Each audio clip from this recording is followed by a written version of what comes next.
Lin Yi was having a terrible day. He had just been fired from his job by manager Lai Yi, who seemed to take great pleasure in kicking him out of the building.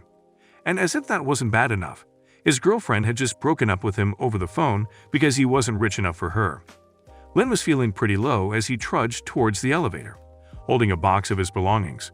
Suddenly, a system lady named Ling Wade appeared in front of him, welcoming him to the full career experience system. She told him that he can experience something new every week, and completing tasks will result in rewards. The notification told him to receive the BlaBla registration package, 1,000 million yuan, a peninsula hotel stay, and a Pagani Windchild. Lin was excited as he went to the parking lot, where he met Ms. Jai struggling with her car. He offered to give her a ride. Then, a man came out of nowhere, telling her to ride with him in his sports car and insulting Lin's car. Ms. Jai refused and followed Lin. When he showed her his car, they were surprised, and she got in the car. At the Peninsula Hotel, Lin's ex-girlfriend Sissy Liu was with another guy named Yunji. As they were talking, Lin entered. She saw him and insulted him, assuming he was still poor. She called security to kick him out, but she was surprised when they'd bowed to him. Then she learned that Lin owns the hotel. Manager Wang took Lin to the conference room to give him a work report. A lady walked into the room, telling Wang that one of the guests wanted to file a complaint because the Mercedes-Benz she wanted to rent was borrowed by VIP users. Lin told Wang to keep looking at the financial issues while he sorted out the other issue. He knocked on the door, and a beautiful lady opened it. He told her he would drive her in his Pagani. She agreed and went to change her clothes.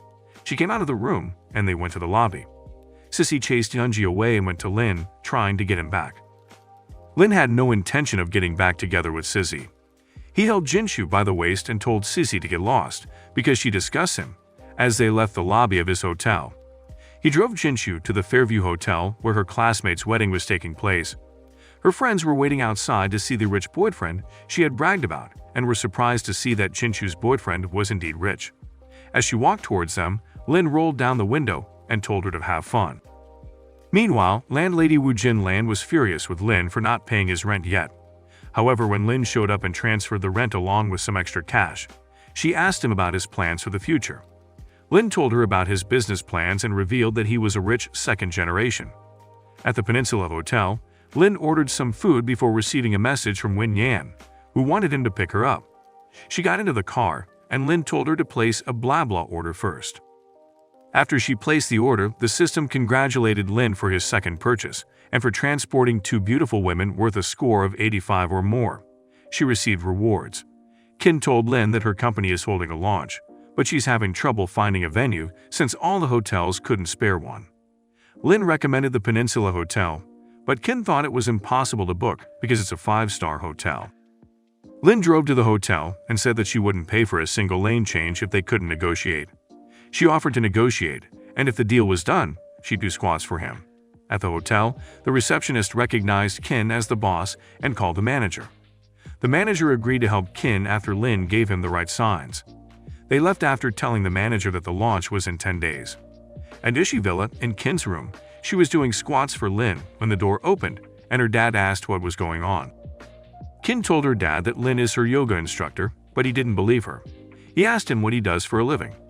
Lin told him that he drives a BlaBla, and when he noticed that the Pagani Windchild at the door belonged to Lin, he was assured that his daughter was in safe hands and that Lin was stronger than any brat. Lin tried to explain that he and Kin weren't in a romantic relationship, but her father interrupted him and invited him to her grandpa's birthday party. Later, Lin received a message from his former colleague inviting him to a farewell dinner gathering. At the dinner, Jiang Dong and Huang Yui were bragging about their accomplishments, but Wang Ying told them that Lin's performance was better than theirs. Lin called them out for coming to show off instead of just seeing him off. Dong then asked Lin about his new plans, and Yue replied that should just go back to the countryside, since the city wasn't an easy mix. Dong offered Lin a job, but he declined. Later, a valet asked for the customer who owns the Pagani.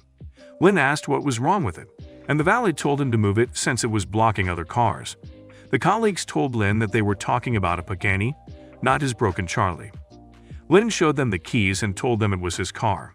They were shocked that an orphan like Lin was rich. Lin offered to drive Ying back, and while driving, she asked if it was true that he runs a BlaBla. He told her he was not fooling her and asked her to place an order. The system scanned her and notified Lin that her score was 84, which did not meet the requirements of the mission. Lin asked her to do something to enhance her charm. She put on tights and the system's score reached 85. Lin was then awarded a villa at Jushigaku. When Yang reached her location, she invited Lin inside, but he told her he had something to do and promised to visit her next time. At Gai Shugaku Villa, Lin met his former colleague Zhang Menju. When he told her to call the manager, she told him that he couldn't afford anything at the villa. Then, manager Wang Hui appeared beside them and offered to give Lin a tour of the place. But Menju told her not to waste her time because Lin was poor. The manager told Menju that she was fired, and she told her that Lin had bought 9 villas in Kyushu Court after he took the real estate license. He received a message from Ying that Dong and Lily Yi were fired, and another from Qin to pick her up. When he arrived at Qin's office, the system lady notified him that if he completed the task, he would get 5-star reviews, 200,000 proficiency, and a career completion of 25%. He reminded her to give him a review, and she told him she owed him 9 squats and a review. Lin then kissed her, saying he didn't care about the review. Qin pushed him and got out of the car. Ying saw this and figured they were together, which was why the two were fired. Lin received a call from Xiao Yu to go to Tianyi's home and pretend to be her boyfriend. He knocked on the door, Xiao opened and introduced Lin to her parents. Her father asked what he does, and he said he's a blabla driver. They were angry at their daughter for dating a blabla driver, but she told them it's also profitable and reminded them that they were on their way to the party, and Lin would drop them off on their way to the mall. However, Lin told them to call another cab because his car is too small. They followed them outside, telling Xiao that she embarrassed them by finding a motorcycle driver for a boyfriend. When they saw the Pagani, they encouraged their daughter to go with Lin. On their way to the mall, Xiao asked if she could do a live stream in the car since she's a female anchor. Lin allowed her to do it in exchange for 5-star reviews. They arrived at the mall, and she gave him the reviews, and the system lady congratulated him for completing the task and rewarded him with 1 Shanghai International Circuit racing track. Xiao escorted Lin to buy a phone while live streaming. The shopkeeper gave Lin the phone and asked if he'd like to choose a phone case to protect it. Lin replied that his intention was to buy a lot of phones to replace them when one is broken. Xiao realized that her popularity had increased 5 times than before, so she went and asked Lin if he wanted to buy anything else. He told her he wanted a watch. One of the workers told Lai that they had guests, but she told him that they were just showing off fake wealth, and said the Jiangxi Egton was only for the rich. The average broadcaster could not afford to purchase it. Lin told them to show him the watch he was interested in, but Lai told him that they could only show it to him after payment. A rich couple, Mr. and Mrs. Lin, entered the shop. Lai went to attend to them, and when Mrs. Lin said she wanted the gold watch, Lai took it out of the box and showed it to her. Lin Mia confronted Lai about equally treating all the customers. She told him that they provide service by customer level. Lin was about to argue, but Xiao dragged Lin to another store. The staff welcomed them, and Lin asked Xiao to introduce him to the model since he was not familiar with it. She told him she'll ask the viewers because she wasn't familiar with it either. They recommended he buy the 175th anniversary model. She told Lin that she'll turn the phone off, but Lin told her to let them watch. The shopkeeper told Lin that they were out of stock and needed to be imported from Europe. The news spread that someone bought the expensive 175th model. Lai went to see who bought it. She started begging Lin to go back to her shop when she saw that it was him, but Lin reminded her that a poor man like him was not up to her service. He left her crying. Then he gave Lin a phone as an apology for making her shop with him. After that, he went to Shanghai and told the receptionist he wanted to talk to the manager. Qin Han appeared and asked what was going on. When she was taking Lin to the manager, Lin asked who the guy that closed the whole racetrack was. She told him that it was the famous Qin Han, and not many people in Shanghai dared to mess with him. They arrived at manager Zhao Heiton's office, who welcomed Lin and informed Xiao Zhao that the racetrack had been acquired by Lin. Heiton told Lin to look at the company's business, but he refused and told Heiton to keep running it the same way as before. Then, Heiton showed Lin the racetrack and asked if he wanted to drive 2 laps. Lin agreed and asked him to have someone bring his car. Qin Han confronted the manager, asking if he wanted to die for bringing outsiders while he had booked the place. Heiton informed Qin that Lin was the owner of the racetrack. Qin challenged Lin to a race, with the winner allowed to continue playing. Lin accepted the challenge. Kin bragged about his car, but when he saw Lin's, he asked if it really was his car. The race began, and Lin won. The audience was impressed by Lin's skills. Kin asked Lin why his car started running faster than his, even though Lin's car was not modified. Lin explained what he should do when starting the car to make it faster. Kin added Lin on WeChat, saying he would follow him in the future. Lin received a message and told Hayden that he would come to patrol another day, allowing Kin to continue playing on the track with the bill on him. At Yanshu Villa, Lin found that Ms. Jia was not ready, so he waited while she finished getting ready. Lin told Ms. Jia that there was a new email on her computer. She assumed it was business-related, but Lin told her it wasn't. The email mentioned her 36E underwear being shipped. Then he mentioned another email, prompting her to run out of the bathroom to stop Lin from opening it. In her attempt, she tripped, and to keep her from falling, Lin grabbed her robe, accidentally removing it from her body. Feeling embarrassed, she ran back into the bathroom. After finishing changing, Ms. Jia told Lin that she was going to the reunion. Lin told her that her dress was suitable for doing squats, and she asked him to close the curtains. After doing the squats, she told Lin that they should get going to Zhongting Sea and Land Exchange. When they were coming out of the room, they met her parents. Her dad asked if they were done, and she asked him what he was talking about. He explained that he saw the curtains closed, so he didn't want to go in. Her mom told her not to be shy because it's a normal need for adults. She insisted that nothing happened. Her mother invited Lin to her grandfather's birthday, and he told her he would come. They arrived at the location, and Lin opened the car door for Kin Yan, reminding her about the review and to place an order when she wanted to go home. The system congratulated him for safe driving, awarding him 21% of the equity of the blazing company. The system lady told Lin that his profession had reached 55%. If he completed another 35%, he would be able to open a new career, and when the career reached 100%, he would receive generous rewards. Lin was ecstatic and said he would continue to accept orders. He then picked up Shi Yang from Starbucks to take her to Kyushu Court Villa. She excitedly introduced herself and asked Lin where he was taking her, hoping she had landed a rich boyfriend. Lin explained that he was the blabla driver. She then insulted him and told him to drive slowly, because if he scratched the car, he wouldn't be able to afford to pay for it. Lin informed her that he owned the car. She laughed and continued to insult him, to the point that Lin stopped the car and told her to get out. She threatened to give Lin a bad review. Lin left her and drove to the Kyushu Pavilion, where he saw that she indeed gave him a bad review. He then received a call from the headquarters about the review, and they told him to wait for suspension. Kin told Ding that he should have a sense of superiority. Ding's girlfriend told Kin and Lin that Ding had bought a Mercedes-Benz Class G, which Lin couldn't afford in his lifetime. Ding was annoyed that Kin Yan was protecting Lin. When they went to show off Ding's car, Yan reminded him that he had said his favorite car was the Pagani. Ding replied, and the lady saw the Pagani next to Ding's car. She told Ding, and he went to see it. When Lin went close to the car, Ding told him not to blink because the car was so expensive. He got the shock of his life when he saw Lin holding the Pagani's keys.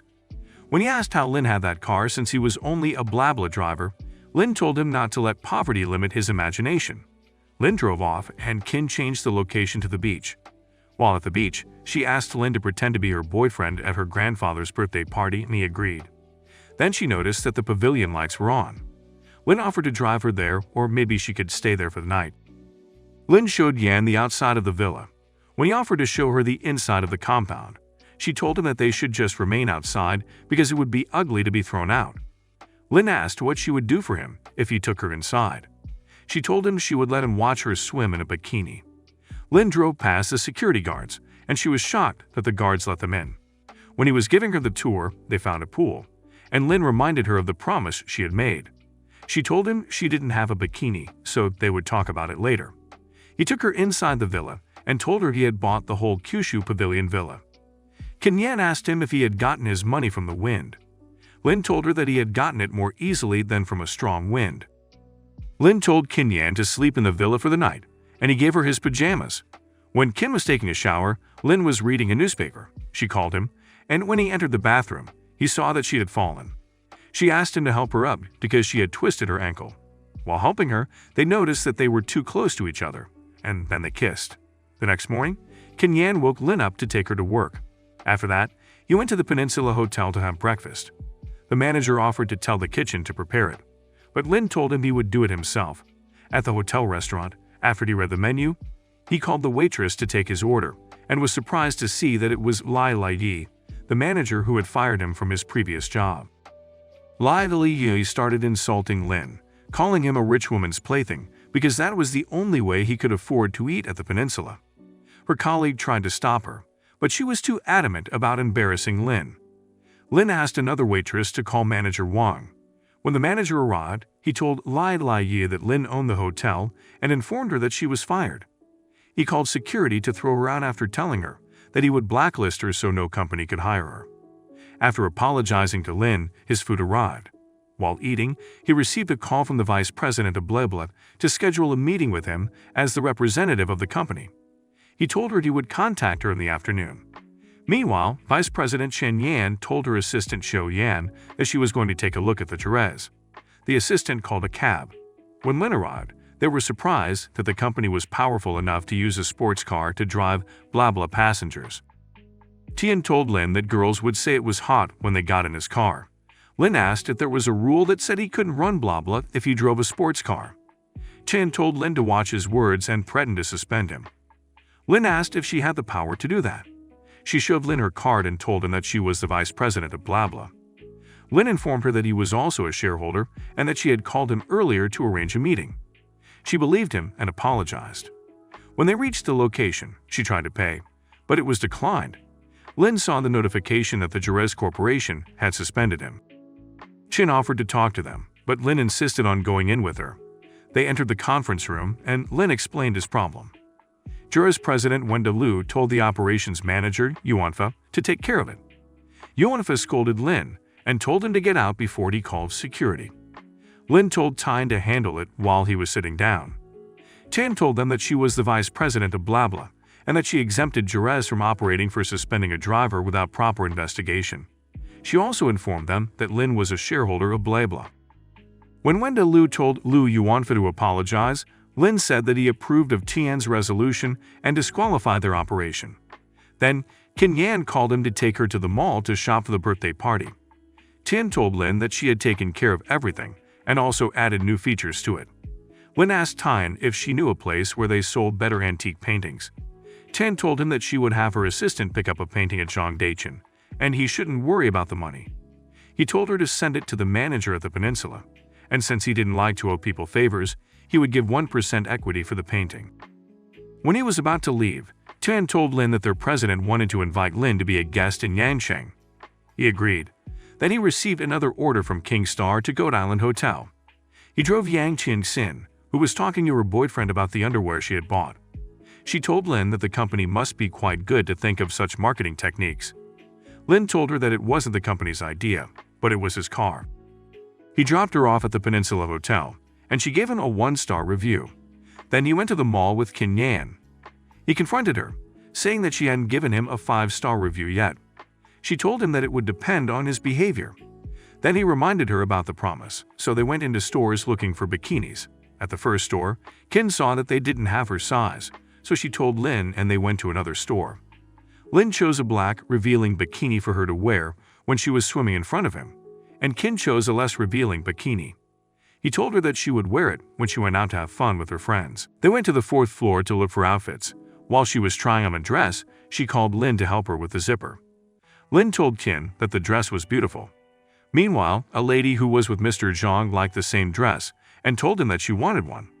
The shopkeeper informed her that there was only one custom model set, so they could look for other styles. Mr. Zhang insisted that Qin should take off the dress, and he would pay an extra 20,000. However, Lin told the shopkeeper that he would add 200,000. Mr. Zhang was shocked and left the dress for Qin. She whispered to Lin that she would let him feast his eyes on it for standing up for her, and then Lin bought a suit. They went back to the villa's pool. Qin wore the black bikini while Lin was wearing his boxers, leaving his abs on display. Lin carried Qin and jumped into the pool. She told him not to let go of her, because she couldn't swim. Lin said he would teach her. He taught her until she was floating on her own, but then she suddenly wasn't able to keep herself from drowning and went under the water. Lin swam towards her and pulled her out, then he kissed her. They'd flirted in the pool before going inside the villa. While Kim was taking a shower, Lin borrowed her phone. Then the system lady informed him that, for completing the mission, he was rewarded with 100,000 proficiency points, Wanjiang Pier, and a career completion increase of 75%. Kin got out of the shower and sat on the bed next to Lin. Lin told her his story, that he was an orphan and had been raised by others. After that, they went to bed. While he was sleeping, his phone rang and Wang Ma told him that Sissy wanted her to talk to him about their relationship. Lin told her that he would never get back with her again. Wang Ma then told him to meet her friend's daughter, Song Wai Hui, at Tian Yute House the following day. The next day, Lin went to meet with the girl, but found her whole family waiting for him. Song's mother asked about his work at the real estate company, and he told them that he was fired. She asked what he did for a living, and he told them he was a blabla driver and could barely make ends meet. Then she told him that if he wanted to marry her daughter, he should buy a suite in full at Shanghai and pay a bride price of 888,000. Lin told them that it was too much, and Song's brother asked Lin to buy a 500,000 imported car. When he told them that he couldn't afford all that, they told him that when the orphanage was moved and the land was sold, he would have enough. Lin got angry and poured tea on Song's brother. He walked out and went to the parking lot. Song's brother threw a potted plant at Lin, but he dodged it, and it scratched his car. When they saw the damage to the Pagani windshield, they asked him how they could compensate him. They went to the parking lot to see the car. May tried to apologize for her brother, but Lin told them that if they didn't send 2,000 million within a week, they would be waiting for the court's summons. Then, Lin went to Wangjiang Port and found a girl offering her body to manager Mio Changju of terminal operation to compensate for breaking a boat's chair. When Lin confronted them, Changju told Lin that he was the manager and decided whether to pay or not. Lin told him that he would pay if the girl left without paying. Then he entered the building, and the secretary took him to the conference room. Manager Bai Song Jiang welcomed Lin. Lin told them that he didn't think everyone was present, so they would wait. The manager sent Xiao to call Mio Changju, who entered the room while buttoning his shirt. When Lin spoke to him, he knelt down, apologizing, saying he didn't know that Lin was the new chairman. Lin told manager Bai to kick him out. In the meeting, he talked about upgrading the pier and increasing their salaries. After that, he received a call about the painting and told them to deliver it to Eastlake Villa. When they entered the villa, Kin instantly attracted people's attention with her beauty. They went straight to her grandfather. Mr. Ji tried to get Kin to introduce her boyfriend, but Kin's cousin Chin Sin recognized Lin as the blabla driver and told the family members. Her parents were confused. Kin tried to explain to them that he drives for fun. Mr. Ji was about to chase him out when the shopkeepers delivered the 175th anniversary watch he purchased. They were surprised that a blabla driver could afford that kind of watch. Mr. Jen told Tian Sin to apologize for misunderstanding Lin. Tan's mom told Kin Yan that the boy would dump her soon even though he's rich. She said he doesn't care because he did not buy a present for Mr. J, but her daughter's fiancé bought a gift. Kin then took the gift she had prepared for her grandpa and tried to give it to him, saying it was from Lin. However, Lin told her that she shouldn't help him by giving the gift she bought for Mr. G, saying it was from him. He told her that he had already prepared a present, so he handed the painting to Mr. Jai. When Mr. J saw that the painting was John Dachin's peach garden painting, he was shocked. Tan's fiancé, Fu Zheng, told the people that the painting was probably a fake because the owner, Mr. Cheng Xuan, was their president and he had always refused to sell it. Lin remembered that Fu Zheng had said he was the head of Blabla, so he told him that he was disqualified from operating. Zheng asked Lin who he was to be speaking such nonsense. Lin told him that he owned shares of Blabla and told him to call Cheng and ask about what he had just told him. Zheng called and put it on speaker. He asked about Lin Yu, and the president confirmed what Lin had told him and said that if he disrespected him, he'd disqualify him. He also told Zheng that he had given the painting to Lin. Zheng dropped his phone and started apologizing. Lin revoked his operation and asked for the painting's compensation since he had torn it, thinking it was fake. Zheng begged Tyne to help him, but she told him to get lost. Lin told Zheng to get up, that girls like Tian weren't worth it. Then he told Kin's father that he wanted to talk to their family in private. They gathered in a room, and Lin told them that he had driven Tian Sin to Peninsula Hotel, carrying a bag full of erotic stuff to play Philly landlord with two black guys. Tian denied the accusations, but Lin sent a video to Kin. When Mr. Ju watched the video, he slapped her. Her mom tried to protect her, but Kin's dad stopped her, not wanting to get involved in family affairs. He told them he was leaving. Kin escorted Lin out and thanked him for the expensive painting. Lin told her that she had to place an order in the future, and he left. Lin got an order. Meanwhile, Mu-rai was trying to get Yuan Yua to ride to school with him in his new BMW, but she told him she was not interested. Lin arrived and told her to get in the car. She asked Lin why he ran blah blah while he drove a sports car.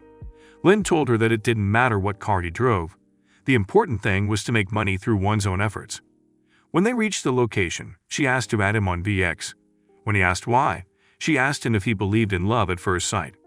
He told her that she was innocent, and that next time she shouldn't just say that to people. He left and received a call from May.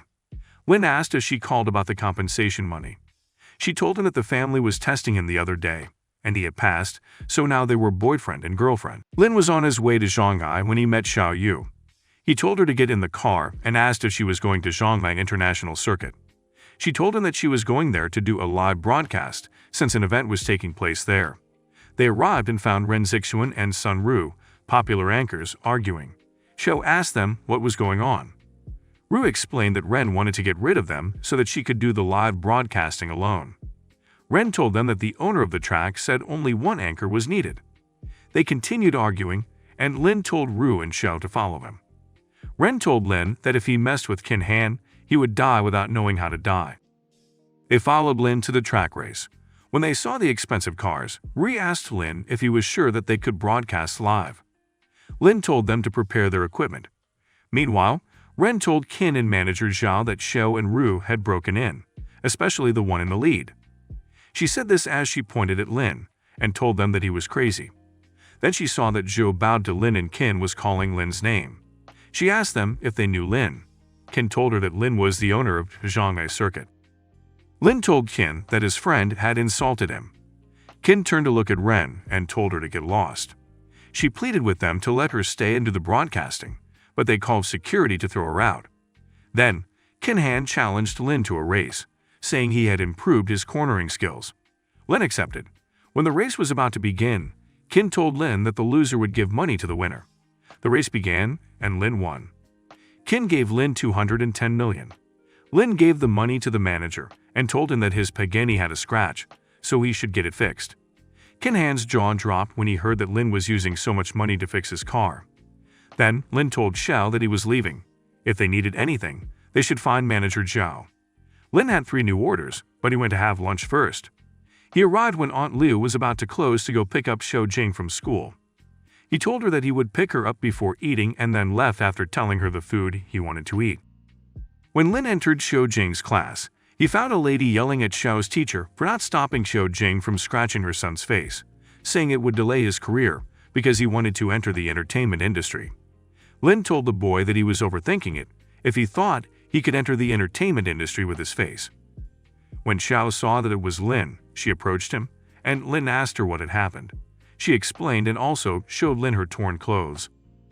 Lin told the lady that it was her son's fault, so they didn't want to be the first to sue. She told Lin to watch his words and that if they paid the compensation, the issue would not be over. Xiao told the lady that her son had bullied her first, and the lady replied, saying a poor girl like her only had to endure bullying. Lin slapped her, and she called her husband, a human resources manager of Zhonghan Capital.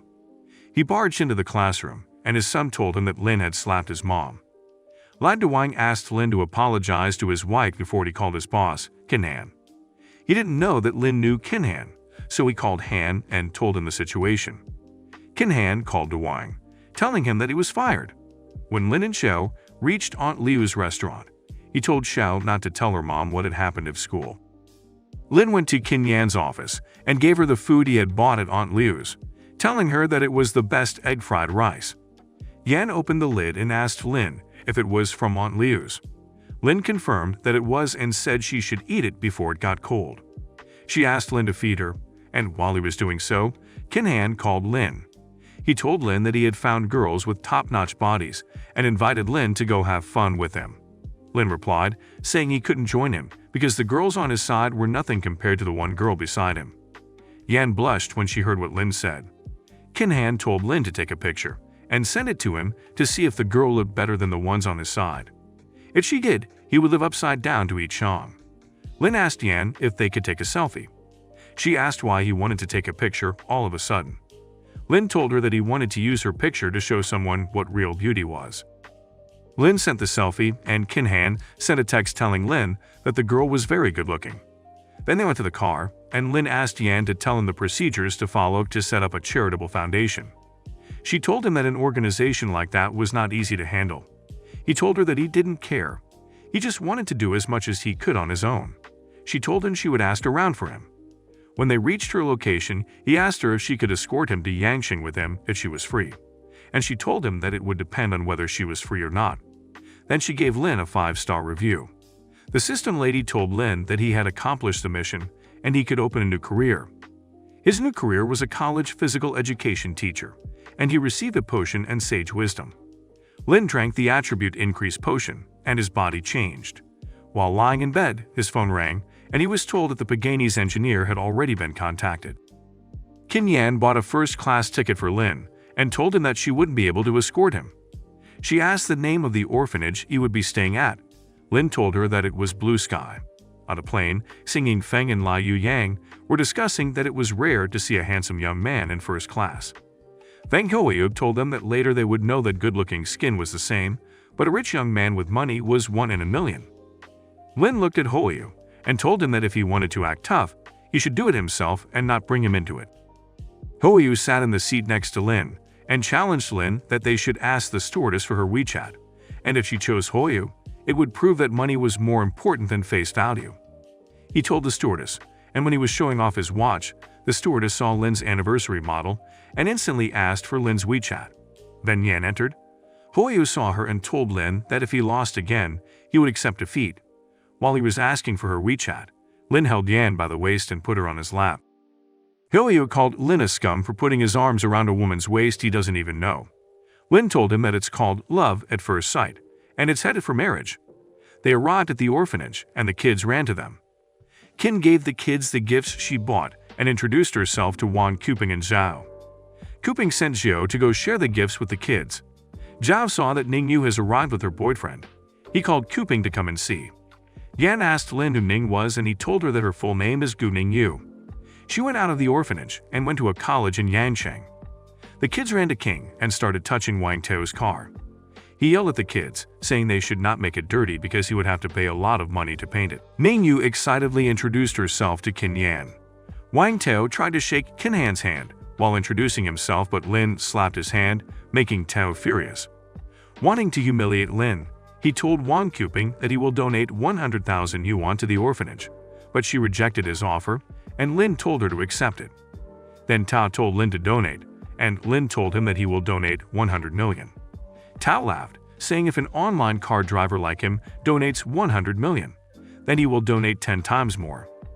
Lin donated the money, and when Tao saw the notification on Kuping's phone, he was shocked. Lin asked Tao when he will donate, but he got in his car and drove off, leaving Ning Yu. As they were eating, Qin asked Lin to escort her to the Yanqing branch to check out some accounting problems. They went to Shoan Group Yanqing branch, and the vice president Wang Zhenyi was surprised to see Qin. She told him to bring the year's accounts to the conference room. While looking at the files, he saw that it was short by more than 30 million. She asked where Zhenyi went and that she wants to call the police. Suddenly, 3 men barged into the office. One of the guys said Zhenyi owes them 1 million yuan, and if she's willing to stay with him one night, they'll let it go. Lin told them that he knows that they were sent by Zhenyi to delay them from calling the police. Then he offered them 2 million yuan to help send Zhenyi to the police. Lin drove Qin to the police station and told her that the matter can't be published because the Sunrise Group's market value could evaporate a lot. Then he told her to go in while he goes after Zhenyi. She told him that it's too dangerous, she can't let him go. After a lot of convincing, she let Lin go. 3 hours later, Lin came back with Zhenyi escorted by the police. When Zhenyi saw Qin, he started pleading with her not to sue him and promised to pay back all the money. She told him to wait for the law to punish him. After they were done, they went back to the orphanage to say goodbye and then returned to Shanghai. At Yanshubilla, Qin offered to cook for Lin as a way to repay him. After eating dinner, they went to bed. The next morning, Lin woke up and saw that Qin Han was not next to him. He figured she went to the office early. Then the HR manager of Shanghai University called him and said he could start work the next day. Qin Yan called Lin to pick her up, but Lin told her that he can't because he's a university teacher and can't leave early on the first day. In the office, Lin introduced himself to Lai Xingbang. Then the director of learning and teaching, Suj, gave Lin the task to contact senior hospitality graduates for internships, with a salary less than 3,000, and must cover room and board. When he's finished, he will be assigned a class. Lin was taken to his workstation, then he called Wang Tying to come to the school. Half an hour later, Tying arrived and Lin introduced Wang Tying, the manager of Peninsula Hotel, to the director as the intern. The director was impressed and told Lin to schedule a class for Wang Tying. Lin was going to Wangjiang Terminal when a lady nearly ran him over with her car. Lin jumped out of the way, while the lady yelled at him, saying to watch it and not to touch her car. Lin told her that he did not touch her car. The lady, named Shikanshin, parked her car close to Lin. She got out of the car and told Lin that her car was worth more than 1 million, and if he touched it, he would not be able to afford to pay for it. Lin looked at her, saying he drives a Pagani, but he doesn't act the way she was acting. She laughed at Lin and called him a bastard, saying he was dreaming. She entered the meeting room at the office, where she was welcomed by the designing director, Quan Ya. While Quan was conversing with Quan, Lin entered the room. He saw Quan and asked if she was an employee at the company. Quan replied, saying she was a well-known designer of the company. Lin told her to go, that she was not needed anymore. Quan pleaded for Lin to forgive her, but he wasn't hearing any of it. After she left, in the meeting, they discussed making the company the leading industry for 10 years. The meeting ended with the director of Tongson Research Institute telling Lin that they had acquired the Tongson Research Institute, and Lin told the director that he would be there tomorrow at 1 p.m. The next morning, Lin went to the college. Suj told Lin to get ready and also informed him that if the attendance rate falls below 95%, the entire bonus would be deducted. Then, Lai told Lin the directions to the classroom. On his way to class, he met 2 girls. They asked Lin where his classroom was so they could go and support him. After that, he continued heading to the class, and one of the girls sent a text to a group, informing other students where Lin's class would be held. In the classroom, Lin had only 30 students. Suj and Lai entered the class and saw that the number of students was still the same. After some time, the students started piling in. Suj wondered why so many students were coming to the class. Lai told her that maybe it was because of Lin's handsome face. The number of students reached 100. Lai told Suj that they should get going, as there was no need for statistics, but she insisted on staying so that she could see how he took the class. Meanwhile, Lin was telling the class that he would call out names, and those who did not hear their names should go and register. He finished the lesson and bid Suj goodbye. On his way out, the system lady congratulated him for completing his first lesson of his teaching career and awarded him a master memory. He asked her how it differed from the sage memory. She explained that the sage memory was broad but refined, while the master memory would have specialized knowledge in a certain field. He would be asked to make a selection for the master memory to be filled. The master memory filling succeeded. At the Longxin Research Institute, Lu Ding asked director Sun who had acquired the institute's other party. He told her that a rich young man had acquired it, and he would arrive soon. She told Sun that she had reached the most critical stage of the research, and it was going to be the end. Sun replied, telling her to look at the matter with a normal mind. Vice President Liu Chu told Sun that he was not too optimistic, since outsiders were guiding the insiders to the future situation. Lin arrived, and Sun introduced himself, offering to show him around. They were discussing the equipment when Liu Chu told Lin that the institute had its own research directions, and he didn't want him to interfere too much with their work. Lin asked what Liu's level of degree was, and he replied that he had a Fudan University diploma in computer communication. He also told Lin that he was a doctor from Fudan, a rare talent, so Lin should not insult him. Liu told Lin that as long as he overcame the last problem of the project in his hands, he could make the domestic chip take a 10-year leap, and if he left, Lin's loss would be incalculable. Lin replied, saying the Earth wouldn't stop moving without him, and he asked Sun what project Liu was talking about. Sun explained it to Lin. Then Lin sat in a chair in front of a computer and told them that he would do it. He finished writing the code and told Sun that he would send 50 million later so that he could use it to replace the old equipment with the latest, and that each person would be given a bonus of 500,000. Ying stepped forward and apologized for her behavior. Then she told him that she would like to ask him professional questions. Lin shared his contact information with her. Mr. Sun was escorting Lin out of the building, and they met President Zhao Qi of Shidai University, who came to borrow a lab. Since Lin was the boss, he gave the old equipment to the university. Then, the secretary of the president, Shu Chang, recognized him as one of the teachers at the university. The president promoted him to the position of honorary vice president, and it would be low-key. The next day at the university, Fu Chejun entered the office, telling Lin to leave the university because his arrival had given Director Suj a lot of trouble. Lin asked him if he was bullying him and wanted him to leave with just a few words. Lai whispered to Lin, telling him to stop talking because Fu's uncle was the vice president of administration. Suj entered the office, saw Fu, went to Lin's side, and reminded Fu that she had told him not to come to her office again. Fu told Suj that he would kill Lin for making things difficult for her. Suj touched Lin's chest, telling Fu that Lin and she were just in the normal course of work, and it had nothing to do with him. Fu was surprised, and he told Suj that a black sheep like Lin was not allowed in their school. Fu left, and after some time, Suj's phone rang. The principal told her to call Lin to the office and advised her to tell Lin to go there with a better attitude. The moment Lin entered the office, Fu told him that he was fired. Lin asked to know the reason he was getting fired for. Vice President Lai Deshul told Lin that with his education, he was not suitable to work at a university. Meanwhile, Zhao Qi sent Lin a text about signing the contract, and Lin told him that it wouldn't be possible because he was about to get fired. When Deshul saw that Lin was busy on his phone, he called him an arrogant man. Then Zhao Qi walked into the office, demanding to know what was going on.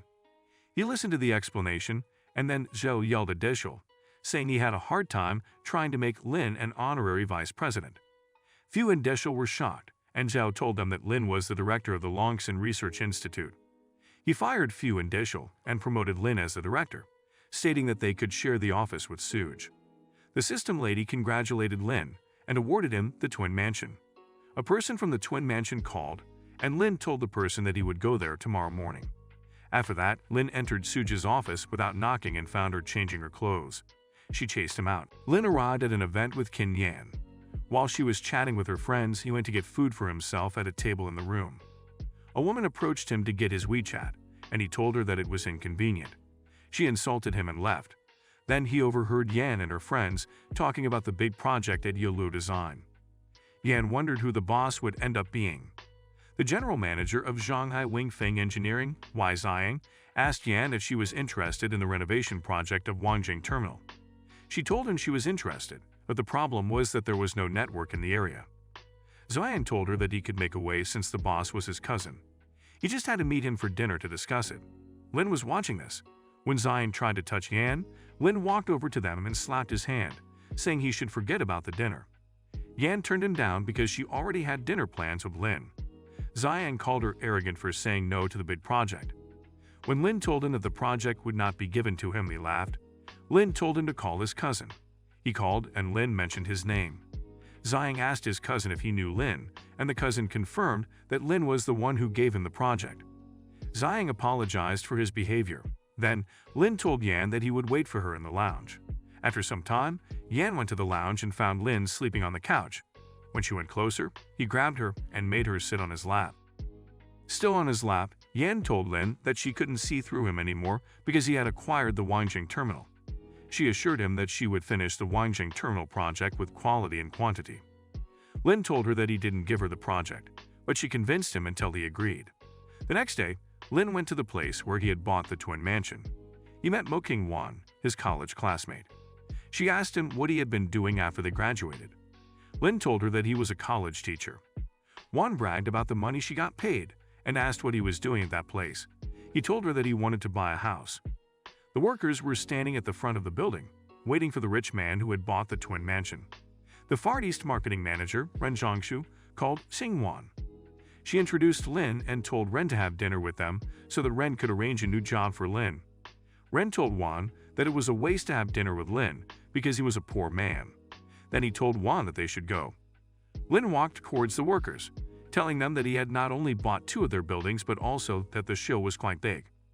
Ren turned to Lin in panic and told Wan to get rid of Lin. Qin Wan was trying to get rid of Lin when Mr. Liu asked who she was. Mr. Liu told them that Lin was the one who bought the Twin Mansion. Then he told Ren and Wan to pack their stuff and go. Ren asked to have dinner with Lin, but Lin told him that he was not qualified to have dinner with him. Mr. Liu took Lin to sign the contract. Half an hour later he was done and Mr. Liu recommended his brother-in-law's property company. Lin told Luo to tell his brother-in-law to contact him. Meanwhile, Kinwan broke up with Ren, saying she wanted to give Lin Yai a chance because he wrote her a love letter when they were in college. Lin walked out of the building and Wan approached him, saying she was giving him a chance and reminding him of the letter he had written her. However, Lin told her that the letter was from Zhang Song, not him. Lin walked to his car and she followed him, getting into Lin's car and telling him to take her home because she had been fired. Lin managed to get rid of Wan and he drove off. On the road, he found Ying arguing with a man because her bike had been knocked by the wind and smashed his car. Lin noticed that it wasn't windy. When Lin started asking about the surveillance videos from the security cameras and mentioned calling the police, the man apologized. Lin took Ying in his car and drove her to her house. He asked why she hadn't gotten a car yet since she was promoted. Ying told Lin that it wasn't good to buy a car right after getting promoted. He offered to take her car shopping. Then, Ying told Lin to let her brother go and that she would pay for it with her body. Lin told her that she could go to jail and pay for it, as he had already contacted a lawyer. Then, she tried to take off her clothes to pay for his help, but Lin told her not to be impulsive and that they would be at her house soon. They arrived at Ying's house, and she told him to sit on the couch while she went to take a shower. She walked out of the bathroom and told Lin to come and see her because she was feeling dizzy. Lin found her lying in her bed and asked her if she lived alone. She told him that she was divorced and asked Lin to kiss her. As they were lying in bed together, Lin asked why she had divorced, and she told him that her husband had cheated on her. After some time, Lin got out of bed and left.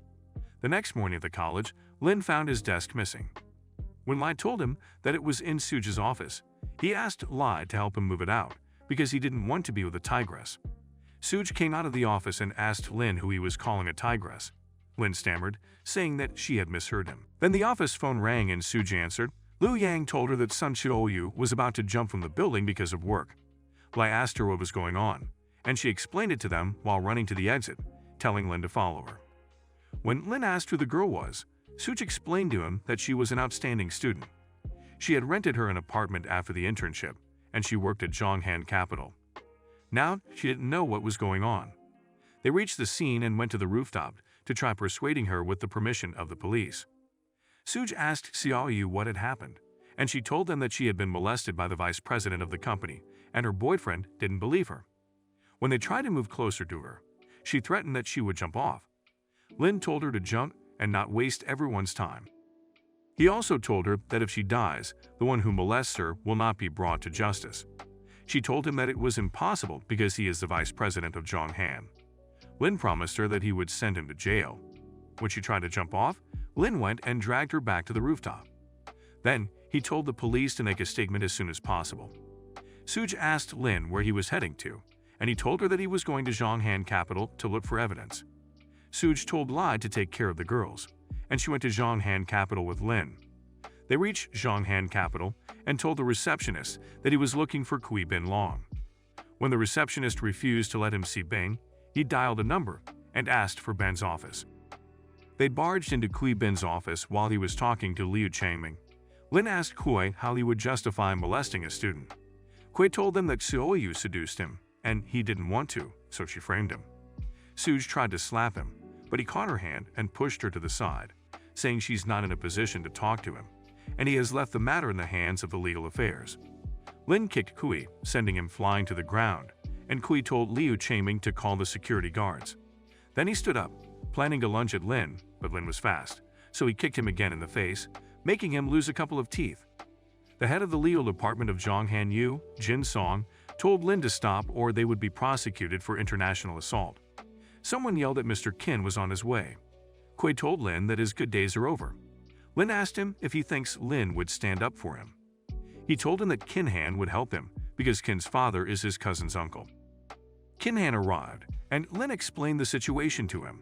Han kicked Kui, making him bleed from the nose. Then Qin Han turned to Lin, telling him that he would help him with the matter.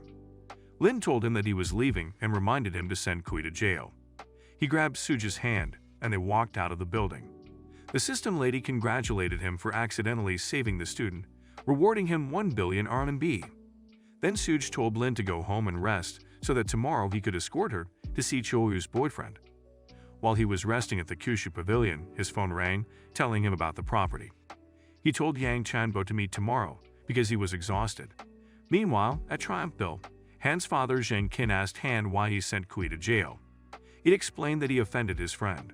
Then he told Han that he has found a girl for him. At first, Han declined, but when he showed him that girl's picture, he told his father that the girl is beautiful. Qin Han then recognized the girl as Qin Yan. He showed his father a picture of her with her boyfriend Lin Yi.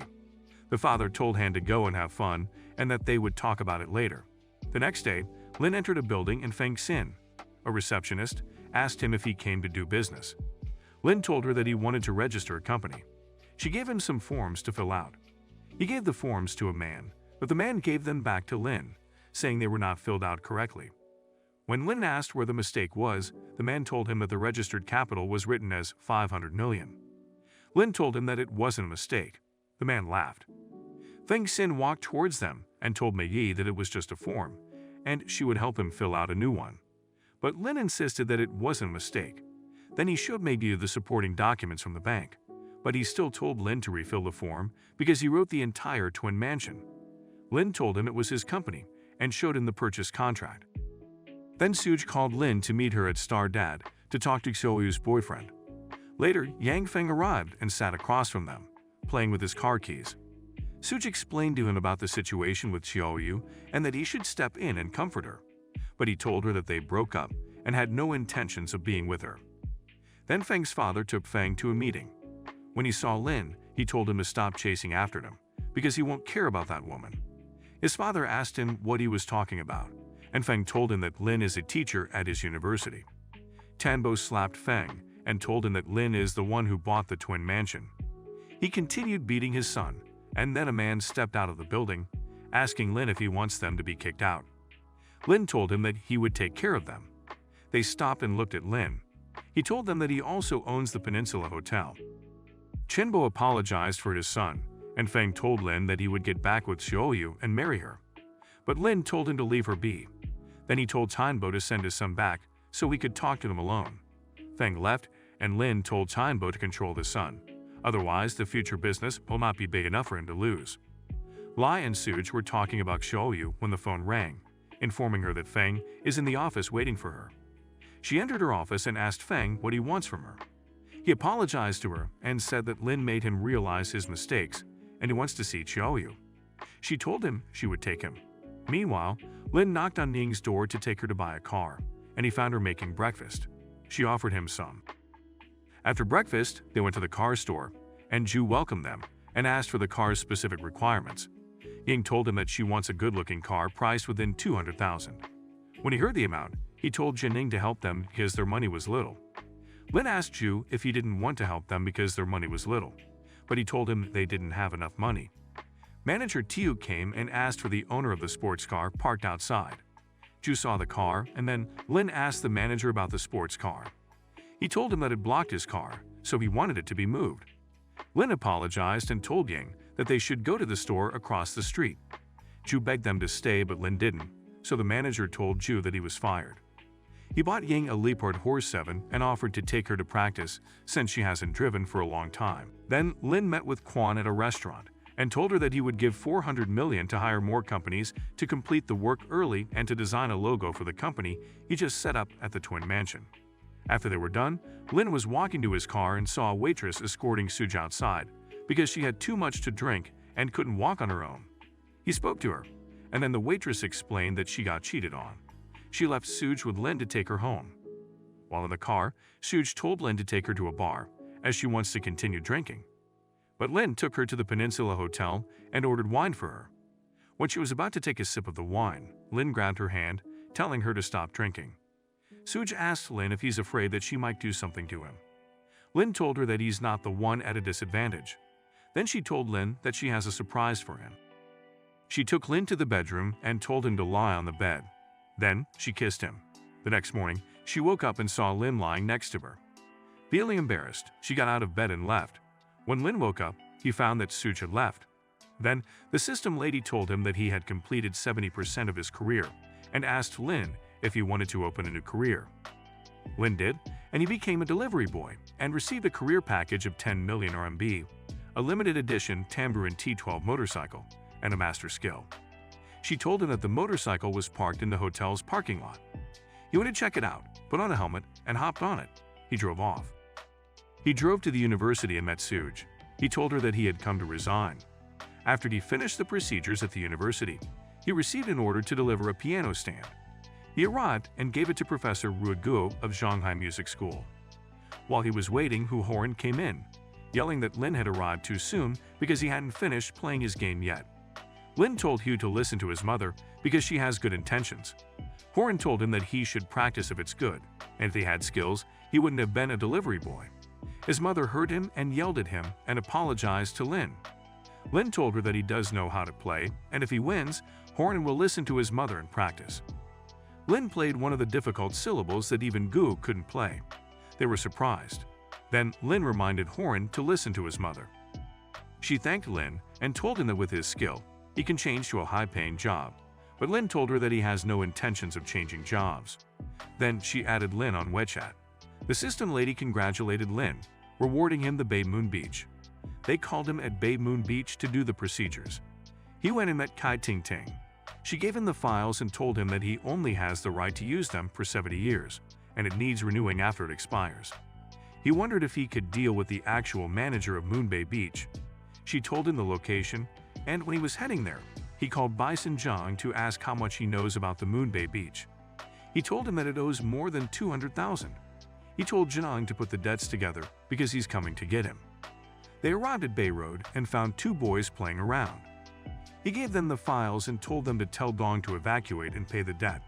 The boys went and told Dong, who promised to visit Lin and make his business fail. His friend Liu Klung smiled and told Dong that he admires his ruthlessness. Lin went to Peninsula Hotel and asked the manager if there was anyone who owes them. He mentioned Han and that he's in the hotel right now. Lin called Han and told him to pay the debts. Kin Han told him that he's coming to meet him.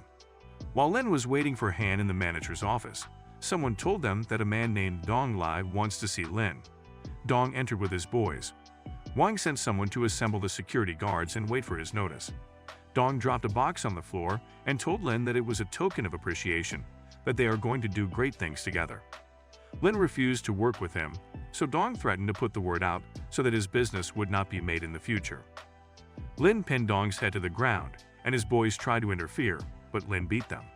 He told Dong that he owns the hotel and the security guards are his. Dong was shocked. Then Kin Han arrived and asked Liu, who came with Ding, what he was doing at the hotel. Dong ran to Han's side to help them, but Han told Lin that they aren't worth talking business with him. Kin Han chased Liu and Dong out, then turned to Lin and told him that he helped him so he doesn't have to pay back the debts. He agreed, then Yan called him and placed an order. He went to deliver the vegetables and meat, and she told him to stay so she could show him her cooking skills. Lin took off his jacket and told Yan that he would cook. Sometime later he was done with the cooking, and he set the food on the table. Kin Yan started eating, and he complimented Lin's cooking skills. He told her to eat more gluten while he gets juice for her. He opened the fridge to get juice for her, then he heard her moan. He asked her what the situation was, and she told him that the food is delicious. Lin asked why she had called him, and she told him that she wanted him to accompany her to look at the Wangjing terminal. They arrived, and she told him that it would be great if the adjacent area of Moon Bay Beach could be included in the renovation plan. Lin told Yan that he would just buy it, but she told him that he couldn't just buy things because he wants to, and that the beach is owned by ZF, so there's nothing he can do this time. Lin looked at her and put on his helmet. Yan told Lin that there's nothing fun about wearing a bikini and sunbathing on the beach. The manager of the construction site walked towards them and told Lin that Dong Lei had paid the debt and handed the ownership of Moon Bay Beach to him. When Yan asked what they were talking about, he told her that he now owns Moon Bay Beach and asked if she wanted to sunbathe. After they were done, she told Lin to take her to the sea to play when he finds time. He agreed. Then, Lin received an order to deliver 2 swimming hoops at a single price of about 200. Lin went to the store and bought the hoops for 209. He went to the beach and called the one who ordered the hoops, and he told him to look for a red umbrella and that he was wearing blue beach pants. Hu Bing saw Lin and called him over with Luo Fei beside her. Bing looked at Lin's handsome face and then called her friend Lulu to come and see the handsome delivery boy. Lulu saw him and asked why he would want to be a delivery boy. Before Lin could reply, Fei replied, saying he must have a bad brain. Then Bing told Lin to come and work for her in her clothing store. He told her that he's not interested, then asked for them to pay the bill. When he heard the price, Fei yelled at Lin, saying he told him to buy 2 hoops for 200 yuan each, and he bought them for 209. He accused Lin of making a profit on the price difference. Bing offered to pay for it, and Liu told her that he will pay. Then, he gave Lin 400 yuan. Lin saw that the money wasn't complete, so he told Liu to pay him the remaining money, but he refused. Lin gave the money to Bing and told her to consider the hoops a gift from him, and said that her friend seems to be poor.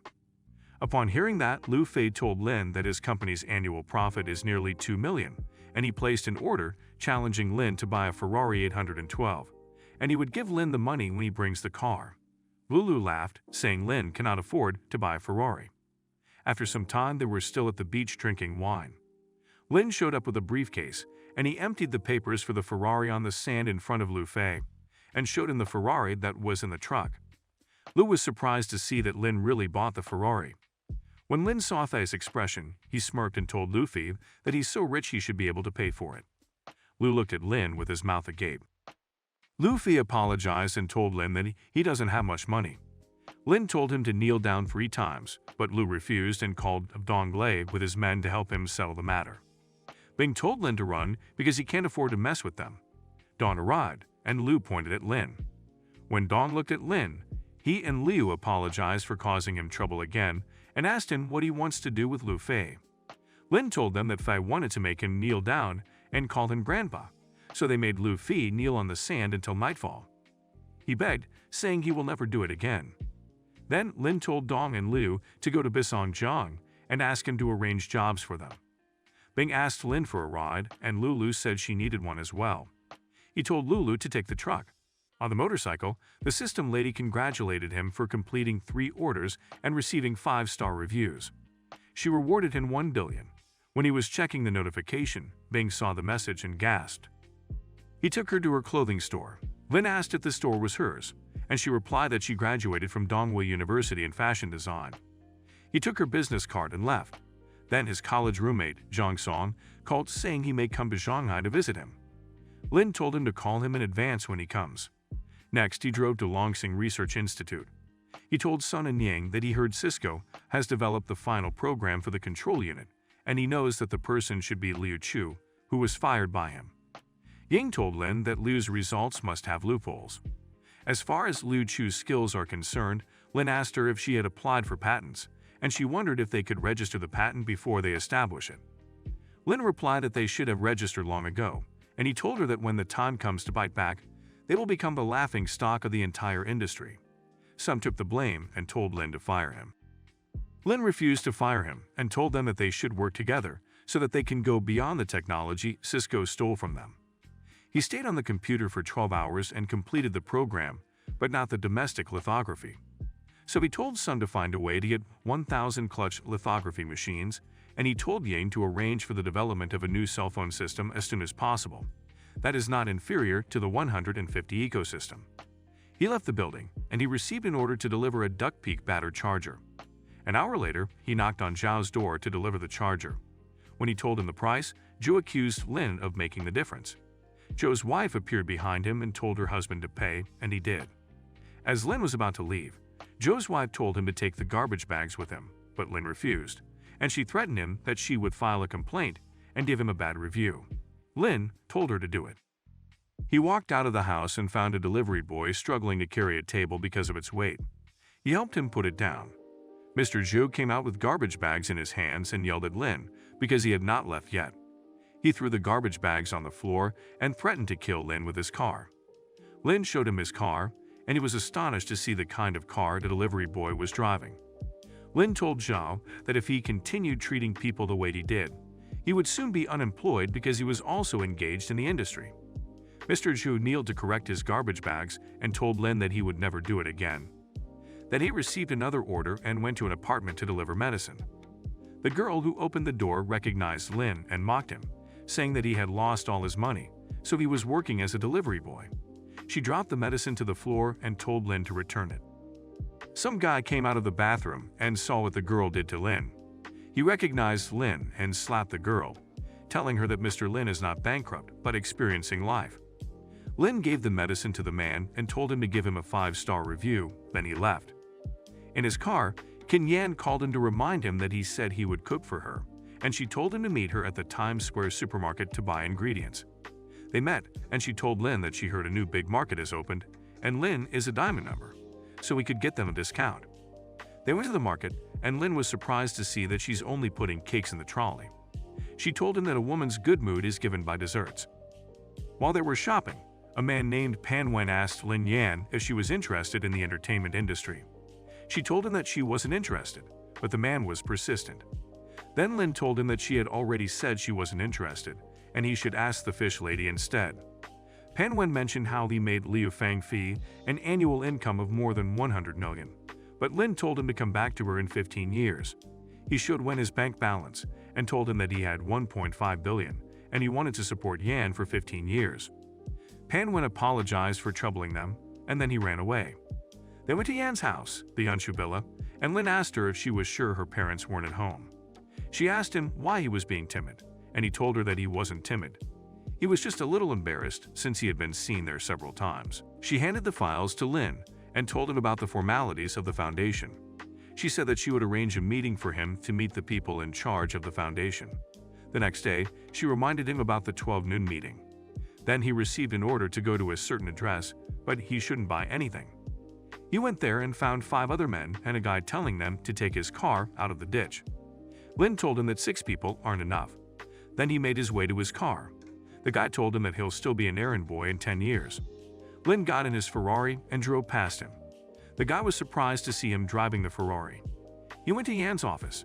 She pointed to the kitchen and told him that she'll cook him good food when she learns how to cook. When Lin was setting the table, Yuan and Tian Zhou entered the office. Yuan told Yan that she has a handsome chef and introduced Zhou. They finished eating, and she was upset that her new boss hadn't arrived yet. Then, Yan introduced Lin as the founder of Ling Yang. She apologized for calling him a chef. Then, they talked about business and told them that the plan is to dominate the world's business map. Once the pie is drawn, they will each have an annual salary of 5 million until the company listings can give dividends. They picked up their wine glasses and made a toast. Then Lin took them to his new company. He showed them the twin mansion and told them that with the 500 million on the books, they will just have to make decisions about the company because he has his own work. Yuan asked what other job he's talking about. He told her that he's working as a fast delivery guy. They entered the building. Yuan and Tian Zhou separated from Yan and Lin. Yan asked Lin whether he has any general direction for the future development and planning, real estate or service industry. Lin told her that he believes in big data. After a while of them discussing business, she told Lin to take her back. Lin went to pick Zhang Song at Shanghai Airport when the system lady appeared and told him that the mission is complete, rewarding him a lucky card limited to 5 minutes. She explained that it excludes extreme cases where it brings a change in luck. Zhang Song arrived with his girlfriend Yu Zhao. Lin told them that he would take them to eat. While they were walking to the parking lot, they met Zhao's brother. He told Song that their mom invited him to dinner. Then he asked Song if he had bought a car yet. Song said he hadn't. He mocked him for not having a car while he has one. Then Lin showed them the Bentley and told them that Song might not have a car, but he has one. They all got in the Bentley. Then Zhou's sister asked for Lin's WeChat so he could borrow the car to use at his friend's wedding. They went to Shanghai Food Street. They were their food. Song thanked Lin for his hospitality. He told him to wait for the night to go to his house so they can talk. Song refused, saying the company will provide accommodation since he came on a business trip. Zhao told Song to stay at Lin's house while she went to her parents' home. Lin called the chauffeur and told him to take them to Kyushu Palace. The brother told Zhao that she has to get in no matter what. Lin asked Zhao what she's doing in his car since she said she's going to her parents' house. She insisted to stay with Song, saying he had too much to drink. They arrived at the palace half an hour later. In the palace, Lin told them that he's going to get wine first. Zhao convinced Song to accept the car Lin was giving him, but Song refused, saying Lin is not his father to take care of him. She got angry as she watched him walk away, and she promised herself to take Lindy down. She excused herself to go to the bathroom, and she followed Lin to the wine room. She asked him if he's single. He showed her Yan's picture, but she continued trying to seduce him and started taking off his clothes. She stood in front of Lin in her underwear. Lin told her that he can't tell the difference between her front and back, and that she is so bad she doesn't deserve his brother. Then he told her to get out. She told him that he would regret it. Then she started crying. When Song entered the room, she accused him of molesting her. Song did not believe her. Then Lin told her that there are security cameras in the house, so she should leave. After she left, Lin apologized to Song. They sat on a couch. Then Lin asked Song what he knows about Cisco. He explained that they have recently made a huge breakthrough in the Chio's terminal program. Lin tried to give Song the car again, but he still refused, saying he will work hard. And when he can't, that's when Lin will pull him along. The next morning, Lin woke up and found breakfast on the table along with a note from Song informing him of a new order, writing a dissertation. He then headed to Zhonghai University of Engineering, where he witnessed Sun Ning proposing to Jin Cho to be his girlfriend. She accepted, but when Lin asked her for directions while in his supercar, she declined Sun's proposal, stating that his car was not good enough for her and that the ultimate choice would be a supercar. Meanwhile, Liu Wei was exhausted from typing, but Zhou instructed her to hold on until the errand boy arrived. When he finally arrived, Zhou gave him instructions and promised to pay him double for overtime. Upon seeing the paper, Lin told her that she wouldn't graduate if she submitted it with the incorrect arguments. When Lin tried to explain to Zhao Weiren, she asked him to speak slowly because she didn't understand a thing. Lin simply told her that he would directly make the changes for her. 2 hours later, he gave her the finished copy. Sun King then entered the room and told Weiren that Mr. Peng would scold her if she handed in the copy because it was nonsense. Liu Wei whispered to Weiren that she could not rely on it because it was written by an errand boy. Lin suggested they take it to their teacher first. Weiren went to Mr. Peng to hand in her copy, and he asked her if she really wanted to graduate since she was submitting her thesis late. He took the copy and started reading it. Mr. Peng did not believe that Weiren had written it herself. Sun Ning told Mr. Peng that Lin Yi was the one who wrote it. Mr. Peng was impressed with the way the dissertation was written because it was extremely valuable. Mr. Peng gave Lin Yi his contact information card so they could communicate in the future, and Weiren added his VX for when she needs help with physics. As he was driving back, he received a phone call informing him that something had happened with the photolithography machine. He was also told that someone was secretly sabotaging their subscription. Lin Yi realized that it could have been Cisco. He drove to Kyushu Pavilion, and then he received a new order to pick up a bookshelf. After that, he received a message that they would suspend his delivery because of bad ratings and that he should go to Boulevard for business training. In the villa with his brother, they discussed the photolithography machine orders. After that, Lin went to Lingen Building where he met Yuan and inquired about Xian Zhao's whereabouts.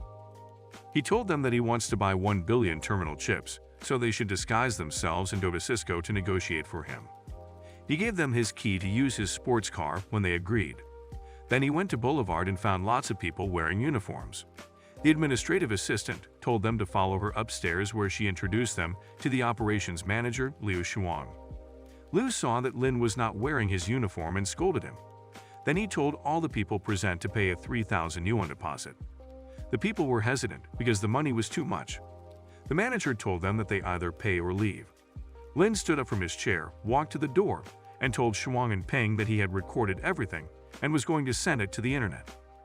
The manager asked him to hand over the phone, but he refused, so they called security on him. While security was trying to take the phone, Ms. Ho entered the room wondering why Lin was at the company. The manager told Ms. Ho what Lin did and assured her that he would get it deleted. Ms. Ho told Liu Shuang and Duping that they were fired and ordered the security guard to take them to the personnel department. Lin explained to Ms. Ho that his access was blocked. Ms. Ho replied, telling Lin that he shouldn't have bothered making the trip by himself because unlocking the access is a matter of words since she hasn't resigned yet. As she was going to hand in the resignation letter, Shuang saw her and told her that it wasn't necessary to supervise their resignation. Ms. Ho asked another female worker whether the paperwork was done. She replied and then Ms. Ho gave her resignation letter to her. They were all surprised when she told them that she was resigning. But she told Shuang and Ping that they would resign too. She walked away, leaving them wondering who they had offended. When she walked outside, she saw Mr. Lin about to get in his car. She went over to him and asked him to delete the recording. Lin told her that he was just fooling them, and he did not record anything. She walked away, and Lin got in his car. The system lady congratulated Lin for changing the survival conditions of the bottom staff, rewarding him with 2 billion and an early end of his career completion. His new career package arrived: 1,000 million RMB, one set of alloy scalpel, and a new career as a clinician. Lin was ecstatic. He went to Uncle Kong's house for fried rice. Xiao greeted Lin, and he placed an order. While waiting, he asked Xiao if she had any university in mind. She told him she wants to go to Fudan to study medicine. Lin told her that when she gets into a university, he will buy her a phone and a computer. His food arrived, and he started eating. Then, his ex-girlfriend, Sis, and her friend arrived. She asked Lin what he was doing at the restaurant, and she sat next to him, clinging to his hand, begging him to get back together with her. Lin told Sis to get out, but she insisted on getting back together, and said it was not because of his money. Lin pointed to the table and told her to collect the garbage. While she was doing that, Lin told them that he was leaving. Sissy stopped wiping the tables and turned to Lin, asking if she could go with him since she had never been in a limousine before. But he left her walking to his car. He found his motorcycle parked beside the car and left the car to take the bike. He went to pick up Qin Yan, and together they went to Yalu Design Company. When Ms. Ji was being introduced to Mr. Chu Doi, the head of Delphic in the Asia-Pacific region, Lin stood behind her with his helmet on. Ms. Jia refused to shake Doi's hand, which made him furious. He told her that even if the project manager, Mr. Lin, had come, he would have given him face. Lin asked Doi whether he was worthy of his face while still wearing his helmet. Doi angrily called a driver and asked if he knew who he was. Lin removed his helmet, and a lady beside them gasped, saying Mr. Lin's name. Doi asked the lady if he was Mr. Lin. The lady confirmed it, and Doi apologized. But Lin told him that he no longer needed him, and that he would switch to another equipment dealer. Doi left, and Ms. Jai told Lin to go to the meeting with him. But he told her that he had some other issues to attend to. When he was about to start his bike, his brother called him and told him that he was almost done with his business trip, and he was on the Cisco side. He suggested that they should have dinner together. Lin arrived at the location and found his brother talking with the Cisco marketing manager, Yan Hongyu. Then he walked to Lin and told him that Cisco had changed the second delivery, and it would take 6 months. Lin gave him his helmet, and once they took off, Lin told him that he would take him out to the sea for a spin. Yuan and Chi went to Cisco to do what Lin had asked them. They were introduced to Gun Jiming, the vice chairman, and Liu Chu, the director of Cisco Research Institute. They went to the conference room, and Jiming told Liu to introduce the patents held by their chip to them. While Liu was explaining, Chi asked whether the 24 patent technologies mentioned were in their company's hands. She then offered to show him the reports. He told them he just wanted to make sure that their chip technology was the best in the country. They assured him that they were the best. Upon hearing that, Chi told them to add a chip agreement to the contract. They hesitated, so Chi and Yuan were about to leave when they agreed and signed the contracts. They went back and gave Lin the documents. Their mission was completed successfully. Then, she received a call, and he told Lin that it was Cisco saying they needed the payment since they had signed the contract. Lin agreed to pay the money and explained to Yuan, who was asking questions, why he was doing that. Then he left for dinner after telling them to keep an eye on their financing. Lin stopped at a traffic light, and an old lady bumped her scooter into his motorcycle and started screaming that Lin should compensate her so she could go for a checkup. The traffic officer asked what was going on, and the lady explained. The officer looked at the footage and told the lady that she was the one who bumped into Lin. The lady called her rich son, Duke Sachong, an experimenter at Longsun Research. When the son arrived, he recognized Lin as his boss. The lady apologized, and Lin offered to pay them so she could get checked for injuries. They went to Sachong's car, and Lin saw his car and began to wonder how a little researcher could be driving a luxurious car. Lin arrived at the Longxing Institution. They were discussing the photolithography machine when Sun told him that they refused to cooperate. He suggested that they make their own, and he would send $1 billion to Sun. Then he asked about Sochong, and they told him that he was a good man. Then he went to Long Yu Group and found Yan already there with Yuan. He asked her why she was there, and she told him that she wanted to give Yuan some advice on the company management system. He offered to make her dinner, then asked Yuan to update him on the project. When she was explaining, his phone rang. Ruku asked Lin to fill in for a student who got sick, and they were having a performance. At Shanghai Theater, Wang Yixtua asked Ms. Go what would happen if King didn't show up. She told him that she had already found an errand boy to fill in for him. Then Xian appeared, telling Go that her husband had bought a Range Rover. Lin arrived and told Go to get in the car. He asked about her son, and she replied. Then she told him that the performance was an exchange show with foreign countries. They arrived at the venue, and she showed him the piano so he could warm up and left. When Peng Fei heard that an errand boy was filling in for Go Jane, he started insulting Lin, saying that he didn't know how to play and would destroy the recital. He also said that he couldn't be compared to EX1 because she had been playing since she was 5, and at that age, he never had a piano. Then, Lin and Suan went to the pianos to play as they challenged each other. Lin started playing, and the people were shocked to hear that he was playing a super difficult tune while holding the phone with one hand. Ms. Gu came back when Lin was playing. Meanwhile, Gu's colleague, Shi Yan, was listening to their conversation. She figured she could switch Lin to make Gu lose, assuming Lin could only play the guitar. She went to Lin and lied, telling him that they were short of cellists and that he should fill in. They sat in their positions, but Gu panicked when she saw that Lin was not behind the piano. Peng Fei asked Lin why he was playing a cello. Lin explained what the lady had told him, and Peng Fei told him that all the cellists were present. Meanwhile, a host announced that the symphony was about to begin, and Go was thinking about changing Lin's position. He started playing the cello, and he was good. The general manager of Boyuan Media, Hung Winnie, told Ban Wen to sign him up. Ban Wen stared at Lin, wondering why he looked familiar. After he finished playing, people couldn't stop praising Lin. Then he explained to Gu that the deal matter was arranged by Shi Yan. While walking out, Lin met Yang, who offered him money to follow her. She wanted to take Lin to train in their company. Lin told her that the money was not even enough to repair his car. She was about to start insulting him when Ban Wen held her back, telling her that Lin is rich. She apologized. Then he went to Lingyu to discuss Cisco with Yuan and Qi. After that, he called Yan, telling her that he had a profitable deal. She asked what the deal was, and he explained.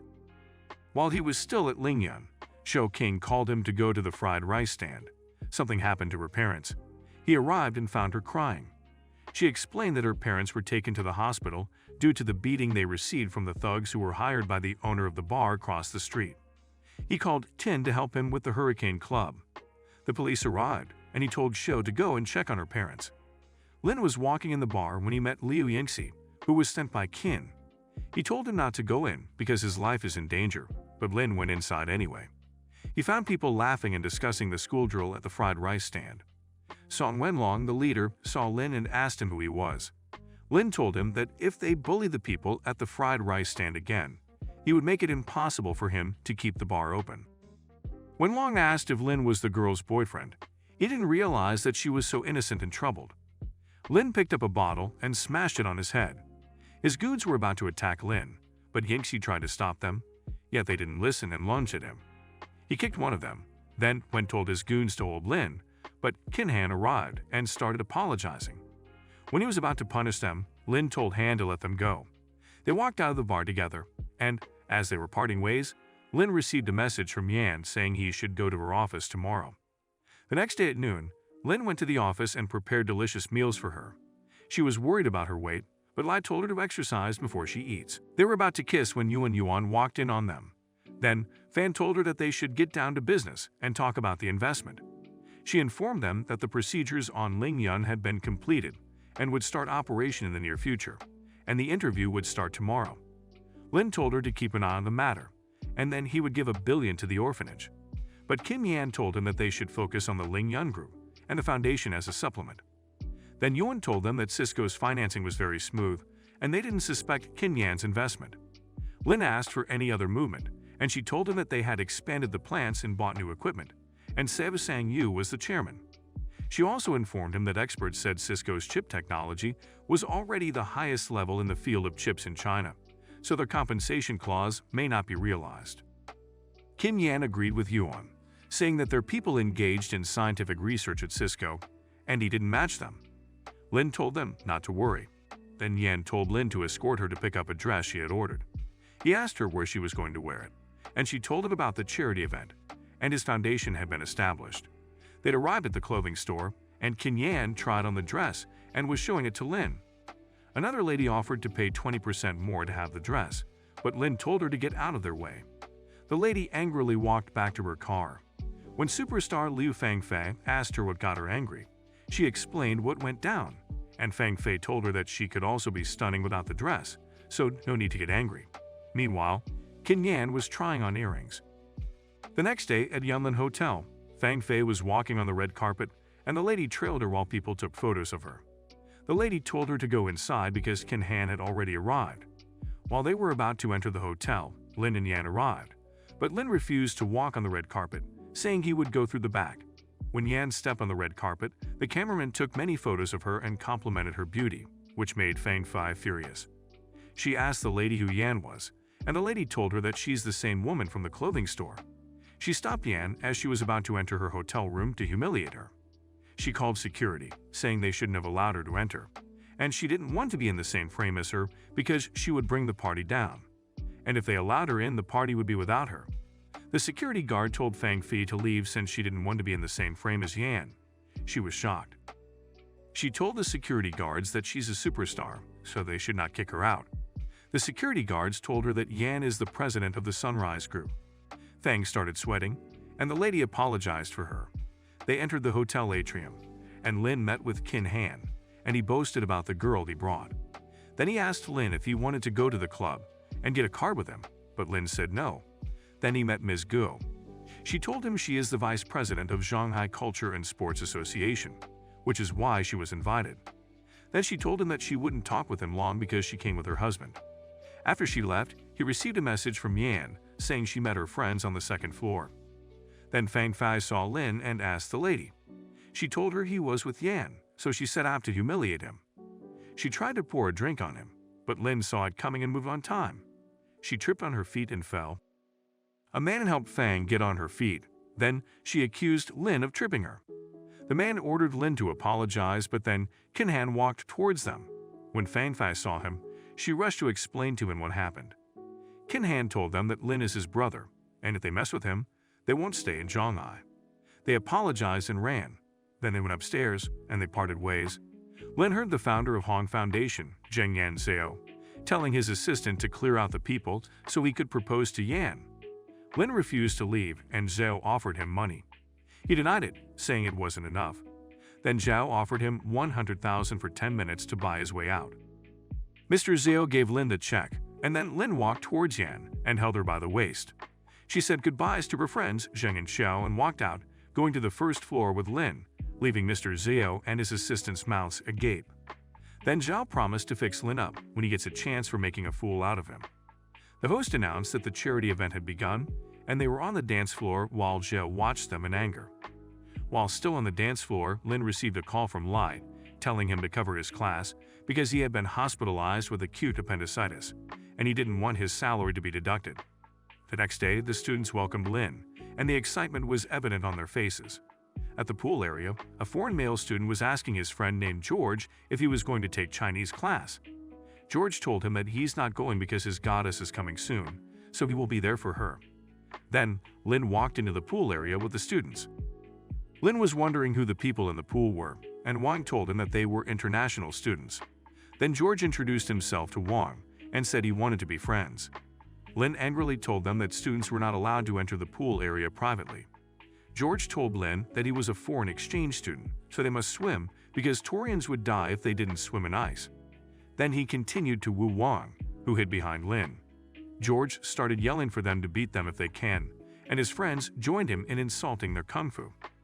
Lin kicked George and sent him flying into the pool. He got out of the pool and peed in it together with his friends. When they were done, George told Lin to continue his lesson and was about to walk out, but Lin told them that they would leave the pool area after drinking the pool water. He threatened to tell the principal about the kick and get him expelled. Lin slapped him, saying a kick is not enough to sue him. He's going to give him more. His friends went to attack Lin, but he beat them too, while Lin's students were cheering him on. Some of the foreign students ran out of the pool area screaming for help. Lin walked up to George and grabbed him by the hair. He dragged him to the pool and plunged his head in the water, making him drink it. Then he looked at George's friends and asked them if they wanted him to do it to them too. They crawled to the pool and drank the water. Suddenly, the executive vice president of the university, Mr. Fang Zedong, walked into the pool area and asked what was going on. George told Mr. Fang that he wanted to sue Lin, and Fang asked Lin if he wanted to start an international dispute with the foreign students. Lin replied, saying that Fang had not figured out who deals with whom. Mr. Fang took Lin to the principal's office, and he told the principal to deal with Lin for beating a student teacher. Lin told the principal what the students did, and the principal told Fang that Lin was the honorary vice principal of the university, so he was given a suspension. On his way out of the office, Wang gave Lin a medical kit.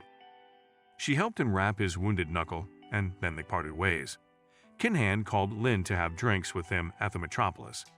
He arrived and remembered he had promised to buy him cards. He bought the Imperial Package card, the most expensive one. Then he went to meet Han, and he was introduced to Jinming and Go Zhongyuan. They shook hands and sat on the couch. He gave the cards to Han. Then a waitress offered them wine and fruitcakes. She gasped when she saw Lin and asked him what he was doing there. Lin looked angry and had asked him if they knew each other. He explained to him that he had just taught her as a substitute teacher at the teacher's college, and then he glared at her. Kinhan told her to sit and drink with them, 10,000 yuan per glass. She told him that she doesn't drink.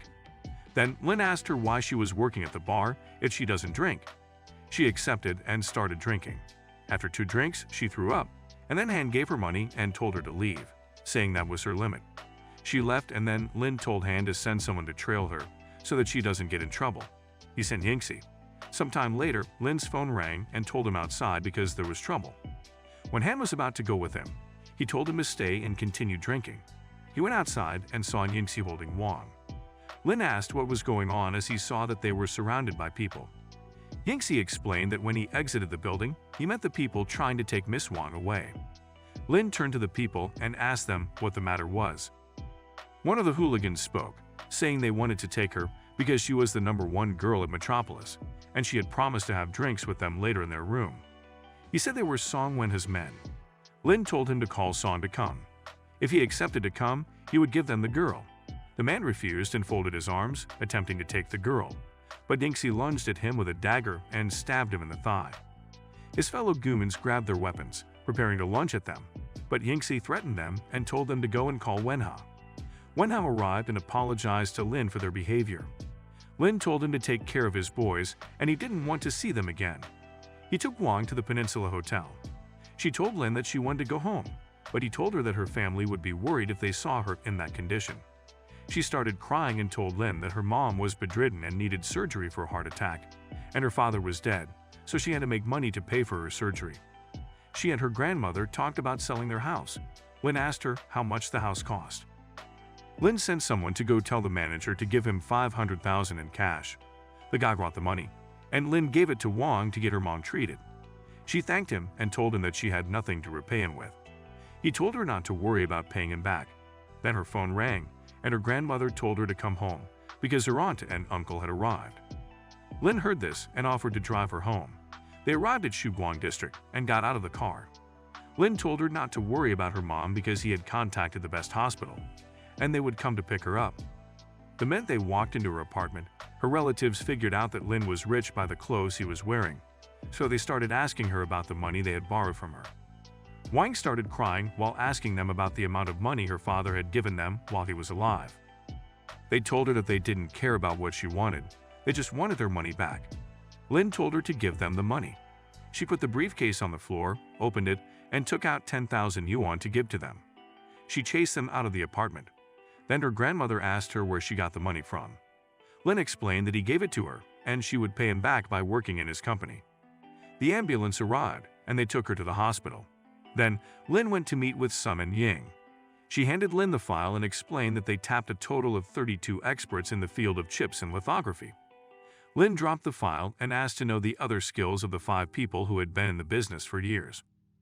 Ying told him that they do not want their skills to be acquired by their connections. Parts for photolithography need to work with the best in each segment. He asked when the project would start, and she told him that there is a key person that Harem and Sun have not met yet. She handed him the file when he asked who the person was. Lin read that it's VR's vice president, world-class computer Shentian Zhao, and he told them that they need to find the guy and take him down. Sun told him that the person is important to their development of lithography. Then he offered to go to M with Xiao Lu. Lin told them to forget about Shentian Zhao. Then he received a phone call to go to Lingyan. He went and Yuan and Qi gave him a letter that summons him to court. Qi told him that Tan Hong is the one who's suing them, and the trial will be held tomorrow. Lin remembered that the Tan Hong Foundation organized the charity dinner, so it could be Zhao taking revenge. When Xiao asked what they needed to prepare for, he told her to wear a black short skirt because she would be his cheerleader. Then he took out his phone and showed her the information on Shen Tian Zhao and told her to check him out. Afterwards, he went to Yan's workplace. When the receptionist tried to stop him, he told her that he wanted to surprise Yan. He walked into her office and found her doing yoga. He offered to massage her and told her to lie on the couch. He poured lavender-scented oil on her and started massaging her back. After the massage, Lin held Yan in his arms as they sat on the couch. He told her that he would like to take her to him country, and she was ecstatic, standing up and saying she would book the flight tickets in advance. Then Lin left, telling her that he was going to see one of his students at the hospital. He arrived at the hospital and found Ra's uncle and aunt surrounding her mother's bed. One of the uncles introduced Wang Ta, his daughter, to Lin, and Sun introduced her son. Lin asked Ra about her mother's condition, and she told him that the surgery was successful, but she would stay at the hospital for another week for observation. Then her aunt and uncle started to ask Ra for money, and they began arguing. Wang told them to knock it off because they were still in the hospital. Then they asked Lin to lend the money. He told them they should go talk about it outside. In the hallway, Lin told them that he's not going to take back the money he will give them, but they have to decide one person who he would give the money to. They started fighting, and Lin left them in the hallway and walked into the ward. Moments later, Wang's aunt and her son walked in telling Lin that the uncle left, so he should give her the money. Lin took a pen and paper and wrote an IOU. Then he told them to prepare a deed to the house. They gasped and left, and Lin said goodbye to Wang. The next day, Lin went to court. The moment he stepped out of the car, the journalists crowded him by throwing questions at him left and right. One of the journalists asked him if he admits to the allegations made by the Tinhong Fund. He replied happily that he admits to it. Another journalist asked him if it is true that he bought the sports car with the charity money. Lin replied that he did it. Meanwhile, Zhao was telling the Hope Orphanage Director and Yan Chen, Saffron Orphanage Director, Mr. Gu Yuntel and Ms. Lai Sulan, not to be scared. He told them that they should just follow what they taught them to do. Then, he showed them 2 briefcases of money, saying it will all be theirs if they behave. Then, they went to the courtroom. The judge told the plaintiffs to start their lawsuit. Zhao's lawyer told the court that Lingyan did not publicize any of the aid materials, which is a violation of fund management regulations. The judge then asked the defendant if they admit to the lawsuit. Lin yelled that he is denying it. Then, they called the witnesses. Yuan recognized them and explained to the court that he sent 1.5 million to them, but they both denied it, saying they only sent 50,000. Yuan even told the court that he still had the receipts, but the judge told her to be quiet. Then the judge asked the defendants what they wanted to add. Lin told the court that the money he sends to the orphanage is not charity money. It is his money, so it doesn't need to be publicized. The court broke into murmurs, and the judge asked Lin if he was sure. When Lin assured them that it was indeed his money, the judge announced to the court that Lin did not violate anything. Therefore, they are letting him go. As they were walking out of the parking lot, Joe stopped Lin and told Jack to go and bring Lin to him. Jack went to Lin, but when Lin did not make a move to follow him, Zhao told Jack to take Lin to his car. But as he was about to grab him, Lin caught Jack's hand and twisted it. He cried for Lin to let go of his hand while Zhao was just watching and sweating in fear.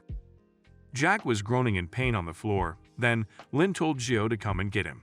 Zhao lied, saying that he still didn't feel well from the cold and didn't want to infect him. He ran away, leaving Jack behind. Lin then offered to drop Yuan off at her home since Qi came with his car. However, Yuan told Lin that she would go with Qi. She went to Qi's car and drove off. Lin got in his car, and as he was about to start driving, the system lady awarded Lin a sci-tech electronic equipment factory for cracking down on the shady orphanage.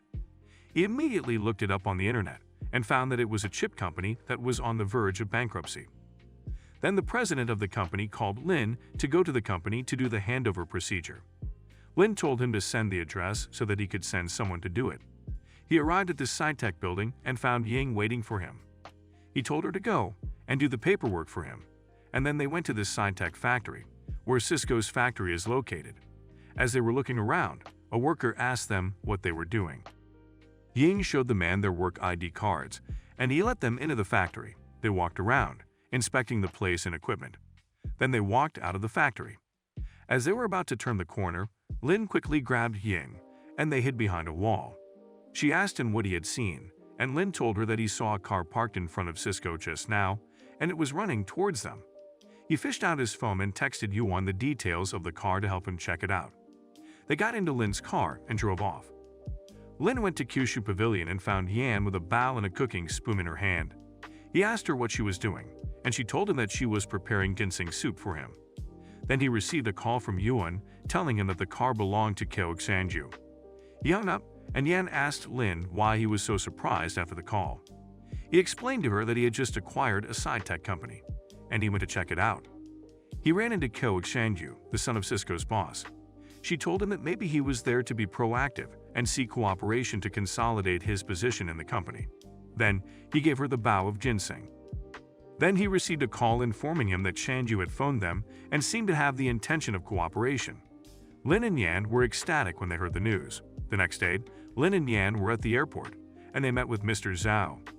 Lin mocked him about losing at the court the other day and thanked him for the 50,000 he gave him, saying it improved their lives. Mr. Zhao walked away fuming in anger, and he told his assistant to call the airport manager and tell him not to allow them to board the plane. When they went to the ticket checking point, the female worker told them that their tickets had some problems. Zhao walked past them with a smirk on his face, making fun of them, saying they wouldn't be able to board the plane. Lin told him that if he wasn't on the flight, it would not take off. Zhao smirked, looking at him, and said that he was out of his mind for thinking that the flight would not take off without him. Then, they announced that the flight would be delayed for 20 minutes. Zhao said it's normal for flights to be late. 20 minutes later, Zhou walked past Lin, saying hi and going to board the plane. But the announcement came again that the flight might not depart on time, and they should wait for further notice. Zhao was furious, and people started blaming him and told him to apologize. Then Liang Jiming arrived and introduced himself as the general manager of the Home Airlines. He told Zhou to apologize to Lin immediately. Lin and his assistant took their bags and ran out of the airport. They arrived in Country M and stayed at the Castle Hotel. The following morning, they went to bed together. The next day, they went to the amusement park. Yan wanted to see the tigers, and they met a couple trying to feed the coyotes. Yan told them that it was prohibited.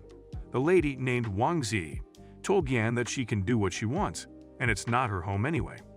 Lin then told Yan not to care about them because the wolves are protected by the law, and they could go to jail for killing it by feeding it. The couple gasped and walked away. As they were wandering around, Yan saw the wooden horses and said she wanted to ride it, but the line was too long. Lin told her to rest while he went to buy the tickets. When it was his turn, he asked the sales lady if the VIP tickets have a limit. She told him the price and said that it can only be played once, and the person on his back insulted Lin. However, Lin bought all the VIP tickets. While they were riding the horse, Yan wanted to keep riding because she was having fun. Then, Yan told Lin that she was feeling peckish and they should go eat. While they were eating, Yan asked Lin to get her another vanilla souffle. He went, and while waiting, the couple came again. Zi told Lin that the souffle was limited to members, and Junyi told Lin that it was a shame that he didn't lead the logos, and then he insulted him. Lin told them that he bought VIP tickets for each of them. The couple was shocked. Lin went back to the table, and Zi started boasting about her husband's companies. The husband told Lin that Zhonghan Capital invested in his company. Lin spat out his juice, surprised that a Chinese hand capital gave him so much strength, and he asked if Qin Han is his ancestor. Junyi informed them that Ling Yun Capital was about to invest in him, but he believed they wouldn't understand his market position. Zi asked her husband why he was talking so much to someone like Junyi. Lin took out his phone and asked Junyi the name of the person who invested in his company, wondering if it was Yuan or Qi. He then called Qi and inquired if he knew Junyi, to which Qi confirmed that he did. Lin told him to withdraw his investment, and Junyi heard Qi's voice and started apologizing. Zi advised Junyi not to apologize, saying that with his potential, many families would love to invest in him. Junyi became angry and blamed Zi, claiming that if Ling Lu pulled out, he wouldn't be able to get investments from anyone else. Yan and Lin left when their argument escalated, and it was already dark outside. Lin received a message from Yuan containing information about Shen Tanshu and called Guanyin to distract her from work on their vacation. The next morning, Lin found Yan getting ready and asked where she was going. She said she was meeting Guan to discuss the dock design. After Yan left, Lin prepared for work. Lin went to the Micro Nguyen headquarters building. He asked the receptionist if they had a recruitment plan.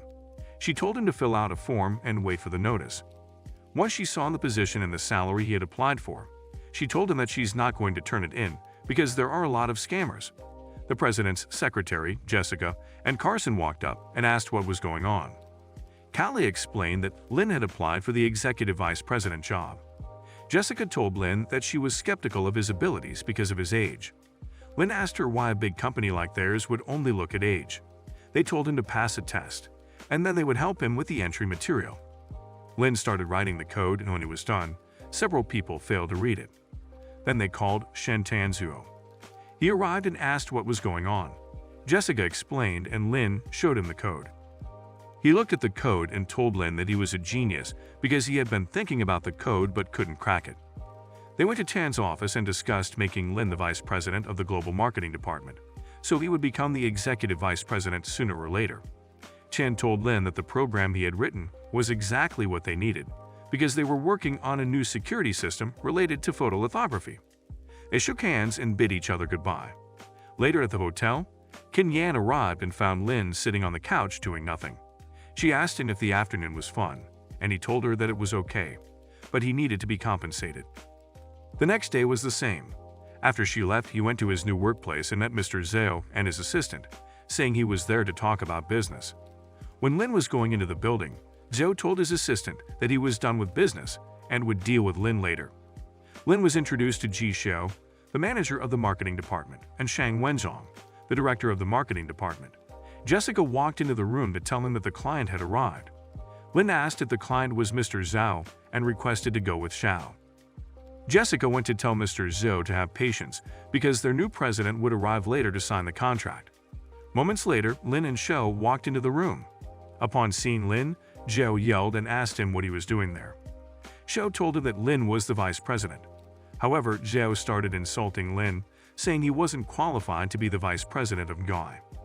Lin told Zhao to give him the contract to sign, and when Zhao approached him, he got punched in the face by Lin, knocking him out. The assistant told Lin that the Zhao family would not let him go while dialing a number.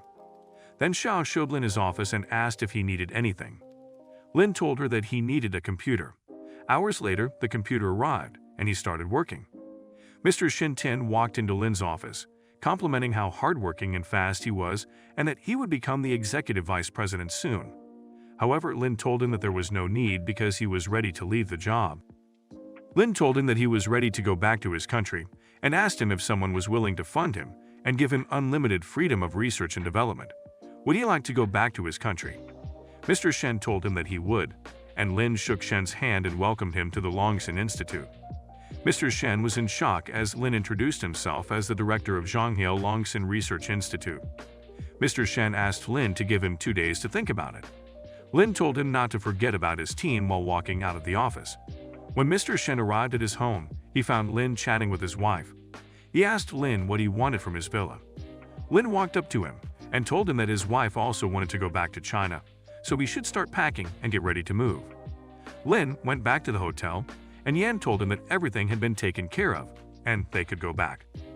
They went back to Shanghai, and Lin told Sun and Yang that she and her team would be working at Longxin, and Shen would be the director if Sun didn't mind. While they were still talking, Lin received a call from Cap Xingyu to meet him at the Dynasty Hotel. He arrived at the hotel, and Cap welcomed Lin and gave him a seat. Kao told Lin to order anything he wanted to eat and not be polite with him. Lin sat on the chair and ordered a lot of food, making Xingyu gasp while telling him that the three of them didn't need so many dishes. Then he ordered another bottle of Chateau Latour.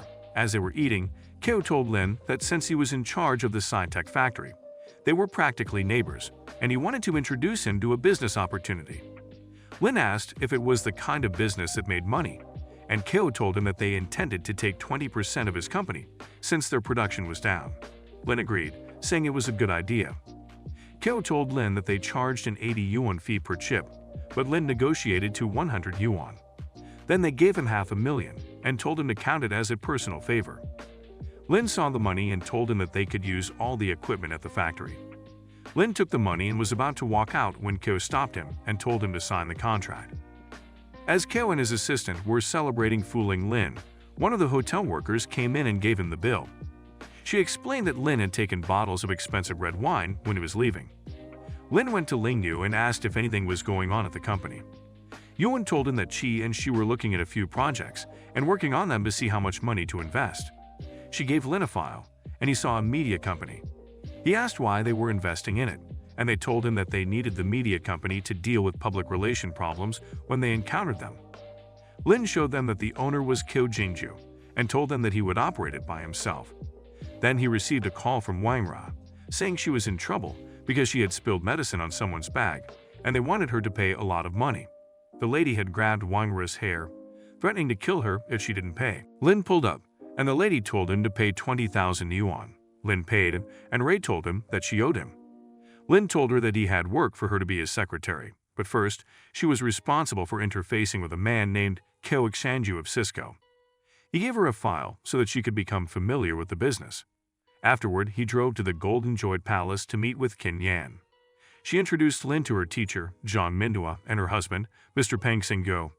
As they all sat at the dining table eating, Yan stood up to propose a toast to the teacher.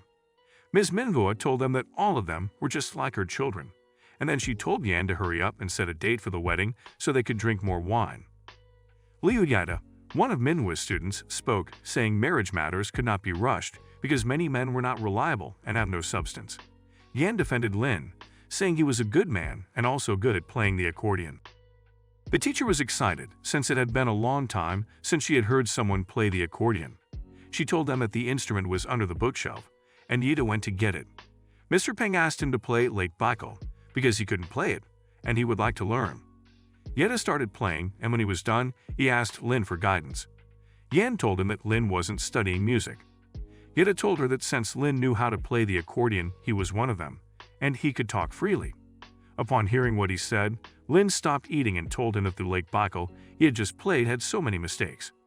Yida got furious and told Lin to play the song so he could see the difference between them. Lin played Lake Baikel, and Mr. Peng, Manhwa, and the classmates were mesmerized by it because it was so good, comparable to that of a professional teacher. Then Yida told them that social talent could not be of great use. He thanked the teacher for training him and said his company had entered a stable development stage, and there was 700 million financing under negotiation. He also told them that Yuan made the investment happen. Yida turned to Lin and asked him where he worked and if he would like him to invest in his company. Lin told him that it wasn't necessary, and he didn't want to be big. Then Yida told Lin that he was using Yan as a bargaining chip for his future bankruptcy. Then someone knocked, and one of the classmates went to open the door. They came back to the dining room with Yuan. She apologized for being late, and Yida called her to go sit next to him.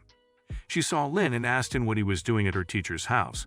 Lin explained, and Yida gasped and asked Yuan why she was calling Lin her boss. She explained that he was the owner of Yinggun. After saying goodbye to their teacher, Yida invited Lin to play golf, but he refused, saying he had other fun projects. Then he left, holding Yuan and Fan. Lin told Yuan to check out Fenglin Culture Company, and she told him that she had already done it and Kyo Jingju had contacted her. Lin told her to make an appointment with him. Qin Yan was getting out of the pool when Lin dragged her to sit on his lap and told her that she would be his CEO. At the end of the year, he had the idea of consolidating existing resources, and he would be very comfortable if she came with him. She told him that she would think about it. The next day, he went to drop Yan off at work, and he met Ying.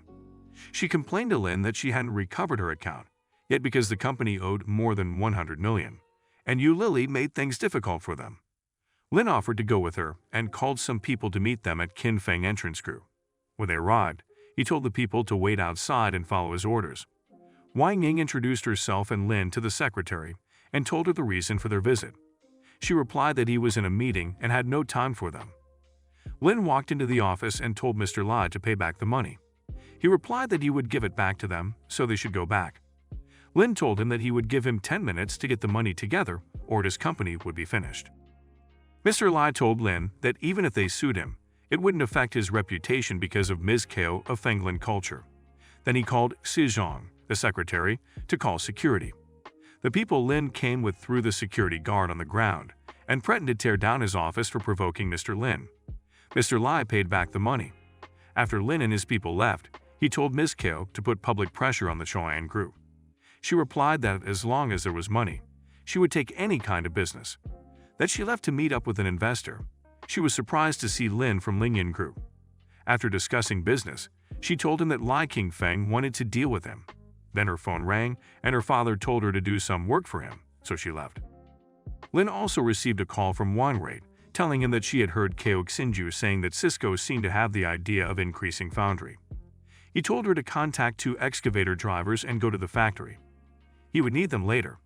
He arrived at the factory and told the excavator drivers to demolish several warehouses in the factory, saying someone would come to stop them.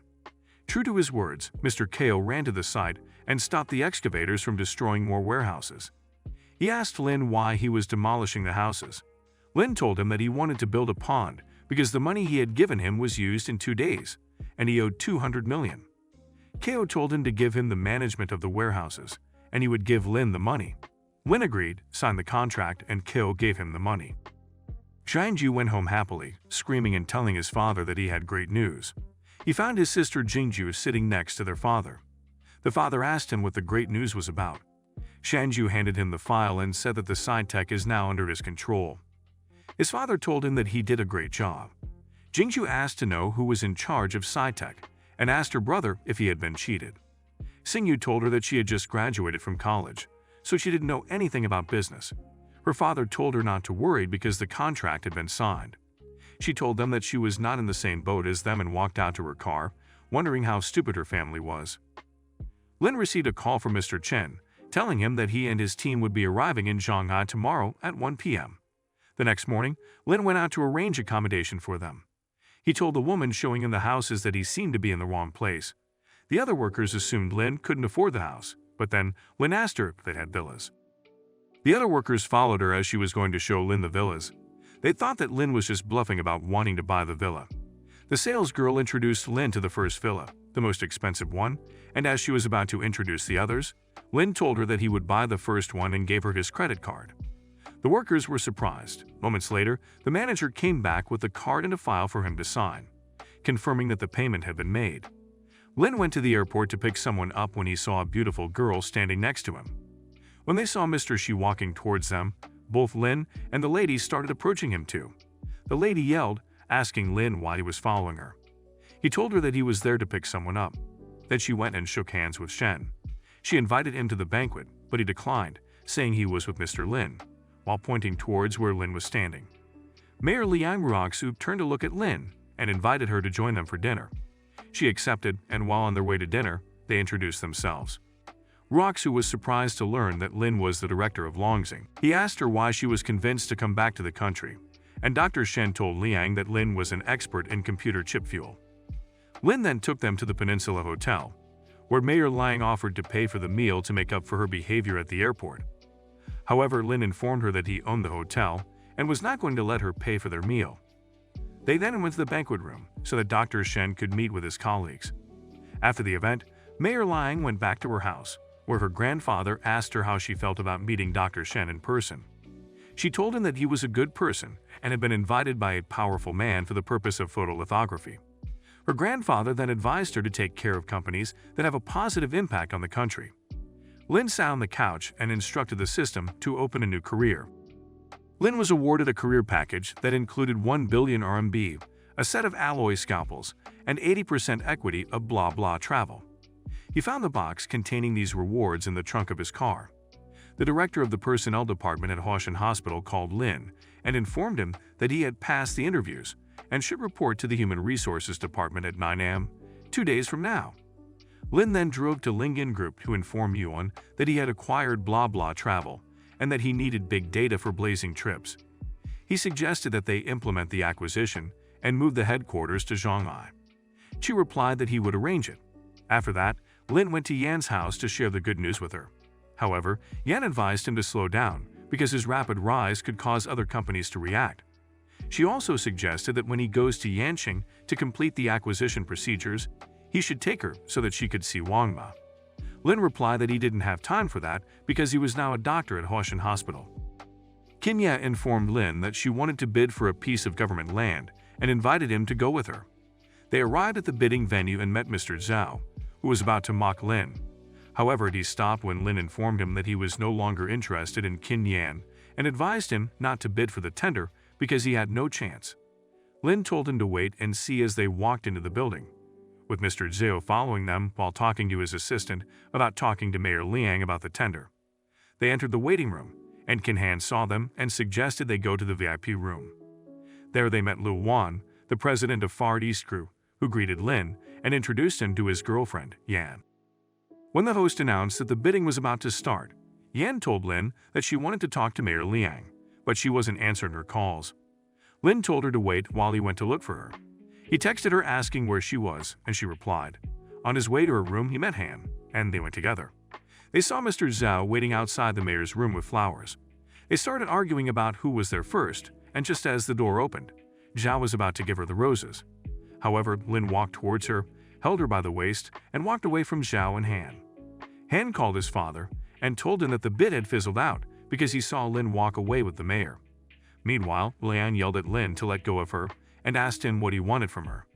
Lin begged her to give Choyan Group a back door, but she refused.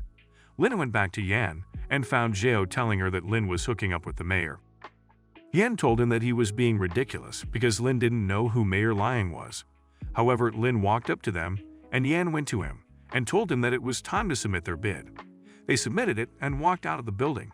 The next day, on his way to work, Lin heard a girl scream for help as her grandfather had been experiencing stomach pains and had fainted. A man stepped forward, claiming to be a doctor, and diagnosed the grandfather with acute appendicitis, which could be life-threatening if left untreated. Lin asked him how he knew it was appendicitis, and he told the little girl that her father would be fine and sent her to buy medicine. When she returned, the man had woken up, and the other doctor asked him if he was feeling any pain. The man replied that he was, and then said that the professional doctor couldn't differentiate between appendicitis and intestinal flatulence. Lin left after refusing the money the girl was about to give him. Once Lin arrived at the hospital, he met the man he had seen outside, Zhou Ziqing and Kiao Xin. They were surprised to see Lin. Then Dr. Chenping told them that they were all new and their positions were that of trainer physicians. They would go through a 1-month emergency rotation before returning to cardiac surgery. She then introduced them to Lai Chuan, the director from cardiac care, and they followed her to the department. Chu Han told Dr. Kiao to arrange for the new doctors, but he refused, thinking that he didn't want people to gossip about him if he took his nephew. Chu Han told them that there was an emergency night shift, and they were all to volunteer. They all went to check on a patient. The female patient asked Chu Han if the handsome guy was the new doctor, and Ziqing introduced himself to her. She told him that she was not talking about him. After they were done with the check room, they were headed to the emergency room when a woman frantically asked where the director was so he could perform surgery on her son. Chu Han told the trainees to go check it out. The woman told them to get the dean because none of them were qualified to do surgery on her son. Lin told her that it was a knife cut and only needed stitches, not surgery. Zinchin stepped forward, telling the lady that he could handle her son, but she told her that she was the district minister of construction, and in case of an accident, he would be responsible. Zinchin stepped back and Chu Han asked who would be able to do it. Lin replied that he could do it. They took him to the operating room, and Chu Han chose Lin and Sin as her assistants. After stitching the muscles and fat, she told Lin to stitch the subcutaneous and skin. She finished stitching the boy, and they took him to his mother. She started yelling, saying he would have a large scar. They told her that it's normal, and then she left to call the boy's father. Lin asked Sin to send her a copy of the video she had recorded, and she did. He sent it to Yuan and asked her to check the woman out. Xincheng called his uncle and explained the situation. The uncle responded that he and Dean Zhao would go to check it out. Dean Jiangwei Zhao and Xingkang's uncle found out that Chu Han had left a new doctor to handle the matter. She replied that the family was just being unreasonable. The uncle told Zhao that they should just fire him, but then the woman barged into the room, crying and begging Dr. Liu to give her back her job because her husband was fired. The security guards came in and took her away, and Dean Zhao told them not to tell anyone about what happened. They should let it go. The system lady gave Lin 100,000 proficiency points and 10% career completion. Dr. Liu broke Lin from his trance and told him that she would give him a test. She sent Qian Xin to the lab to get an electron microscope.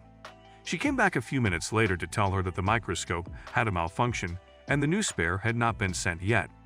Then she told him that they would wait for the microscope to arrive before taking a test. Lin sent Xin to go and get the regular microscope. Dr. Liu told him that if he used the regular microscope, he would screw up the nerve and blood vessels. Ziking told Lin that he was being cocky. Lin told him that it was normal for people like him to not be able to understand the skills of the master. Sin brought back the regular microscope, and Lin did what he was told to do. When he was done, Dr. Liu saw that he did a great job using a regular microscope. She told him that he had passed and would be her assistant whenever he was doing surgery. Lin sent a text to the manager of Peninsula Hotel to bring them lunch. Then Dr. Liu told Lin that she was doing an important surgery. She had stimulated the procedures many times, but the postoperative suture felt too risky, so she wanted to hear his opinion. He told her that she couldn't handle it with her ability. The food arrived and Dr. Liu refused to eat with Xinking because Lin had already ordered lots of food. They sat down and had their lunch while continuing their discussion. He asked her who the person was that was going to have the surgery. She told him that it was the head of the police district. She showed him the film of the person and asked if he could come up with a treatment plan for her. Lin stood from his chair and told her that he was going to prepare a report for her. 6 hours later, he finished writing the report. Dr. Liu saw the report and told Lin that he could go home and rest. As he was walking out of the hospital, he got a call from Jingyo to tell him that she knew that he and her brother pulled the strings. Lin told her that he was just the manager and was very busy with his side business. After the call, he texted Yuan to change the legal person's name of Lingyan Group to Kinhan on a site called the Eyes of Earth. Meanwhile, Jingyo went to meet her brother to tell him to terminate the contract he had with Lin because he was not an ordinary person. Shanju refused, saying that if he stops, he will lose a lot. Then she told him that Lin was the owner of Lingyan. He told his secretary Jian Meng to look it up. She saw that the owner was Qin Han, and he told her that he was disappointed in her. She tried to explain what she saw a while back, but Shanju told her that she was just trying to thwart his accomplishments to make their father stereotype him as a way to improve her position in the family. The next day at the hospital, Dr. Liu told Lin to keep his phone on him as she was going into the operating room. The doctors were discussing the risks of the surgery with the president of the hospital, Miao Gofeng, and Du Yachin, the chief of surgery. When Mr. Du was said to start preparing the procedures, Dr. Liu stopped them and showed them the report Lin had written, saying there was a problem with the structure scheme. They agreed that Lin should be with them in the operating room. Meanwhile, Lin was busy with patients in the emergency room when a lady ran in saying she was in pain. He asked where her access card was. She told him that she didn't get a chance to get one. Lin told her to get out. The next patient knew Lin. She asked to see a female doctor, but Sin told her that Lin was higher than her, so she should let him see her. Lin checked her out and then received a phone call to go to the 13th floor Department of Surgery. He left after telling Sin that she was in charge of the emergency room. As he was going to the elevator, he met Mayor Liang. When she asked him what he was doing there, he introduced himself as Dr. Lin Yi. Then Go Chong walked up to them and asked if they knew each other. The mayor replied, and Go Chong explained about the report Lin wrote and how he sent it to the General Medical Center, and they gave a very high evaluation. Mayor Liang was surprised, wondering how many vests Lin had that she didn't know. They went to the operating room, and Dr. Liu told him that he was only allowed to watch. He saw the patient and asked her if he was the son of Du Peng, the man he met yesterday. Liu Chahan replied. The surgery began, and Miao told Director Duan that he would leave the rest to him. When he walked up to the patient, he saw that the vessels had been squeezed together with other swollen organs, and the blood vessel was too thin, making it rather impossible to stitch. If they put a needle, it would be 100% non-stop blood, and the patient would lose his vitals. They agreed on terminating the surgery. Duan and Miao went outside the operating room and met with Gao Chong and Liang to tell them that they had tried their best, but the vessels were beyond the point of suturing. Gao Chong started yelling at them while walking towards the operating room. Then he heard Lin telling Liang that there was a possibility of saving the patient. Miao and Duan tried to go in and take a look, but Chong blocked the door, saying he wouldn't let them in without the word of Lin. Dr. Lin agreed to be his assistant. Then, Lin activated the system Lucky card, and it gave him a 5-minute time limit. He started the surgery with Dr. Liu helping him. When the 5 minutes were up, he had already finished the surgery and started stitching the patient up. After he was done, he walked out of the operation room to tell them that the surgery was a success. The four of them walked into the room and thanked Dr. Liu, but she told them to thank Dr. Lin because he was the main surgeon. The system lady awarded Lin proficiency and inner pharmacopoeia. Then he fell asleep on his desk. 5 hours later, he woke up and found lying on the couch staring at him. She gave him food and told him that she came to thank him for the surgery, but Lin told her that if she wanted to thank him, she should sign the papers. He printed the papers, and she signed them. As he was walking to the parking lot, Dr. Liu invited Lin to join her for dinner. He refused, saying he had already eaten dinner. Then, Xinting ran towards them and invited them to a race of the young men of Shanghai. They agreed to go with him. They arrived at the racetrack, and Lin and Liu went to watch from the VIP area. But Xinting told them not to because it was for people with a lot of money. He told Liu to ignore him. Then the cars arrived. Lin went to meet them as he was walking out of the VIP room with Liu. Kinhan went to talk to him, and Zhou told them that they were there for a race, so they should let Lin run a few laps. The loser would quit the young four men of Shanghai. Instead, Lin told them that the loser should burn their car. They agreed, and they followed the same rules. 4 people on one side. Kinhan spoke, saying it would be him, Lin, Liang, and Gao. Mr. Zhao's team consisted of the top 3 racers on the field. Dr. Liu explained to Lin, and he asked her if she still knew them well. She told him that to win, they could only take advantage of their familiarity with the track and the car. Kinhan went to argue with Zhao, but Zhao told him to stand in his place. He should go to the bleachers over at Kinhan's club. Lin laughed at Zhao, saying he was the one talking about territory while he owned the whole place. They went back to their team. Lin told Dr. Liu to run a few laps. He told Han to run the first portion and Mr. Go the second. Liu would run the third, and he would be the last. 10 minutes later, Han and Mr. Zhao started the race. After Han, Dr. Liu went in the racetrack with Wang Wanji, and then it was Lin's turn. Wang Wanji apologized to Zhao for being only 3 seconds ahead, and Zhao told him that with Ji Li's strength and another 4 seconds ahead, they would not be a problem. Then, they saw that Lin was closing in on Ji Li, passed him, and won the race. The audience started chanting for the loser to deliver the car. Mr. Zhao gave the keys to Lin, and when he was about to leave, Lin stopped him and told him not to go yet so he could watch his car burn. The mayor called him to go with her to check out a batch of imported medicine that's ready to enter Shanghai. Meanwhile, at Jiang'an Hotel, Spring Wen Zhao from HR Pharmaceuticals and her assistant Meng Haiking were discussing the increasing prices of the medicine. At Yangshan, Bill Fan Dongai called his son to tell him that tomorrow, the price of the medicine would be set. The next morning, Mayor Liang went to pick up Lin and gave him breakfast.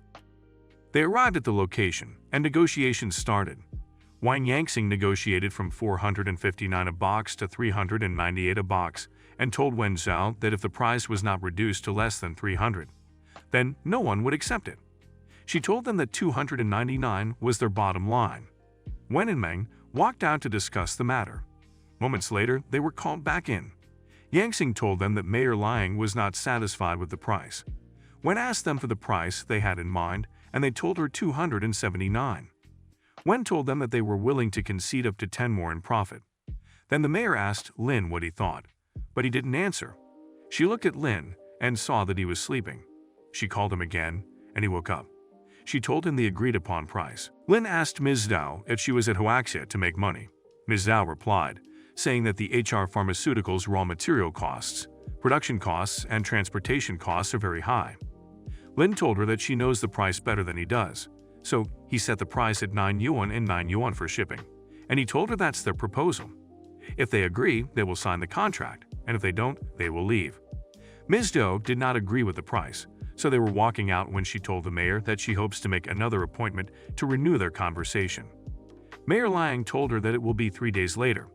After the negotiations, they went to the hospital. Mr. Yang wanted to meet Lin, and he asked him about his plans for the future and offered to get him promoted. Lin refused, and then he asked Lin Yi where his family is from. Lin told him that he was raised in an orphanage. Mr. Yang then told Lin that he was tired and needed to take a nap. They walked out of the ward, and Mr. Yang was talking with a man, saying that Lin looked familiar. Then he offered to call someone on Yangqing's side to check on the orphanage. Lin Yi was outside Mr. Peng's house when Yan walked up to him, and they went inside together to talk to Mr. Peng about a Chinese herbal prescription that he wants to make into a proprietary Chinese medicine. Mr. Peng told him that if he doesn't have the state qualification, then it's against the law. Mr. Peng took them to meet Zhou Dongwei, the vice president of traditional Chinese medicine. Lin gave her the prescription and said that she should help him make it into medicine. Dongwei agreed to make the medicine. They went to the house and watched shows together. Yan got out first and received a call from Wang Me, telling her that two men had gone to the orphanage to inquire about Ling Ni. She told Yan not to tell anyone else. The next day, Lin was with Dr. Chan Xin when they saw a man persuading his mother to go to the hospital, but she refused, saying the medicine was expensive and that she had a daughter to take care of. They walked up to them and asked what the problem was. The man explained, and Lin took the patient's file and read the prescription. He told them that her heart problem was not that serious, and they should just buy quick-acting pills and eat healthily. The other patients then surrounded Lin to check their prescriptions. The mayor went to the emergency room. Liu went to call Lin to the dean's office. The dean told Lin that what he's doing will have an impact on the hospital. Lin told him that he just prescribed medicine and has no idea what he has affected. The dean told Lin to go back and write a review, but Lin refused and went back to the emergency room. The system lady congratulated Lin for the completion of the mission and awarded him 20% shares of any company. Then, Mayor Liang called him to tell him that the medicine price had increased. She told him to meet her at the cafe. He went to meet her. Lin told her that if the prices are raised across the board, the cost of living for people will increase significantly. She told him that she knows and asked Lin if he has any ideas. He came up with a plan and explained to her what needs to be done. She told him that she will go and arrange it. Then, he called Jingju and told her he has work for her. He went to her office and told her to find someone to help her spread the news. She told him that the matter is a bit special and doesn't need to use domestic servers because it's easy to spread the risk. Lin told her that he will help virtualize the addresses of several offshore servers so that it could be transmitted to the internet without being noticeable. 2 hours later, he was done and told her that the rest is for her. Then he walked out of her office, leaving her wondering who Lin is. When Zhou was with his assistant, he told her that the prices had increased. Then her phone rang. Mr. Roy informed her that the Chinese were making a massive purchase of 25 medicines. She told him that it's normal for them to want to stock up before the price increases, which means she can easily take the 289 price. Lin met with Ms. Zhou, who gave him the file and told him that they studied it, and it's a very good traditional Chinese medicine, and they would like to do further approvals and clinical trials. Lin told her that he would write an authority letter. Then, he went to the bidding center with Mayor Liang. Wen Zhou told them that there was no room to lower the price. He showed them the file and told them that the Chinese came up with a medicine similar to the one they were selling with few side effects, so there was no need for them to stay and negotiate further. Yangson looked at the file and told them that the medicine is very similar to the one they were selling. Wen reveals a similar medicine created by the Chinese, making negotiation pointless. Ms. Dao took the reports and told Lin that there were only laboratory data, and there was no clinical report. Lin reached into his pocket, took out a bottle of the medicine, gave it to her, and told her to take it back to the lab and study it. They would talk about the price when they were done. Lin and Mayor Liang walked out, and as they were walking to her car, she asked Lin if he was sure that the medicine could replace ibuprofen. Lin told her that he was sure. She got in the car while Lin whistled and walked in the opposite direction.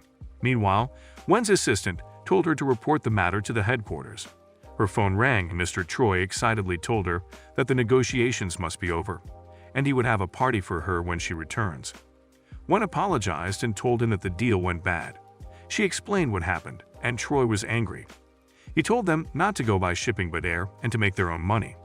After the call, Wen told her assistant to make arrangements. Fan Donglai got angry when his son told him the price of the medicine, and he told him to do a background check on Lin Nie. His son told him that he already knew that he was Qin Han's brother. He went back to the emergency room and saw people looking at him as if he had committed a murder. Xin explained to him that they were the people he told to register under Director Liu's number, and their numbers were not taken. Lin yawned and said it's not his problem. Dr. Liu Yongxing, Fan Jingfang, and Kyo went to the dean's office to complain about Ling Ni. Dean Zhao told them that he would move him to the acute care and then slowly marginalize him. While in the middle of their complaints, Dr. Kyo's phone rang.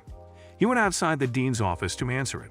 Wang Guanghong asked Kyo what was going on and that he had millions of yuan of goods, and the medicine could still be sold. Mr. Kyo told Wang that there was a new doctor in the department, and now no one goes to see them. Mr. Wang told him that they should pull him down, and Kyo said he would give him his number so he could speak with him personally. Then Zinkin appeared and asked his uncle why he was letting them get in touch. He told him that he was not leaving such a good thing to them. When their deal was done, he would report to Dean Zhao, and Lin would get dismissed. Dr. Liu, Lin, and Sin entered room 804 for a room check. Lin went to check on the patient, and Xiaotong asked if it would be better for her father to have surgery. She told her that her father is old and may not leave the operating table alive. She insisted on the surgery, but her sister Liu Jingyu disagreed with her because she didn't want to gamble with her father's life. Xiaotong told her husband to say something, but he told her that he thought it was better not to have surgery. Xiaotong got furious and told them that they should divorce, that the husband told the doctor to do the surgery. After that, Lin went to Shanghai Center for Disease Control and Prevention. He went with Ruoxu to discuss the medicine that can replace imported medicine. Then a man asked Lin where he got the prescription. Lin told him from the King Pharmacopoeia. Another person told Lin that he hoped he was more serious. Lin stood up from his chair and told them he hoped the medicine could enter the clinical stage and speak with data. Then he walked out with Ruoxu. When he reached the hallway, Dou Liang, the president of Shanghai Chinese Hospital, stopped him, saying that what he had said shackled the development of Chinese medicine for many years, and they invited him for dinner. As he was walking out of the building, Wang invited him to dinner. He went with Ruoxu, and Wang told him to help sell a batch of medicine. He would have a 20% profit, but Lin said he would accept 30%. Wang told him 23% to take care of Chu Hanli. Lin agreed, and he told Wang that he would only believe it if he signed. Mr. Wang gave Lin money and signed the papers. Lin told Ruoxu to get to work, so she introduced herself. Wang gasped, and then Lin asked him where he got his number. He replied that it was from Zhao Wang, and he asked if there were any other doctors. He told him that Zhao Jianwei was also involved. The police came and arrested Wang. The system lady congratulated Lin for cracking an illegal operation and completing the career mission ahead of time. He received 100 million RMB and a fashionable tricycle. Lin thought the doctor career was interesting, so he decided to experience it for a few more days.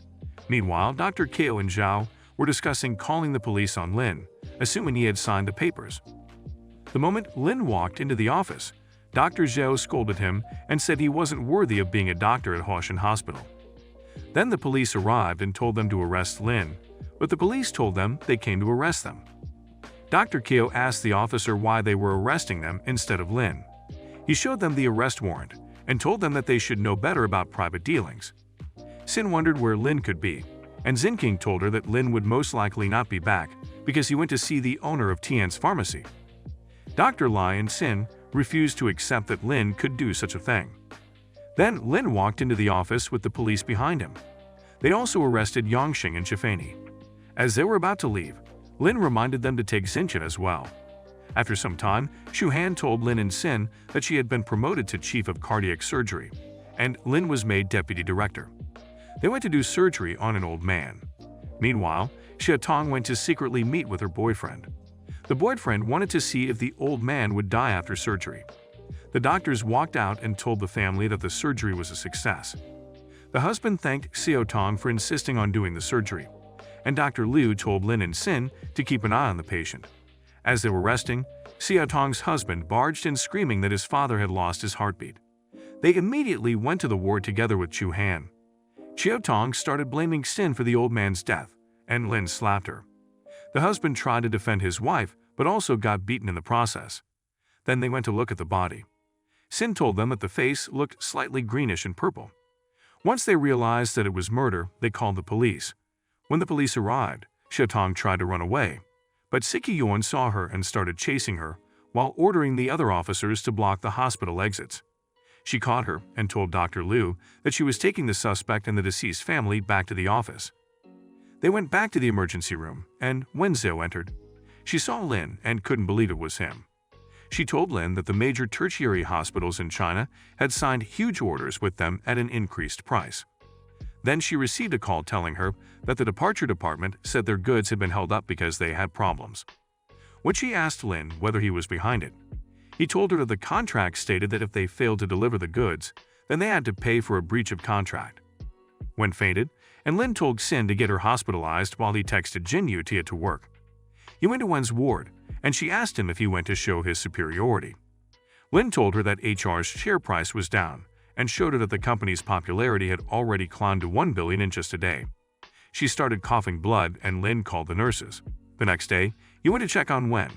She told him to tell them his terms, and she told him that they had reduced ibuprofen's price to 138. But Lin still insisted on 9 yuan and 9 yuan or no free negotiation. She told him that it was impossible. They agreed on the price of 23.4, and then he walked out of the ward and out of the hospital on a call inviting Ruoxu to his house for a barbecue. She arrived at Kyushu Pavilion and changed into her bikini, then went in the swimming pool. After some time, she asked Lin why he invited her. Lin gave her a file and told her that ibuprofen's price had been reduced and that the major pharmaceutical companies' share values were going to fall. So in order to stop loss in time, they gave him the files in exchange. She told Lin that she had to discuss it with her grandfather. Then Lin told her that it was too late to leave. She told him that she was going to take a shower. While blow-drying her hair, Lin walked in and told her to get some rest. When he turned to leave, she grabbed Lin's shirt, telling him to stay. She kissed Lin, and he pulled away, saying that she was drunk, but she insisted that she knew what she was doing. As they were in bed, she asked Lin to send her an electronic copy of the document, and she sent it to her grandfather. He called her and asked where she got it from. She replied that she couldn't say, but the documents were true. She was getting dressed while still on the phone. Then Lin asked if she wanted help with the zipper. Her grandfather heard it, so she hung up on him. Kung Xiao and Shang heard Lin's voice, and they were in shock. Kung Xiao saw the documents and told his father that they were not trivial. Shen Sui, the mother, spoke, saying that it might be an opportunity for the Liang family. Shang was curious how she got it and said that she seemed to have met a valuable person. Meanwhile, Ruoxu was done fixing herself and told Lin that she had work the next day, so she would go back. The next day at the hospital, Dr. Liu introduced Wang Zedi and Zhen Binjiang to Xin and Lin. Xin reminded Lin about Ms. Wen's discharge, and they went to her ward and found her parking. He gave her the bill, and she yelled that she was getting out of the hospital and would never see him again. Then she saw that the bills were expensive, and she turned to Lin, saying he couldn't even pity her. After she left, they went to their office, and Liu Chuan showed them information about the next patient they were doing surgery on tomorrow. Then Wang Zi walked in and told them that they would invite everyone to have a meal on the first day, so they should not order lunch. Half an hour later, the food arrived, and Wang Zedi gave everyone their lunch except Lin. He told him that he had forgotten about him. When Sim was about to give Lin her lunchbox, Nan arrived, saying she came to give him some food. They went to the break room, and he ate his food and escorted her to the elevator, saying he would pick her up after work. He went back to the office and Sin walked up to him, asking if Yan was his girlfriend. He replied that she was the one who was chasing after him, but he didn't agree to it. She told him that they were discussing the skirt she wore, which cost more than 80,000 yuan. He told her that she ran a company. Dr. Liu told them to go read the information because they had surgery. After work, Lin met Yang, and she told him that the company did not win the bid, and a group of nail households still did not want to leave. Lin offered to go with her to check it out. On the way, he called Han to contact 10 trucks to wait for him at the shanty town. They arrived at the shanty town, and the driver introduced himself as Zhao San. Lin told Zhao San the instructions, and they walked towards the group of people. Han Juan walked up to them and explained that they all came to ask for money. When they heard that someone wanted 100,000 yuan per square, Lin told the group of people to send their representative so that they could talk. One blonde guy told him that they would move when the money was in place. Lin showed them the truck, telling them that they wouldn't even walk if they wanted to. The blonde guy told a bald guy to find an opportunity to run through the trucks, and he would compensate him. The guy attempted to run past the truck, but he bumped his head hard on it. Then they both left, taking their injured friend to the hospital. Lin told Hanji to keep it a secret, and then he went to Yan's office. She asked him how she looked in the dress she was wearing, and Lin walked to her and kissed her. The next day, when Yan's secretary informed her that the projects had been taken care of, she instructed her to inform the vice president and the project department that the meeting would be held at 10. Then, she received a call from Wang Yang, telling her that Lin would end up in prison for what he did at the shanty town. She told him that if it was about the problem, she would give it to him and he should just find a place to sign the transfer contract. Hanju told Yang that Yan knew about the shantytown incident, and she left with the contract after questioning him. Yang called Lin and informed him. Lin rushed out of the hospital. Meanwhile, Yan arrived and threw the papers on the table, telling Wang Yang to sign. He asked her to have a meal with them, but she refused. When she was about to leave, Mr. Wang got angry and yelled for someone to stop her. The guards did, and Wang Yang walked towards her and told her that the feud was not just about the project but between them and Lin. He said that if she followed them and drank with them, everything would be cleared up. Mr. Zhao and Fan held Yan. They were forcing her to drink wine when Lin barged in and kicked Mr. Zhao in the face. The others lunged at him, and he fought with them. After breaking Wang Yang's hand, he looked at Zhao, asking why he is always looking for trouble. Zhao told Lin that if he dares to make a move against him, it won't do him any good. Lin lunged at him and pinned his head to the floor. When he was about to break his hand, Ruoxu, Kungxiu, and Han walked into the room and tried to stop him, but he broke it anyway. Kungxiu looked at Lin, thinking that he's exactly like his father. Lin turned to Fan and told him that it had nothing to do with him. Lin and Yan left, leaving the others to take care of everything. As they walked outside the building, Yan scolded Lin for going to meet them alone. He took her back to her office. Then, Yan told him that the first phase of the terminal renovation project has been completed and he should go have a look. The following day at the hospital, Sin told Lin that he would be operating on a heart stent. Then, Wang Zei told the department that they should go to Wanjiang Terminal to have fun since most of the surgeries would be done the next day. They went to the terminal, and Zei told the girls that he would get a boat, and they would go out to the sea. Then he looked at Lin, thinking that Lin can't compete with him. Sin and Liu went and asked Lin if he knew where they sell swimsuits. They went to the store and bought the swimsuits, and Lin bought a tank top and shorts. Zei saw Liu's body and started drooling. She covered herself and told him to stop looking at her. One of the nurses asked Lin why he was covering his body. Zei told him that Lin's body was bad, that's why he didn't want to show it. The nurses didn't believe him, so they removed Lin's tank top, revealing his perfectly sculpted abs, which made the girls drool. They asked him why he still wears clothes with such a body. He told them that he's not an exhibitionist. He left them playing at the beach and went to the Terminal Operations Center. He told the manager that he came to see how things were going. The manager replied, and Lin asked if they received a proposal from Yellow Designs. He showed him the only sketch they sent and left after telling him to contact him when the designs come out. Zei told Lin that they will go have fun, so it's easy to lose things. Someone has to stay behind and watch them. Lin thanked Zei for paying for the boat and also taking the initiative to stay. Zei told Lin that he misunderstood. The friend Zei invited Gao arrived. Gao saw Chuan and called her sister-in-law. Zei asked him how he could call her that when they haven't started yet. Gao asked Zei if he was sick in the head and told him that Lin owns Wangjing Terminal. Lin called a big boat, and Zei said he would just stay and watch the bags. On the boat, Dr. Liu was admiring the view when Lin came beside her and asked her if she wanted to go swimming. They put on their oxygen masks and went into the sea. She clung tightly to him. After they got out of the sea, Lin told Gao that they should head back because they have work. Dr. Liu told them to go and rest while she and Liu headed back to the hospital. At the hospital, Liu met her uncle and his family. They told her that they came to see a doctor. She told them that she's now on duty, so she will call the deputy director.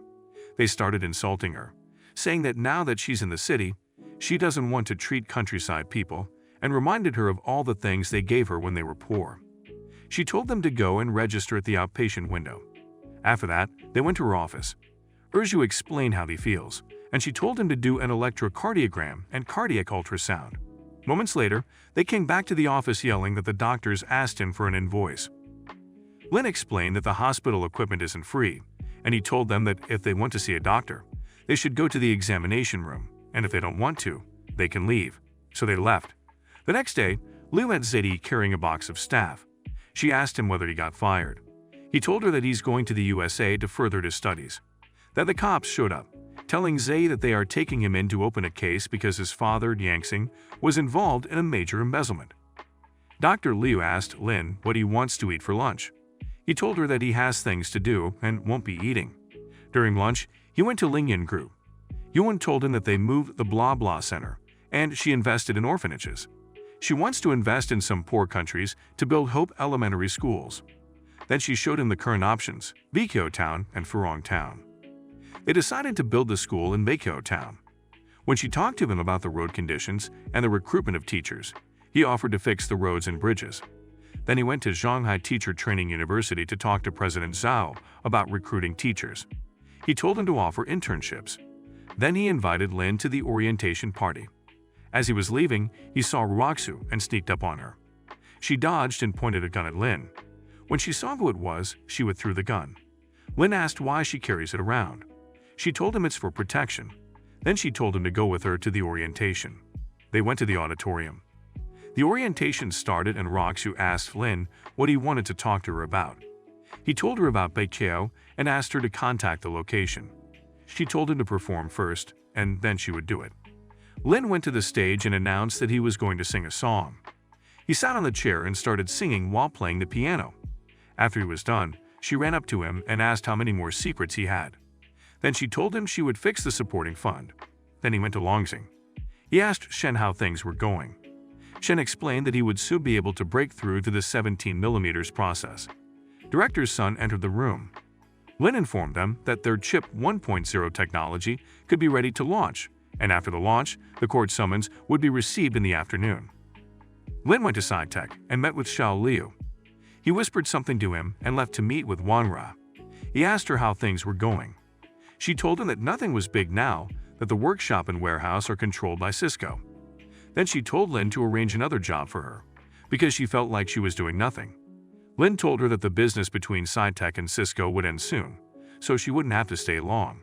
She walked to Lin and kissed him. An hour later, they heard a knock on the door.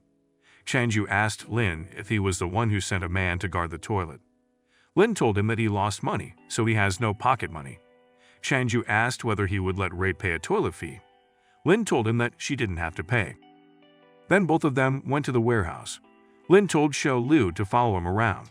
After some time, he told Xiao to go back to work. Chanju stopped him and asked what he was doing. Xiao replied that he's going back to the toilet to charge. Then he asked Lin what he meant by that. Lin lied that Xiao is a distant relative and the family is in no good, so he can only arrange for him to work there. Then Lin told them to follow him to the cafeteria to take control of it as well. Chanju stopped him and gave him a check, saying the cafeteria and the toilet are also in his charge. They exited the warehouse, and Lin asked Xiao Liu if he had a good look at everything. Xiao told him that it's all written and ready to be done when given an order. Meanwhile, Jingyu is telling her father that Lin is getting ready to launch the technology of 1.0. At the hospital, Lin asked Chuhan when she was visiting her family in Baekhyeo. She replied, and Lin said he would accompany her because he had some work there. Then Ruoxu called him to pick her up.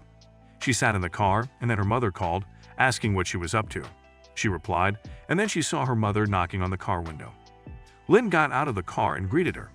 They went to have dinner, and Lin told her to eat as if it's her own restaurant. Ruoxu's mother looked at Lin, thinking that he had only been in Shanghai for 2 months and had developed a lot. Ruoxu's mother told Lin that she had heard he was developing lithography and said if he needed anything, he could ask her. Lin told her that he needed a 4nU light source, and it's something that only Satsuma can produce, but he's gone and nothing works. She told him that if he wants their attention, he must have something to balance them. After dinner, Lin left Ruoxu with her mother. She told Ruoxu to focus more on work. Then they went to meet the mayor of Baekhyeo, Sun Maokun, Secretary Wu Zhaoyu, and the reporter Wen Shu. Maokun thanked Lin for financially supporting Baekhyeo. The reporter asked him why he wanted to build the school in Baekhyeo. He replied that he wanted to bring children closer to their dreams. Then, after the interview, Ruoxu gave Lin a check from her mom. When Lin asked what the money was for, she told him that it was for the schools and the road. Then he told her to go tell her mother that he would take the money. Ruoxu told Lin that Maokun would receive him anytime he goes to Baekhyeo. He told her that he would be going with his colleague tomorrow, who is also from Baekhyeo. He went to Lingyan Group and gave the check to Yuan. When she read the information on the check, she told Lin that the funder's information is the Heavy Trust Group valued at 8 million. Upon hearing this, Lin told her not to deposit the check yet. He will arrange it. Then he walked out of the building, wondering who Ruoxu's mother it is. They arrived in Baekhyeo, and the reporter picked them up from the airport. Lin asked to go to a car store to buy one, and they went and bought a red G63 for 300.5 million. The reporter called Secretary Wu, telling him that Lin used the sponsorship money to buy a car. Wu yelled at him, saying the money was in a fund and hasn't been allocated at all. After swiping the card, the sales lady gave Lin the car's contract to sign. He told Chu Han to sign and told her that the car is for her. They got in and drove off after telling the reporter that they don't need her company. He gave Chu-han directions to Blue Sky Orphanage. They arrived, and the kids were ecstatic to see Lin. He carried a little girl and went to find Wang Ma. She introduced him to the director, Lai Chu-han. She told them to go sit inside while she made dinner, but Chu-han offered to help her. At the dinner table, Wang Ma asked Lin to stay for a few more days. He told her that he would come back on another trip because he still has things to do in Shanghai. They said their goodbyes and left. They went to a hotel, and Lin was about to book 2 rooms.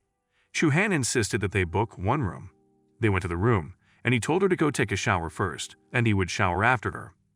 While he was busy unpacking their clothes, she came out of the bathroom with just a towel and told Lin that they should shower together. They entered the bathroom, and she pushed Lin in the bathtub before he could get his clothes off. When he complained that he hadn't even taken off his clothes, she told him that she would do it. He tried to get out of the bathtub, but she pushed him back in and kissed him. After taking a shower, Chu-han told Lin that he could work on his things while she paid respects to her mother and maybe move the grave. Lin told her that he would accompany her. Then the reporter called Lai, drunk and saying she was in a bad mood and out drinking. She asked Lin to come and keep her company, but he refused.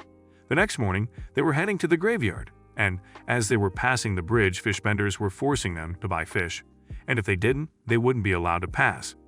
Lin switched seats with Chu-han, drove the car at full speed, and crushed their fish stalls. One of them told his fellow vendors to look for him in town. Lin and Chu-han arrived at the graveyard. She paid her respects while Lin was waiting for her. Then she asked him if they could stay for a while. 10 minutes later, Lin went to her, and she hugged him, telling him that her mother died of exhaustion, and she's thankful to her for making her go to school even though she was beaten. As they were leaving, Lin told her not to worry. They will move the graveyard so that she can visit her whenever she wants. Then Chu-han's brother Liu Kai arrived at the graveyard on his motorcycle. She asked him why he didn't bring anything if he came to visit their mother. Kai told her that he came to see her so that she can lend him money to buy fertilizer for the family's farm. She refused to give him the money, saying he uses it to gamble. Kai threatened to go to the hospital. She works to talk to her bosses so that she can lose her job. Lin suggested they go to their house to talk. When they arrived, the neighbors admired the cars and Lin barged into the house and found Kay's father gambling. Lin threatened Liu Daejin that he would bury him if he asked for money from Chu-han again. As they were walking out, the fish vendors stopped them, and one of the vendors told Lin that he had crushed their fish stalls and made his father have a heart attack, so he should pay up. All of them agreed. Malkin's son Deliang appeared, asking what was happening. They explained and he walked towards Lin, telling Chu-han to stay with him for 1 night and everything would be settled. Lin slapped him, and he told Lin that he was calling his dad to arrest him. Minutes later, Malkin arrived with the police. He saw Lin and told him that he had been looking for him. Lin told him that he wouldn't stay in Beijiu because his son wanted to have him arrested. Malkin started beating his son while telling him that Lin had come to build schools and roads for them. The people gasped. Malkin apologized on behalf of the people of the town. They went to a restaurant to discuss the projects, and Lin told him to say that it's funded by Chongqing when publicizing it. They arrived in Shanghai, and Lin went to Lingyun where he talked to Qi and Yuan about finishing the project at Baijiu in 3 months. Then he asked about Shanghai Cisco's final payment, and she explained that they are on their final outbound coordination. He told them to dress in formal clothes and go to the Spring Hotel to see a big show. Meanwhile, Mr. Kao and his son were planning to sabotage Longzhen's launch. In Yanjin, Roxa's mother reached home, and her grandmother, Yang Yuhua, asked if she saw her boyfriend. The mother replied and said that he isn't suitable for her daughter. When Yuhua asked why she refused him, she replied that he's too ambitious, and she thinks he's Lin Jinshin's son. Then she told them that she gave Lin money, so he might have guessed her identity. The grandfather asked her to switch on the TV. She heard a reporter on the news saying that Chongqing Group donated the money. Roxa's mother said that Lin is reminding her that he's not a weakling. On the day of the launch, Mr. Kao invited lots of reporters. The launch began, and the host introduced the product. Shangyu stopped her, saying he has a few questions. He said Cisco had developed the chip 1.0 a few months back and applied for a patent. Then he told her that they plagiarized the patent technology of Cisco. Everyone in the room started murmuring. The host said she couldn't answer the question, so she invited the director of Longzhen to answer. Shangyu saw Lin and wondered what he was doing on the stage. His father asked if they knew each other. He explained that he's the guy who he took Sci-Tech from. Lin told the audience that the product they were going to launch is Chip 2.0 because Cisco stole the 1.0 they developed, so they developed 2.0. The presentation was over, and he walked to Sanju. His father told them that they have a $3 billion contract, and if they don't guarantee the product, they will pay double. They'll pay 10 times the contract amount. Ko's dad fainted, and Lin received a call from Ruoksu, inviting him to her house. At her house, he told her that he was hungry. Then she offered to make him some food. She talked to Lin about Cisco, and he told her that he knows the target shareholder behind Cisco is Yanjing's Huayan Group. She told him that she just wanted to remind him that the Zhao and Liang families are family friends. While eating, his phone rang. Zhao Mo told Lin that he knows Cisco is not his target, and he should have waited for him to come down. Lin told him that he also had a welcoming gift for him. Then he told Yin Xi to get to work. Meanwhile, at the hospital, Zhao Mo was telling Mr. Ko that he's not to blame for what happened to Cisco. When Zhao was leaving the ward, Xianyu received a call that the warehouse is on fire. Ruoksu told Lin that Zhao Mo will sanction the Zhanghai Lingyan group, and she will hold it up for him. He told her to stay out of it. Then he carried her to her room. Moments later, Lin got up from the bed, saying he's going to get her some water. Then her mom video called her, asking if she had heard about Cisco. She replied that she had, then Lin appeared with the water. Her mom saw him and then hung up. At Yanjing Yuanqing's home, her father asked the mother why she hung up so soon. She told him that she didn't want to delay their business. The husband asked whether she didn't get tired from work. She told him that she's not talking about work, but their daughter is with Lin Yi. The husband furiously asked why they were living together before marriage. The mother replied that young people are much more open than they were. Then she told her husband what happened in Shanghai, saying that Lin ruined Zhao Mo's investment. At the hospital, Sin told Lin that there was an emergency. A person was brought in last night and needed a heart stent operation. Lin agreed to do it, and he went to the ward. When Shanyu saw him, he got up and asked Lin what he was doing in his father's ward. Sin asked him why he was talking to the director like that. Then Lin told Sanju and Jingyu that he was their father's primary surgeon. They were shocked to know that Lin was also a doctor. Then he told them that a heart stent operation is very risky. Shanju told him that if anything happens to his father, he will be responsible. Lin reminded them of the agreement they signed in case of an accident. When Jingyu heard this, he fainted, and Lin told the nurses to carry him out of the room. 2 hours after the surgery was done, Sin told them that it was a success and he would be discharged in a few days. Lin went to meet with Han. He introduced him to his friends, and then he told them that he needed to talk to them in private. Then he asked if any of them knew someone at the bank because he wanted to get a mortgage. One of them told Lin that his father is friends with the president of the bank. Then Kinhan asked if he wanted the money to deal with Zhao Mo. Lin replied that it was related to Zhao Mo. The 3 men offered to give Lin the money, but he refused, saying he wanted to go solo. The other guy asked him what he would be mortgaging. Lin listed some of his properties and told them to tell the bank to keep it a secret. After the meeting with the guys, he went to the hospital and was arranging some files when his phone rang. The person told him it's done, and he should get the paperwork ready. He will take him there. Lin was walking out of the hospital when Yuan ran to him and told him that some of the blah blah shares were being sold. Lin told her not to panic and keep an eye on the broad market data. He went to a meeting at Lingyan Group and asked what the situation was. He was told that the shares were still being sold. Yuan asked him if someone was trying to defraud them. Lin told them that the game between Cisco and them had officially begun. When Yuan told Lin that they only had 20 billion and it won't last long, he told them that he had 45 billion from outside. Meanwhile, Yanjing Huayan Group's Gu Changchuan and Sun Si were discussing revenge with Zhao. Then his secretary walked in, saying Lingyun had started buying back the shares.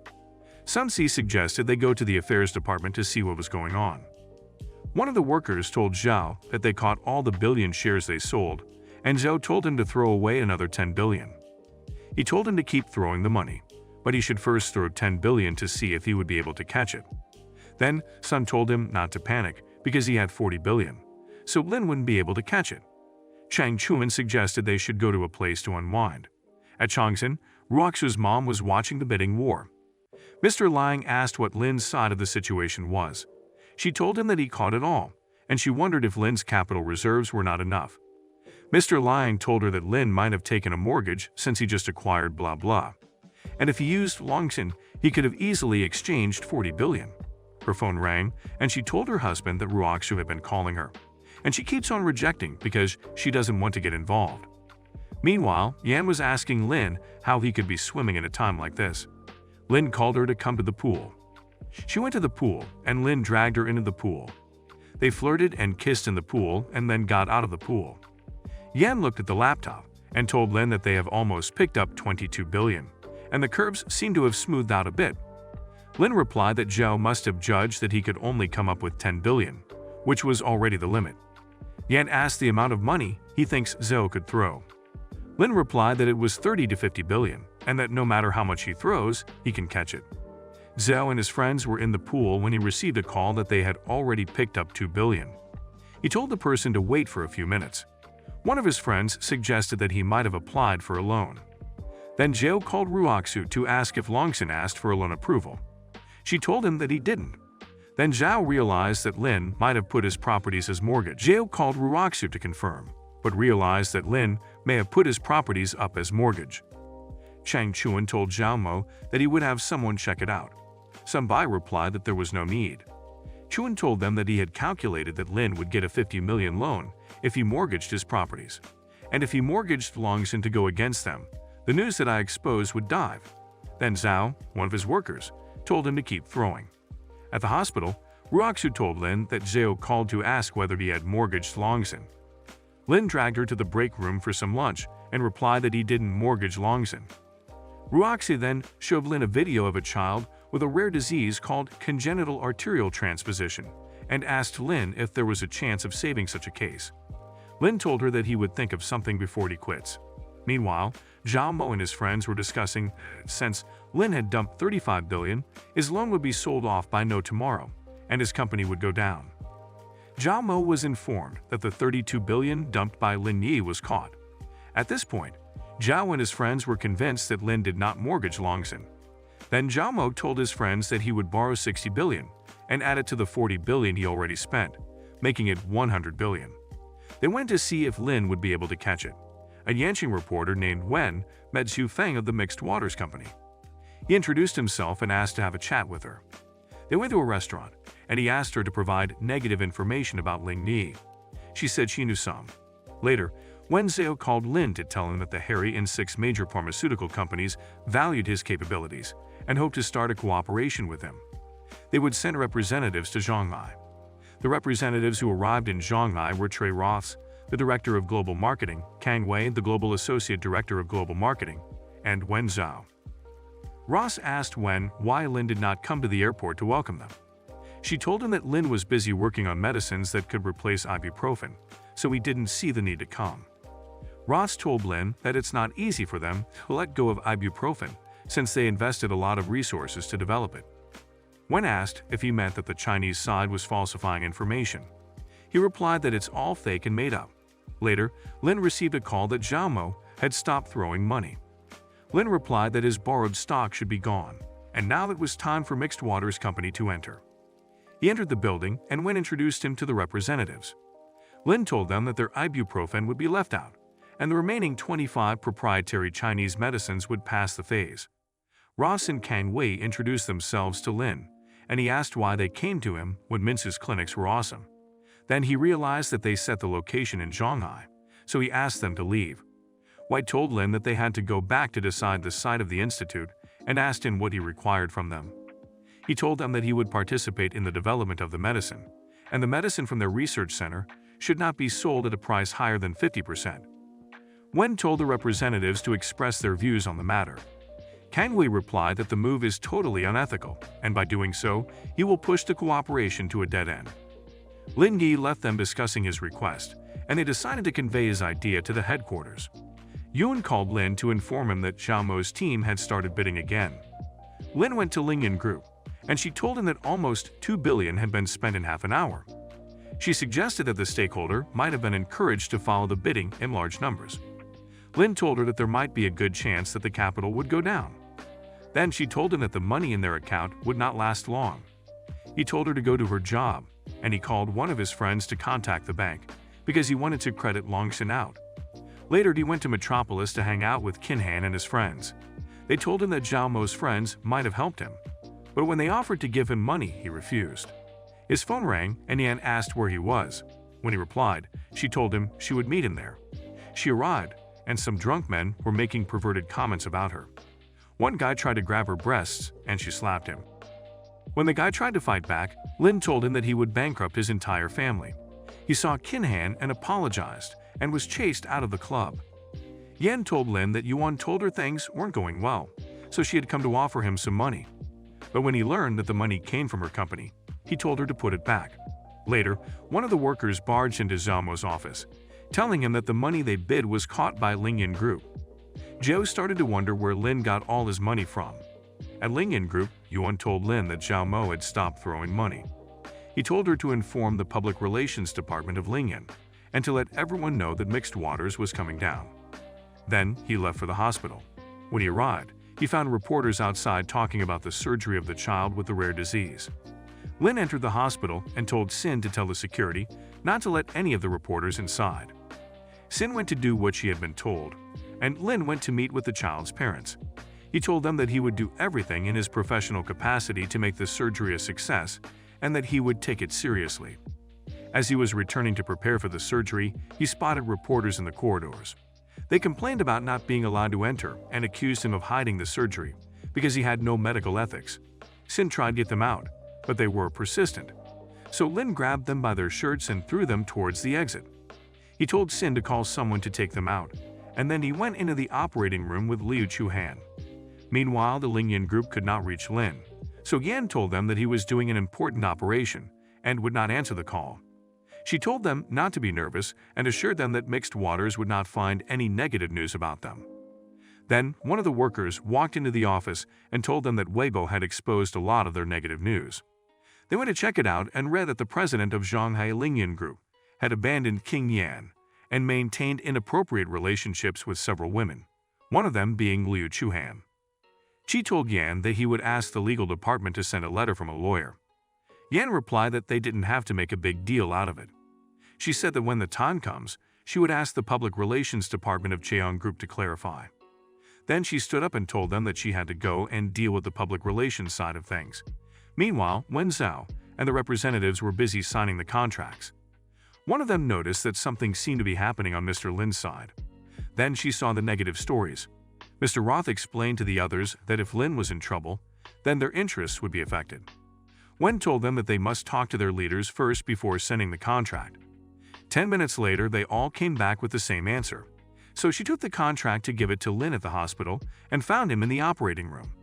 As she was waiting, Roxu walked in, and they greeted each other. Later, the operating room door opened, revealing Liu Chuhan and Sin. They gave the boys' parents the good news. The father asked where Lin was, and they replied that he was still in the operating room. Roxu went in and found Lin sitting on the floor looking exhausted. She helped him out of the room, and Wen gave him the contract and left. Lin told Roxu to sign it. When she asked what it was for, he'd explained it to her, and she signed it. She offered to give him a massage, and while she was massaging him, she showed him the negative news on Weibo. He called Yuan and told her to help him prepare a launch event tomorrow at Shanghai Lingyan Group. After that call, she received a call from Mingyu, saying that his mom went to Shanghai after she saw the news. Meanwhile, Yan welcomed Wangma and invited her inside. Wangma gave Yan a bracelet, saying that her mother-in-law gave it to her after she got married to Lin's father. When Lin arrived home, he found his mother and Yan. Wangma asked him why he was so late, and he replied that he was doing surgery. Then, he lied on the couch, and Wangma stomped on his feet, making him wince, while she yelled at him for fooling around with other women. Lin explained why he went to Baekyo, and Yan told Wangma that she trusts him. Meanwhile, Zhao Mo and his friends were doing a toast with Mr. Zhu for dating out Lin's dirt. Then Zhao Mo offered to take them to a nightclub to celebrate. But Mr. Zhu refused, saying he had some preparations for the second step. In a taxi, his phone rang, and after talking to the person on the phone, he told the cab driver to take him to the airport. The next day, Lin arrived at the launch, and when he stepped out of his car, the reporters crowded him, asking him a lot of questions. Then, Kinhan and his friend arrived and told the reporters to back off. Yuan walked up to Lin and told him that the launch would begin soon. He asked Lin to tell him the amount of money that's left in their account.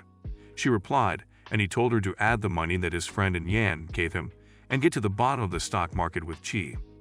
Wen Zhao told Lin that the contract is ready, and she wants to introduce him to someone. Mr. Zhu Feng appeared and introduced himself. Lin asked if he came to see the show, and Zhu Feng told him that he came to apologize for releasing false information. Lin looked confused, so Wen explained that the 7 major pharmaceutical companies came together and put pressure on them to apologize. Then, Lin told them that he wouldn't be attending the launch, and they should find the head of Shanghai Lingyan to do it. The launch was about to start, and Mr. Ko told his children that it was unexpected that so many people showed up. Jingyu replied that there were a few people inside that would be found by Zhao Mo. Then the head of Lingyan Group stepped on the stage and invited Zhu Feng to explain. Feng told the audience that the news was false and apologized for spreading lies about Lin. Mr. Ko and his kids were shocked, wondering how Lin pulled it off. Zhao Mo and his friends were watching the news, and he furiously banged his fist on the table, saying that he was going to call their company right away. Zhao tried calling them, but they weren't picking up, so Cheng told him to buy back all their retail investors' stocks on the market. Roxu showed her mother the contract, and she asked her if she talked to Uncle Chen. She replied that she did, and he told her to properly reward Lin. The mother told her that something was wrong, and if it goes too far, she may not be able to protect him. Roxu asked her what she meant by that, and she told her that they would talk later. She must call Uncle Chen and send him Lin's number. She tried calling Lin, but he wasn't answering. Meanwhile, Lin was with Han and Qi, discussing whether Zhao would be able to buy back the shares. Yuan asked Lin what his approach was. He told her to tell the public relations department to announce that they were going to cooperate with Shanghai Circuit to set up a sports car project. Then he went to the hospital to resign. When he was done, he went to look for Xin and Liu Chuhan. He found them in Liu Zihao's ward. As he was checking on the child, Chief Miao entered and asked Lin why he was quitting. He told him he had other things in mind. Miao told him that he wouldn't sign his resignation letter, but he would give him a long vacation. He would decide when to get back. Then, a nurse walked in and told Miao that a person anonymously donated 30 million for the child. Lin spoke, saying the man came at a good time because it would help in the child's medication. He said goodbyes and exited the hospital. He met Roxu, the system lady, who congratulated him on a task and awarded him 300,000 skill value and E-level battle power. When Lin asked her what battle power is, she explained it to him. Then he asked her where she came from, and she told him that he will naturally know when he becomes strong.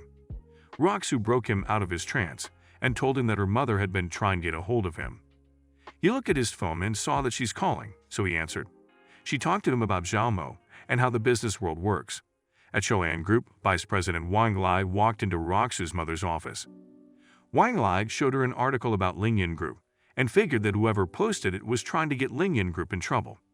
She told her to tell the public relations to elaborate on the beginning and the ending of the war. Zhao Mo's assistant told him about the article and that Lin's stock keeps rising. Then, a female employee told Zhao that he's needed in Wang's office. He went there, and Wang Dongqing told him that the last game he played, he blamed it on the public relations. She asked him why he hasn't wondered why Lin got mixed water to betray him. She told Zhao that Lin had united with the 7 major pharmaceutical companies. Then she told him that she would give him the money to pay off all the stock of brokerage to put the matter to rest. As Zhao was leaving, a lady walked in and told her that the one responsible for the construction was the Choang Group, and the president is Lin's girlfriend. But the main donor is Chongzhen. Upon hearing the name of the company, she wondered how Sui had gotten involved with Lin. Then she called her, asking her if she will have time to meet up. In a meeting at Lingyan, they were discussing Cisco's payout plan and Zhao's resistance. After the meeting, he went to Roxu's house and found her in the shower. While waiting, her phone rang, and Zhao Mo asked about Lingyan Group. Lin told him to call tomorrow and hung up. He called the system lady to open a new career. A shopkeeper with a pink old-fashioned tricycle was waiting outside. Roxu found Lin outside staring at a pink tricycle. She asked him what he was doing with it, and he told her that he opened a store to experience life. Then they went back into the house. The next morning, he went to the Shanghai Group and asked about Zhao. They replied that there is no big movement. After the meeting, he went to his new store. The system lady told him to complete the upgrade of the store, and he would be rewarded with 100,000 value skill. Qin Yan entered the store, and Lin asked her how she knew where he was. She replied that Yuan was the one who told her he was at the University Shopping Street. She asked if it was his store, and Lin replied and told her to buy some decorations. After they were done, Yan looked at the menu and asked him who would buy a plate of fried rice at 189, saying it's expensive. Manager Wang was outside waiting for them to finish what they were doing, then they would get inside. Yan and Lin went to check out the kitchen. As they were in the kitchen, Manager Wang entered. Lin explained what they should do and then walked out with Yan.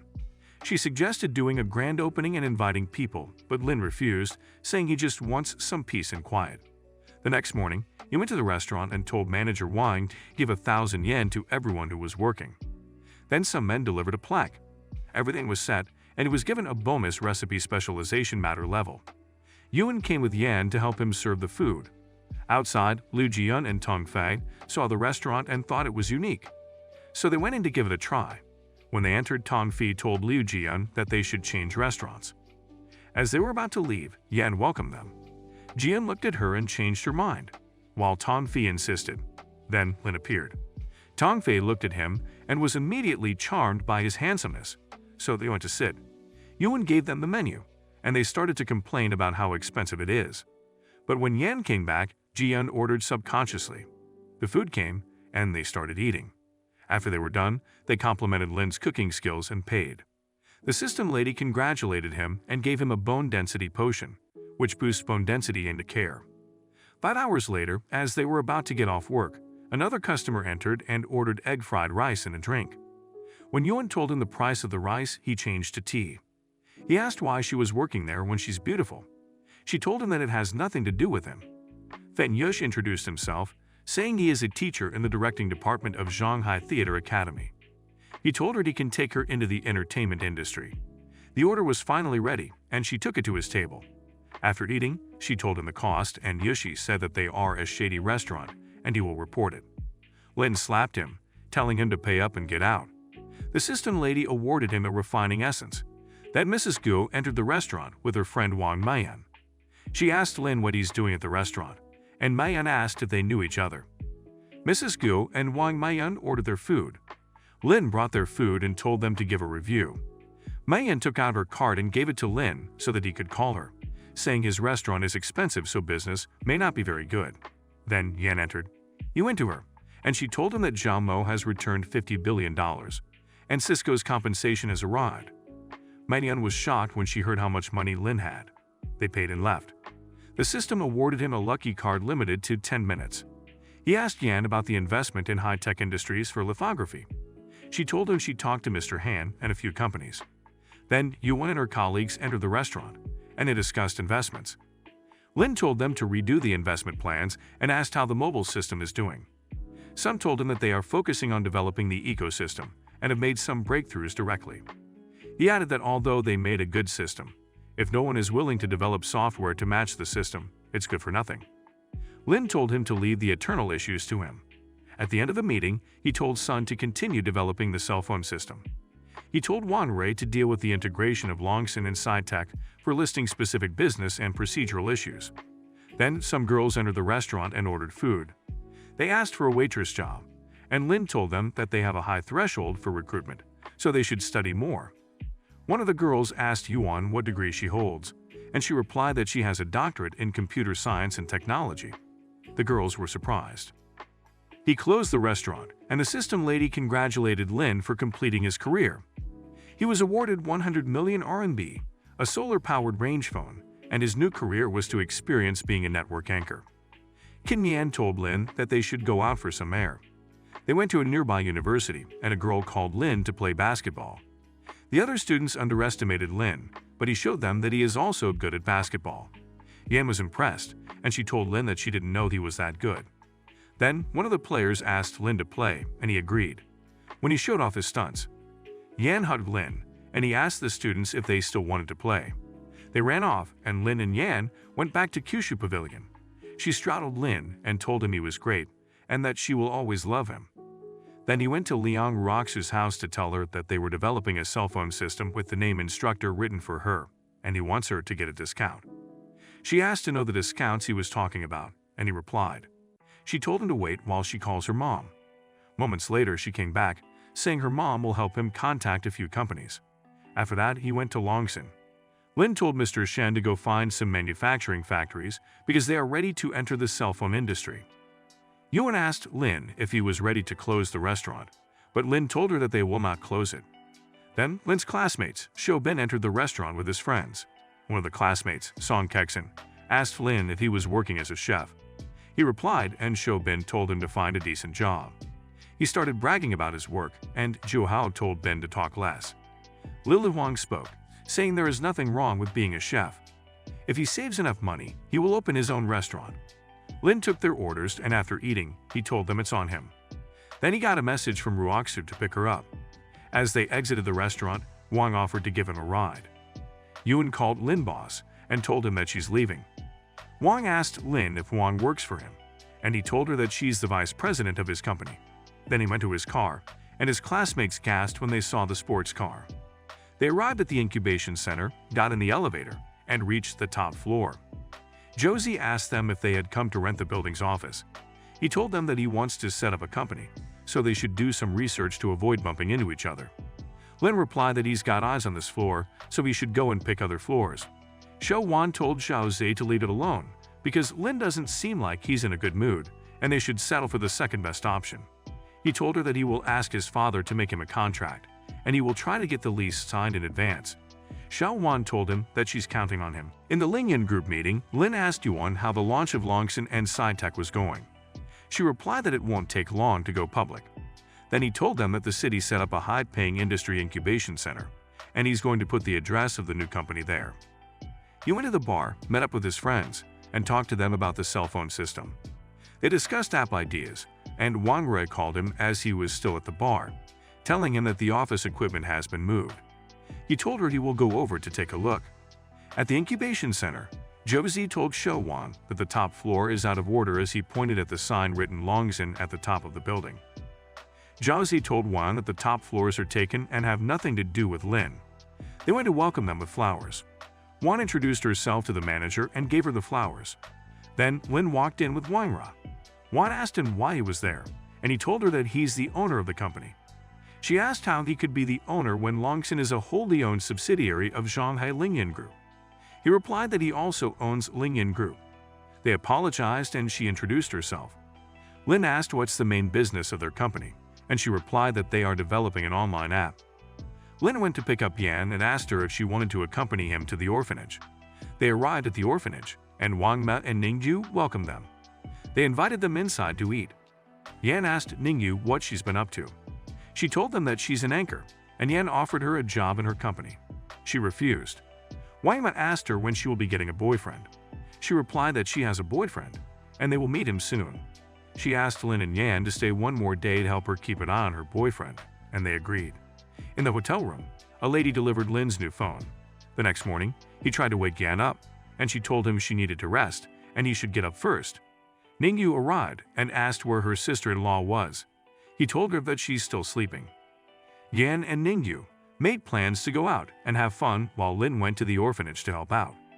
Wang Ma told him that she had nothing for him to do, but then she showed him a file that indicated a family was coming to adopt a child. They said they were infertile. Lin saw the name and called Mr. Wu to check out Mr. Zhang Wenbao. Mr. Wu told Lin that Mr. Zhang had a son. Wang Ma was shocked because the couple had told her that they didn't have a child. One of the workers at the orphanage told them that Mr. Zhang had arrived. The couple entered, and Lin confronted Mr. Zhang. He confessed that they did have a son, but he had an eye problem, so they were adopting to give their son a new home. Wang told them to get out, and Zhang replied that they had gone to other adoption centers. Lin told him that he had recorded his words, and he would talk to the police. Mr. Zhang replied that he wasn't afraid because he had connections, but Lin told him that he also knew the police. The police arrested the couple, and Wang had promised not to get the kids adopted again. Meanwhile, Ningyu was telling her boyfriend Xuani to keep a low profile because her brother and sister-in-law are very rich. Lin arrived, and Ning went to him. Xuani's cousin, Kubing, asked Xuan if she was giving him a hard time, but he told her that it's okay. Ningyu introduced Xuani and his cousin, and then they went into the restaurant. While there, Xuani was calling the waiter when some people approached their table and asked if he was Lin of Lingyan Group. They introduced themselves as Zhao Weidong and Yu Qiang. Lin told them that it was a family dinner, so they would talk when he had time. As they were eating, Lin was scrolling through his phone and came across a female anchor talking about double tails. He made plans to meet up with her after dinner. Ningyu told Lin and her boyfriend that Yan was taking him and Kubing to buy cosmetics. Lin took Suwani to be good to his sister, then went to meet Xiaoyu. Lin told them that he came late because he was stuck in traffic. When they saw how handsome he was, she told her friend to go, reminding her that she had class. SRN said her goodbyes. Lin told Xiaoyu that he came to consult with her, saying he also wants to engage in live broadcasting, and he asked if there was anything he needed to pay attention to. She explained to him, and then he asked if there were any difficulties in reaching a popularity of 200,000. She told him that it's difficult for beginners and offered to help him attract traffic. She also told him about a new car at a store and suggested doing a live stream, so she invited him to go along. They arrived at the store, and she introduced herself to manager Zhang. Sun Qian told them that the event site was ready, and they could start any time. They went to the site, and Xiao Yu changed Lin's username from Invincible Chicken Wing to Masked Brother. The live stream began and she introduced Masked Brother, but the manager stopped her, saying he chose her to do the live stream, not Lin. She replied to the manager that Lin knows more about cars than she does. The manager continued complaining, but Lin promised to sell 10 units and said that if it doesn't sell, it's on him. Lin started advertising the cars, talking about all the things the car can do. Then the people commented that they didn't think such a car could have so much power, so they went outside to test it. Xiao Yu was surprised that Lin's popularity had already reached 210,000. The manager Kan and Xiao Yu all entered the car, and Lin drove it while the followers were impressed with the car. Xiao Yu then told them where they could order their cars and that the event would last for a week. Manager Zhang told Xiao Yu that they were amazing, and the sales department had just reported in the group that 15 orders had been placed already. Xiao Yu then told Lin that the audience wanted to see a sports car. He promised that if he reached 600,000 popularity, he would take them to see the sports car. They went to Kusa Villa, but Xiao Yu told Lin that a villa of that level without the owner's permission is simply not accessible. He then told her that it was his property.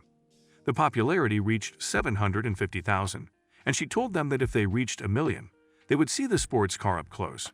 They eventually reached 1 million, and he showed them the sports car. Xiao Yu left the villa, and Lin got a call to go to Lingyan Group. He arrived and Chi reminded him that he wanted him to find a manufacturer for OEM. He did, but one side cooperated while the other side did not. After their talk, Lin told them they could go because he wanted to do a live broadcast. He told his followers to give their votes and everything they wanted to see, and he would arrange it. Yoon came back to give him some snacks, and she saw Lin. She texted Yan, telling her what Lin was up to and asked her what his account name was. Meanwhile, at the Annie Network studio, a girl told Meng that someone had pushed him out of the first place, and 2 women were brushing the list. He looked at his phone and told her that it was okay, and it would only take a small number for him to brush back, and the rankings would come up naturally. Then she told Meng that a woman on the other side of the list had given Masked Brother 800 rockets, and now people were going into his live stream to see who the woman was. Meng asked Lin if he was trying to compete with him for the newcomer king. Lin replied that he hadn't thought about it because his fans were so passionate. Meng then told him that he wouldn't compete with him if he played a game with him and won, but if he lost, he would withdraw from the net. Lin accepted the challenge. Then, she asked Yuan what she wanted to talk about. Yuan told him that there was someone who was sitting in the dark when he was up against Zhao Mo, and that person was Tadian. He replied, but then he received a call that the research center had been put into operation. He replied that he would go over to take a look. He arrived at the center, where Wen Zhao welcomed him. They entered the building and found Mr. Miller and Vacan arguing. Wen introduced Lin to the most famous pharmaceutical experts in China. Mr. Miller told Lin that he didn't care who he was, but if he was in the lab, he followed his rules. Lin told them that he was leaving, but Wen stopped him and told Miller that without Lin, the center could not have been developed. Lin then told them that if he solved the problem they were arguing about, he would be in charge of the center. They agreed, and he told them it would be ready in a minute.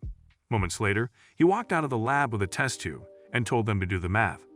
The doctors were surprised, and he told them to go to the lab and check it out. They were told that it was 100% perfect. The test tube was filled with pure enzyme.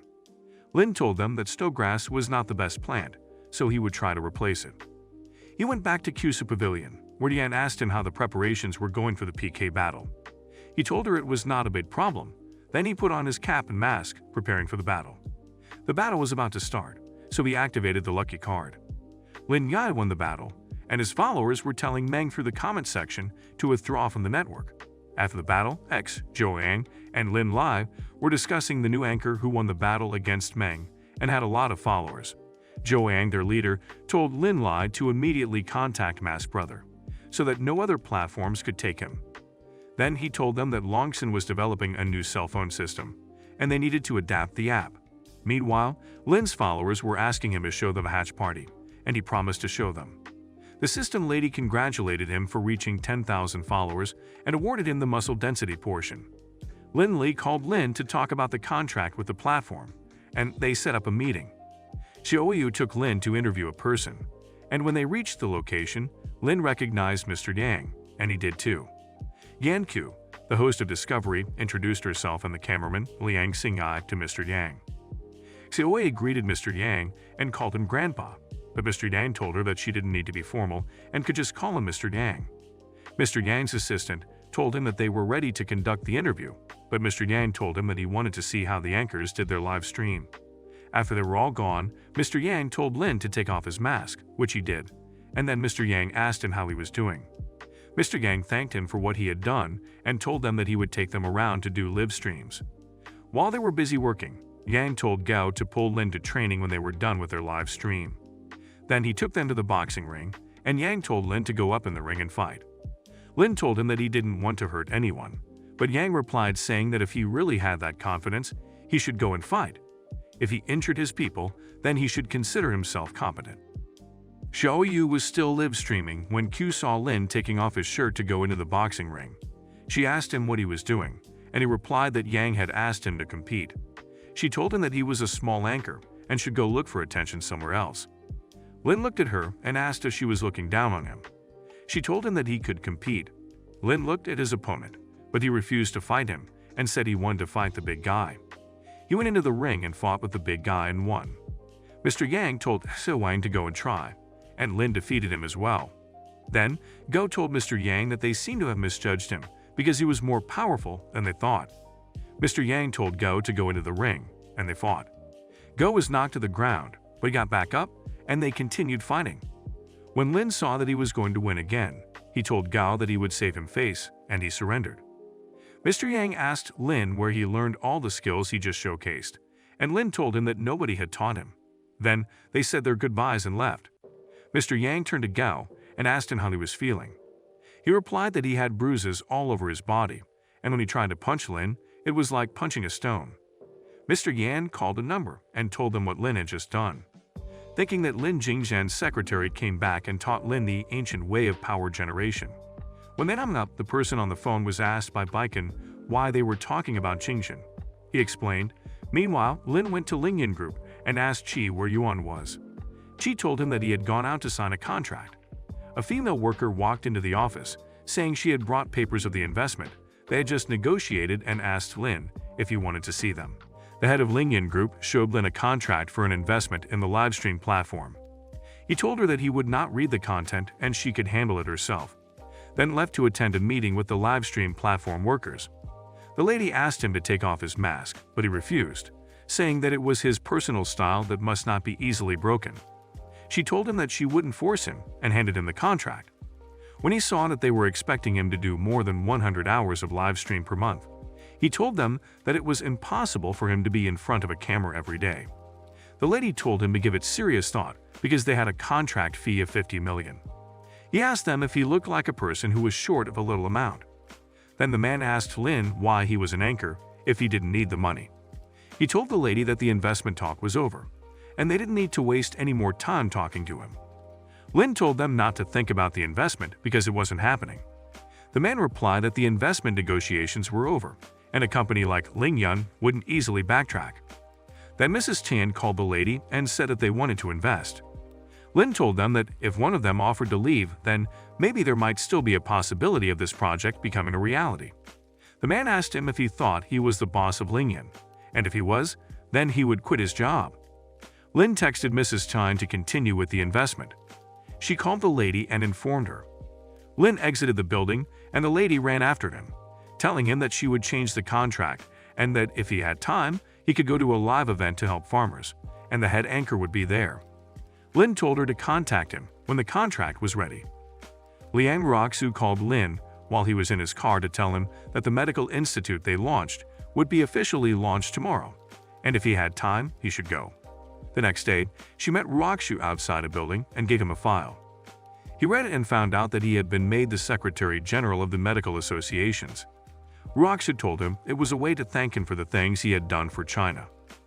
When they reached the elevator, she told him to go up by himself, and he would meet Zhao Wen upstairs as she had something to do. When he got off the elevator, he saw Xin and Liu Chuhan. He walked up to her and asked for her BX. She was surprised to see him and asked him if he had time for dinner. The other young doctors were glaring at him, wondering where he had come from. Then, Fu Chuang asked Chuhan if she was leaving and who she was with.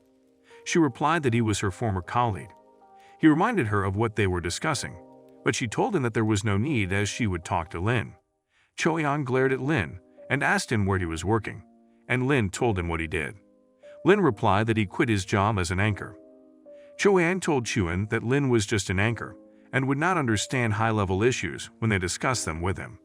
She defended him, saying that Lin was a good cardiac surgeon and had the ability to discuss issues above her without any problem. Choyang told her that he talked to Mr. Miller about the issue. Lin asked Choyang if he thought he was at the same level as Mr. Miller. Choyang furiously yelled that Mr. Miller was a major figure in the industry. Mr. Miller walked towards them and explained that Lin was the research and development leader of their center, and his attainment in the field was higher than he could imagine. The other doctors in Choyang were shocked. Then, Lin and Chuan exited the room, and Mr. Miller ran to them. Lin gave him a recipe for a blood clot remedy so that they could work on it. Mr. Miller's partner asked to talk to Lin in private. Lin sent Chuan to wait in his office, and Mr. Bei told Lin that the Va family was setting up a world-class laboratory. Lin asked if they wanted to hire him. Mr. Bei told him that they could give him enough power and money. Lin told him to go away as he was not interested. Then he went to his office, and Chuan went and kissed Lin, saying she missed him. While still at the office, Xiao Yu called and asked when the time of their flight was for tomorrow. He replied that it was a private plane, and they could leave whenever they wanted to. At the airport, Xiao Yu saw Long Shuai and Bai Binju live streaming, and she pushed Lin, saying she didn't want to see them. Bai Binju saw her and told Shuai. Shuai called the masked guy, telling them that the flight was in the opposite direction, and asked if they were hiding from him. Lin replied that just because they were going to the same place didn't mean they had to take the same plane. He replied that there was only one flight to Yowan. Then he gasped as he saw them walking towards the private plane. Bingyu told him that they should go on the plane first. Zhang Meng appeared and told him that maybe Lin wanted to create a rich kid personality, so he spent a lot of money on the plane. On the plane, Kinhan welcomed them and introduced Xiao Yu as his friend, coming with him to Livestream. They arrived at Yoan Island Airport, and Kinhan told his friends that they should find a club to go to at night. Lin told them to go because they had an event at the terminal. He was looking at his ship when Xiao Yu told him that it was beautiful. He told her that it was his and he would take her up soon. Then she suggested that they do a live stream. He noticed that his popularity was 200,000, so she told him that Shuai went live on the plane. Then she told him that they should look inside the ship.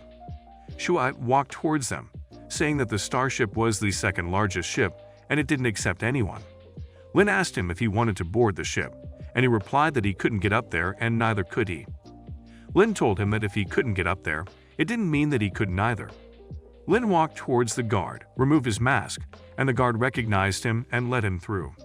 He told the guard not to let them in, so he looked at his phone and told his followers that if the next live streamer sent red packets, he would send out double. On the ship, Xiao Yu told Lin that his popularity was about to exceed 5 million, and she asked if he wanted to release a wave of red packets. Then she saw what Shuai said. She told Lin, and he told her to see how much he sent because he couldn't lose. She saw and told him. He told her that they would send twice as much as Shuai sent. Then Shuai called and asked why he was trying to get on his nerves. Lin replied that he was competing. Shuai told him that there was no point in competing, so he should just save face. Lin told Xiao Yu to send 1 million. When she did, people started leaving Shuai's room. He got frustrated and told them not to leave, saying that money was nothing. He told Binju to send him some money so that he could send out 2 million red packets. She did, and he announced to the live streamers that he was about to send 2 million, and told Lin to prepare 4 million. Lin told Xiaoyu to send the 4 million packets. When Shuai saw that he couldn't compete with Lin, he told them that he couldn't handle it, so he would seek the boss. Meanwhile, Lin ended his live stream and went to do business. The guy told Lin that the Va family gave them a 10 million booth for free and said they appreciated their company and hoped for the possibility of cooperation in the future. Lin told him to send them 30 million, and if they contacted him, he should call him. As he was getting off the ship, Yan called him and told him that she wanted him to participate in the wilderness survival program. He agreed. Bingju and Shuai met their boss at the bar, and he told them about Lin and that they needed him to step in and solve the problem. Bingyu told them that the rich women in his room must have given him the money, and Shuai told them about the contract he had signed with the platform. Xinchin suggested that they ask him out to talk. Lin arrived at the club and barged into their VIP lounge, telling them to say what they wanted to say.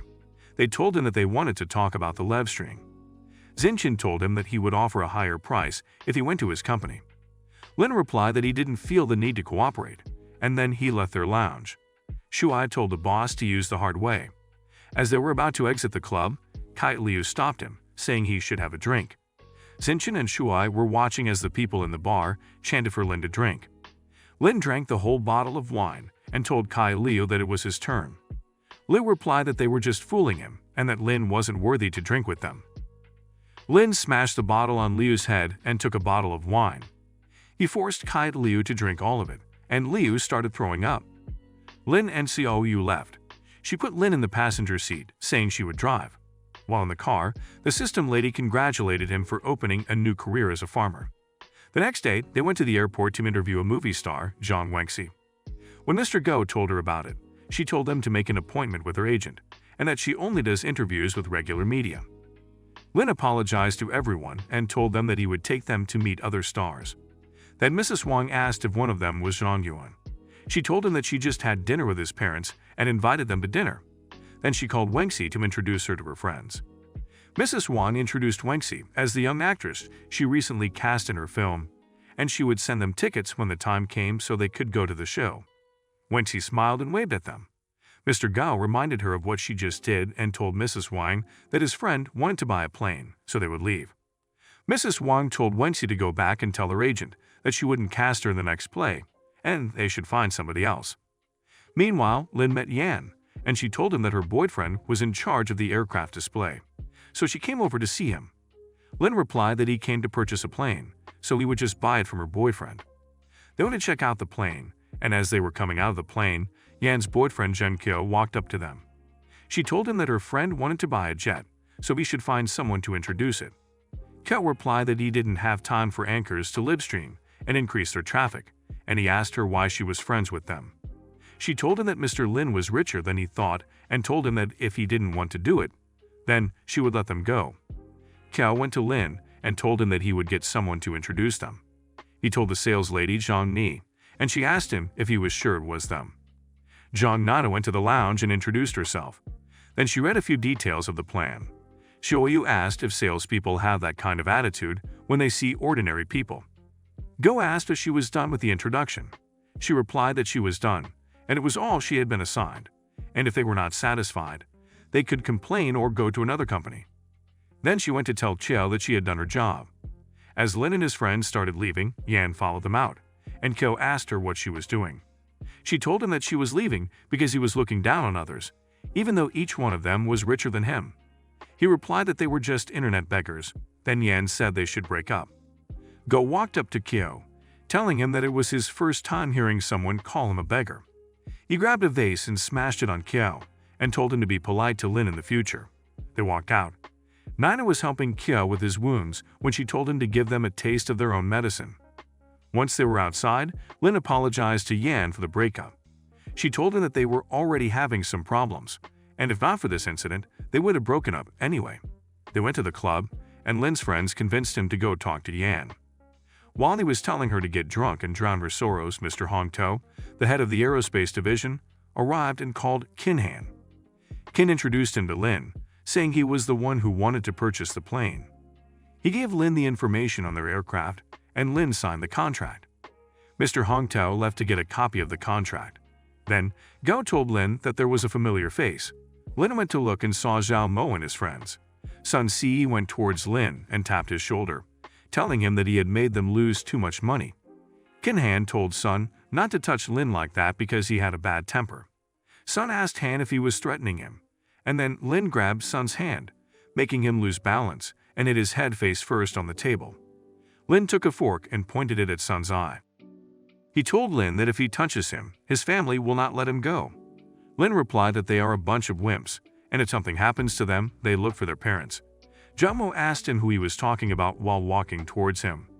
Lin kicked him in the gut.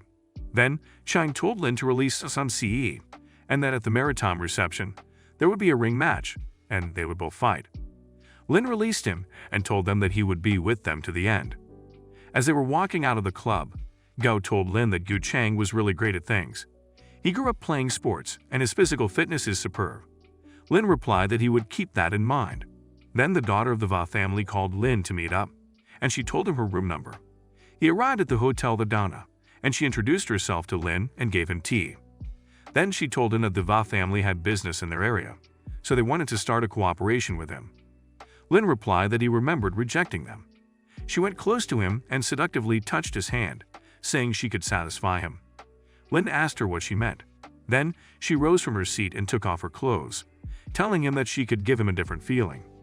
Lin rose from his seat, telling her that she had a beautiful body, but she wasn't attracted to him, and his wife was much prettier than her.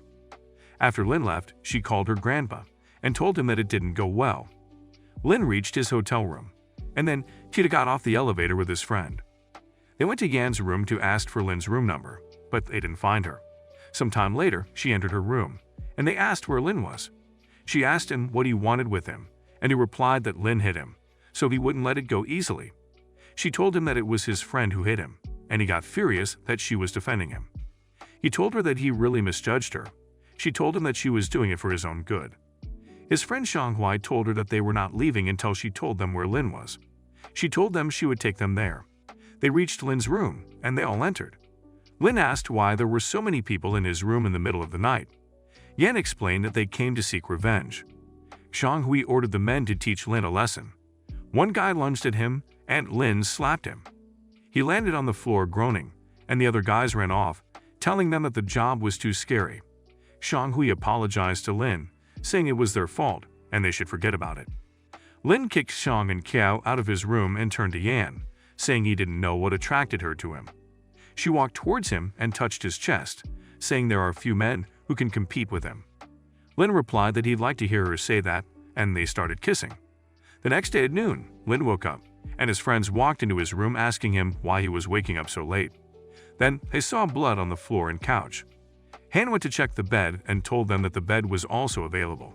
Xiaoyu commented that brother Lin was so powerful. Lin yelled at them, saying it was enough. They both went to a restaurant to eat. Xiaoyu asked Lin why the girls were looking at her with ambitious looks. Gao replied that they were jealous of her, because she was sitting with the four of them. Lin asked Han about the cruise ship dinner, and Han told him the details. As they were at the beach broadcasting, Lin's live broadcast got blocked. She called Ms. Lee and asked why his live room was blocked. Ms. Lee told him she would call back when she knows what's going on. Xiaoyu asked if it was because she took pictures of something she shouldn't have. Lin called a person telling him that his broadcast was blocked, and he thinks it's him. The person told him to meet at Yunshu Hotel. He went to the person's room, and the person gave Lin a contract to sign, saying that they could offer him a 20 million fee. Then Lin asked him who had reported him on the live stream. He told the guy to call the person. The guy told him to sign the contract, and he would help him solve the problem. Lin flipped the table in anger, and the guy told him that since he didn't want to discuss it, he couldn't do anything about it. Then Shuet walked in with his boss, Wang Xingqin. Wang told Lin that he should not have trouble with money. The other guy told Lin that if he signed the contract, their previous grudges would be settled. Lin told them that he just wanted to know who had set him up. Then he beat them and called someone to connect his live stream. At Phoenix Terminal, he met Chilan with Nina. He told Lin that if he didn't have money, he was nothing. He was about to make a call when Mr. Hongtao came running towards them, calling Mr. Lin. Mr. Hongtao gave Lin the contract, and Kyo asked him if he also came to buy a plane. He told her that Mr. Lin had ordered it, and Han was the one who helped them get in touch. Lin signed and told him that he would call the finance department to make the payment. Then, he turned to Kyo and Nina and asked them if they still thought that he was just an anchor. He told the workers of his ship not to allow them on his ship. Kyo told Lin that he couldn't bully him like that. Lin replied that it was his ship, so he could decide who gets on it. Once he got on the ship, his friends told him that Zhao Mo and the others were having a party at the stern of the boat. They planned to compare the popularity of both sides and see which side had more girls. Lin told them that he had an idea. Then he called Mr. Hongtao and told him he needed a favor. Zhao Mo and his friends were mocking Lin because their party was boring, and Lin looked at his watch, telling them that there was still time. Zhao Mo and his friends left after telling Lin that they were welcome to come to their side. Mr. Go asked Lin why they were still standing there and that they should hurry up and do something. Lin replied that it was almost time to sail and the big mystery gift he prepared should be arriving soon.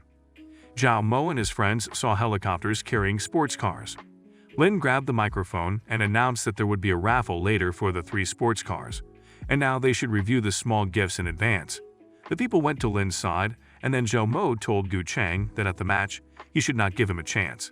Lin's phone rang, and Yan told him that Longsing had received an investment from the Va family. He replied that Tan's side would handle it. Then Xiaoyu told Lin that their popularity had exceeded 9.6 million. Vidana walked in, and when Zhao Mo asked her for a dance, she refused and asked Lin to dance instead. Lin told her that it didn't matter what she said, he wouldn't change his mind. Vidana told Lin that she suddenly felt tired and that they should stop dancing, but Lin grabbed her tightly and continued dancing. When he went to sit down, Zhao Mo told Lin that he was good at even hooking up with the Va family, and that they would see what would happen at the auction. Lin told him that he wasn't interested in anything at the auction, and that he could have it all.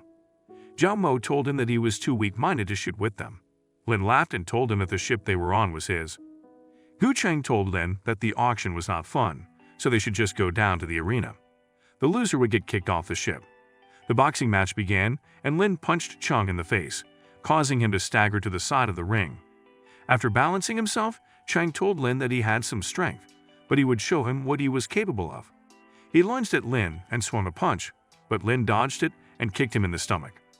Cheng wondered how Lin could move so fast. Then he punched him in the cheek, knocking Cheng out. Lin won the match and told some people to arrange for them to leave. The next morning, she called, saying that the recruits at the factory had left, and he told Lin to wait at the office. He borrowed Han's jet and went to Shanghai. He asked them if they had found out the name of the factory where the recruits went, and Yuan replied that it was New Technology in Science and Technology Electronics. He went to Seiko Industrial Park with Yuan, and Lin asked Yuan why the people at the entrance kept looking their way.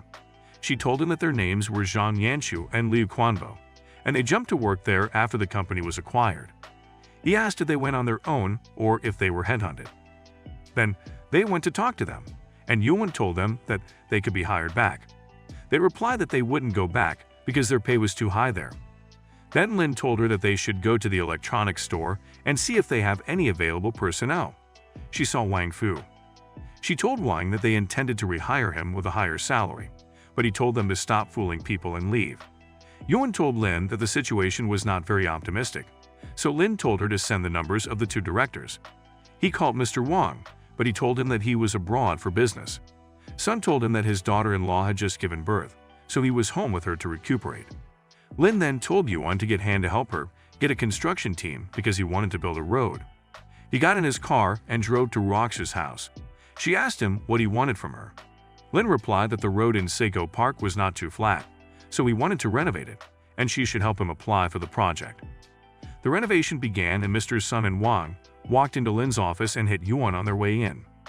Lin told them not to go close to him because he didn't know them, and he told Yuan to get security. When they arrived, he ordered them to take Sun and Wang to the police station for subjecting his staff to physical and mental torture. The directors told Lin to stop so they could talk properly. Yuan was on the floor crying, and she told them to pay for it. Lin told them that it's 500,000 per person, and if they didn't pay, they would see each other in court. They paid and sat down so they could discuss the matter and come up with a solution. The matter was not resolved, and the directors left. Yuan told him that she's going back to work, but Lin reminded her of the money, saying he's the best actor, and he should get his own share. She opened the buttons of her shirt and called Yan, telling her that her boss is trying to molest her. He told her that he could take the money and get lost. He called host Yan, saying he needs a favor from her. Meanwhile, Sun and Wang were discussing how Lin treated them. Then Mr. Wang called Zhang. After the call, they decided to settle the matter their old way. So they went to the construction site and found Sun Dong. They told him to get out of their way, but he ignored them. Wang told them that they would regret it and called for all his people to come. Wang told them that he would give them one last chance to fill in the excavated road quickly, but Dong replied that he didn't agree. Wang kicked him, and Yan yelled at him to stop while running towards them with her camera guy. The workers all lay on the ground and pretended to be hurt. Fan asked Wang to give a perfect explanation for openly committing violence against charity road repairs, but Mr. Sun replied that it was just a small friction. Then she asked one of the victims what happened, and he explained that they were hit while legally there for construction. Mr. Wang ordered one of them to smash the camera, and Yan told him that it was against the law. Then the Zhang administration arrived and took Wang and Sun away. Lin walked into their room, and they started apologizing. Lin told them that since they owned a cell phone screen and accessories production company, they would supply for free so that he would let go of the issue. They agreed, and he asked them who was behind it. They told him that it was Zhang Haiyong. He took Haiyong's number and walked out of the building. He told Yuan to tell Wang to arrange the recruitment of the factory. Then she told him that Mrs. Tia wanted to talk to him. Tia explained that the VA family sent them money, but said no to discussing the details of the investment. He told her to invest the money in Tong Electronics.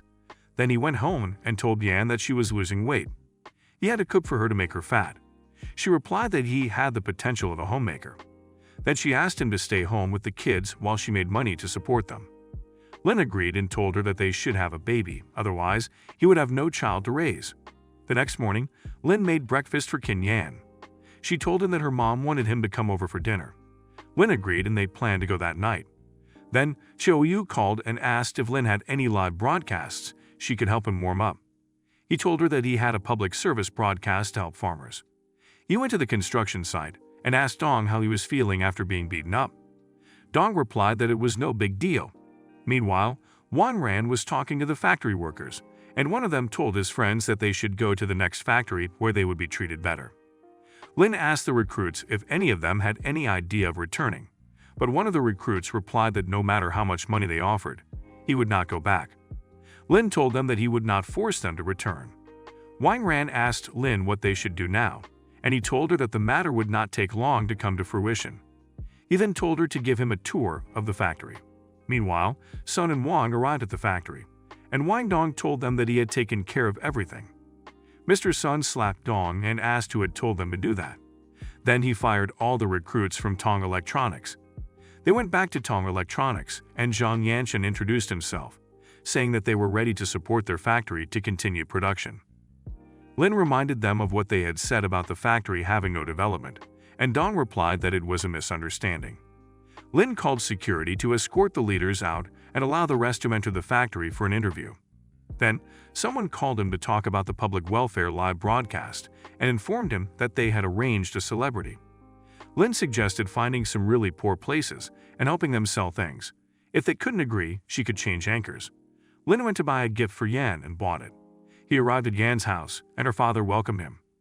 At the dinner table, Yan's mom asked them when they were going to get married, and Yan replied that they were still building their careers.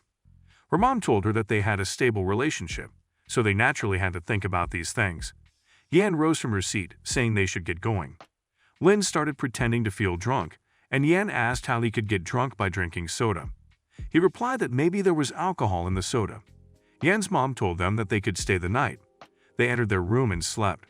The next day, he went to the Ling Yun group and called a meeting. He told the workers that he was doing a live stream for an event to support farmers' public welfare live. His idea was to find a few poor areas, help them sell their products, make publicity, and solve the problem of their future sales. Chi suggested a village that makes a living by growing peaches. Lin told him to send the information and contact their director about the live stream. After the meeting, he went to Zhang Xiaoyu's house and showed her the list of things he had picked. She told him that they would not have high sales. Lin told her that if they had the talent for processing, they would not suffer from poverty. She replied that since he was rich, he could help find a few factories that could deep process and make canned fruits, and they would make much better sales. They went to the village and asked one of the farmers the price of the peaches. He replied. Then Lin called Wu Zhuoyo, telling him that they had a live broadcast to help farmers, and now they wanted to process the peaches and make them into canned fruits. Then a lady banged on his car window, telling him that she heard he wanted to buy yellow peaches. He asked for the price. She took them to her storage room and told them to feel free to inspect. She gave Yuan a peach to try. Lin asked why she was selling hers at a lower price. She told him that her peaches had been picked for some time, and if she didn't sell them, they would have to fight poverty. Some of the farmers came to her storage asking Liu Lao why she was selling hers cheap. The guy next to Lao told the farmers that her peaches would be rotten in the next 10 days, so she couldn't afford to waste them. The farmer told her that she still couldn't sell it to them. Lin told them that he could help with the intention of taking goods. He didn't want to exploit them. He told them a price, and they agreed. He told them to report their supply quantity to Xiaoyu. They did. They went back to the Lingyan group and started calculating the price of their juice. They found out that the seller's commerce uses aged frozen fruits, but their price is cheaper than theirs. They decided to focus on the quality of their product. They went to Shuangtang Township and met Xu Zhengkai. Xiaoyu started broadcasting, and Shi Jiangdan went to the site to see the two anchors who stole his business. As they were busy, Jiang asked them who told them to collect things there. Lin replied that he was the one who received the stud. One of the farmers told Lin that they were the previous people to collect yellow peaches, but at a low price. They didn't agree. The farmer tried to explain things to Jiang, but he kicked him. Lin slapped Jiang and kicked him in the chin. Jiang's people went to hit Lin, but he punched one of them in the face and the rest left. Then he told Xiaoyu that they should continue the acquisition. He received a call telling him that they had a problem with the equipment. He arrived at the factory, and Wang Ran explained the problem with the machines. Lin asked who had discovered the problems, and Wang Ran pointed at Hu. Mr. Hu Zhilin introduced himself as the newly hired factory manager. Mr. Hu explained the problems. Then Lin told them to continue looking for other problems, and he called Wang Ran to his office. She told him to scold her because it was her fault, but Lin told her that it wasn't her fault and that someone had been messing with the machine. They started kissing, and suddenly someone knocked on the office door. She hid under the desk, and Lin told them to enter. Mr. Hu gave Lin a file of information on the devices and left. She got out of the desk, and they continued making out, asking who was screwing with the machine. Lin replied that there were two pawns, masterminds behind the scenes, Zhang Haiyong of Jado. Then he went to a bar and met with Qiu Jingyu. She called Lin, and he replied that he screwed up, but she still wanted to talk to him. She told him that he was the investor and shareholder of her company, so she didn't have to mess with her own partner. She asked him who he wanted to screw now. Lin replied that it was Tito. As he was leaving, Yuan called him, and he told her to write a public relations article in the name of Longzhen. The next morning, Aunt Shen called him and talked to him about the war he was about to start with Tito. She told him to call her if he couldn't get it right. Then he went to Lingyan and asked if Tito had responded yet. One of the workers replied that not many people believed it. He told her not to worry about the situation and asked what the people in the industry community thought. She replied that they looked at it as a joke. His phone rang, and Haiyang asked him why he was accusing them of doing something wrong. Lin told her that justice is never absent because the truth will always come out. Then he asked Director Han if she had prepared the articles. She showed it to him, and he told her to go and write an article reflecting on the segments. Then he left the office. Meanwhile, Ruoxin and her mom were discussing the war that Lin had started. Then she saw another article saying that Tong Electronics was a consortium investment. Her mom replied that his move was wonderful, and he was able to return unharmed. Roxu asked how Lin Yi's head had grown. Wachula went to his sister's room and asked if she had seen the news on the internet, that Lin Yi had fooled them. But Dana told her to calm down because they had nothing to lose. He replied that the family had given notice that they should act quickly. At Kushan Pavilion, Aunt Shen called Lin to inform him that Haidong had been fired and the stock price was fluctuating erratically, but the Hua family had not moved. The next day at Tong Electronics, Rand told Lin that Mr. Hu had resigned, and she thought he was responsible for the destruction of the machines. Lin told her to contact the police. Then an unknown number called Lin, introducing himself as Zhang Zheno. He said he would like to talk to him about withdrawing the false statements on the internet. Lin told him to let his father handle it. He should not get involved. In his office at Lingyan Group, one of his workers walked in to inform him that the things needed for the broadcast had been set, and the price was 20% cheaper. As she was leaving the office, she bumped into Mrs. Tian. Tian told Lin that tomorrow was when Longson was going to the public small bell ringing ceremony and asked if he wanted to attend. Lin told her he didn't like to show his face, so she should ask Boss Shen. Then he went to a coffee shop and met with Tony, an agent of Li Chensing. He told Lin that his trafficking was no match for their Chensing. Lin replied that he came to his studio, and he still wanted to be in charge. Tony rose from his seat, saying his problem was the character, so there was no need to cooperate. He left. Yuan called Lin, saying something happened after the launch, and there were a lot of negative posts about Longson. It was affecting their stock. At Lingyan Group, Qin Yan was furious that people could believe the fake news. Lin explained to him that there's a mastermind behind it all, and people with grudges against him are spreading it. He warned them not to read the posts and said he was going to visit an old man at Go's house, asking Yan to come with him. When they arrived, they found the elevator to the 18th floor wasn't working. Lin told Han to try the 17th floor and they'd walk up, but they discovered the stairwell was locked. Nurse Xiaoliu appeared and refused to let them enter, despite Yan's attempts to call the family. Suddenly, Director Liu recognized Lin and ran towards them. Lin asked who he was, and he replied that he was Liu Tou, the director of the orthopedic department. Lin and his friends reached the ward. Qin Han introduced Aunt Fan to Lin and Gao. Then the lady lying on the bed woke up, and Fan helped her sit up. After some time, they bid their goodbyes and left, saying they would come back when they had nothing to do. As they were getting in the elevator, Qin called Lin to inform him that the stock had dropped to 5%. Lin told her not to pay too much attention to the matter. Then Han asked what was going on, and Lin explained. Han asked if he had come up with a plan yet. Lin replied that he was waiting for the person behind it to contact him. Qin Yan told them that it must be Tato. Han replied that if it's Tato and they join together to do them a vote, the problem will not be too big. Yan advised not to be impulsive. She also told them that if they do it, they will be offending many companies. They got in their car to leave. Lin's phone rang again. Zheng Zhenchuan introduced himself and asked to meet up with Lin in an hour. He dropped Yan and went to meet Zheng. He introduced himself again and introduced Wachala, who was sitting next to him. Lin told Wachala that his family is very persistent.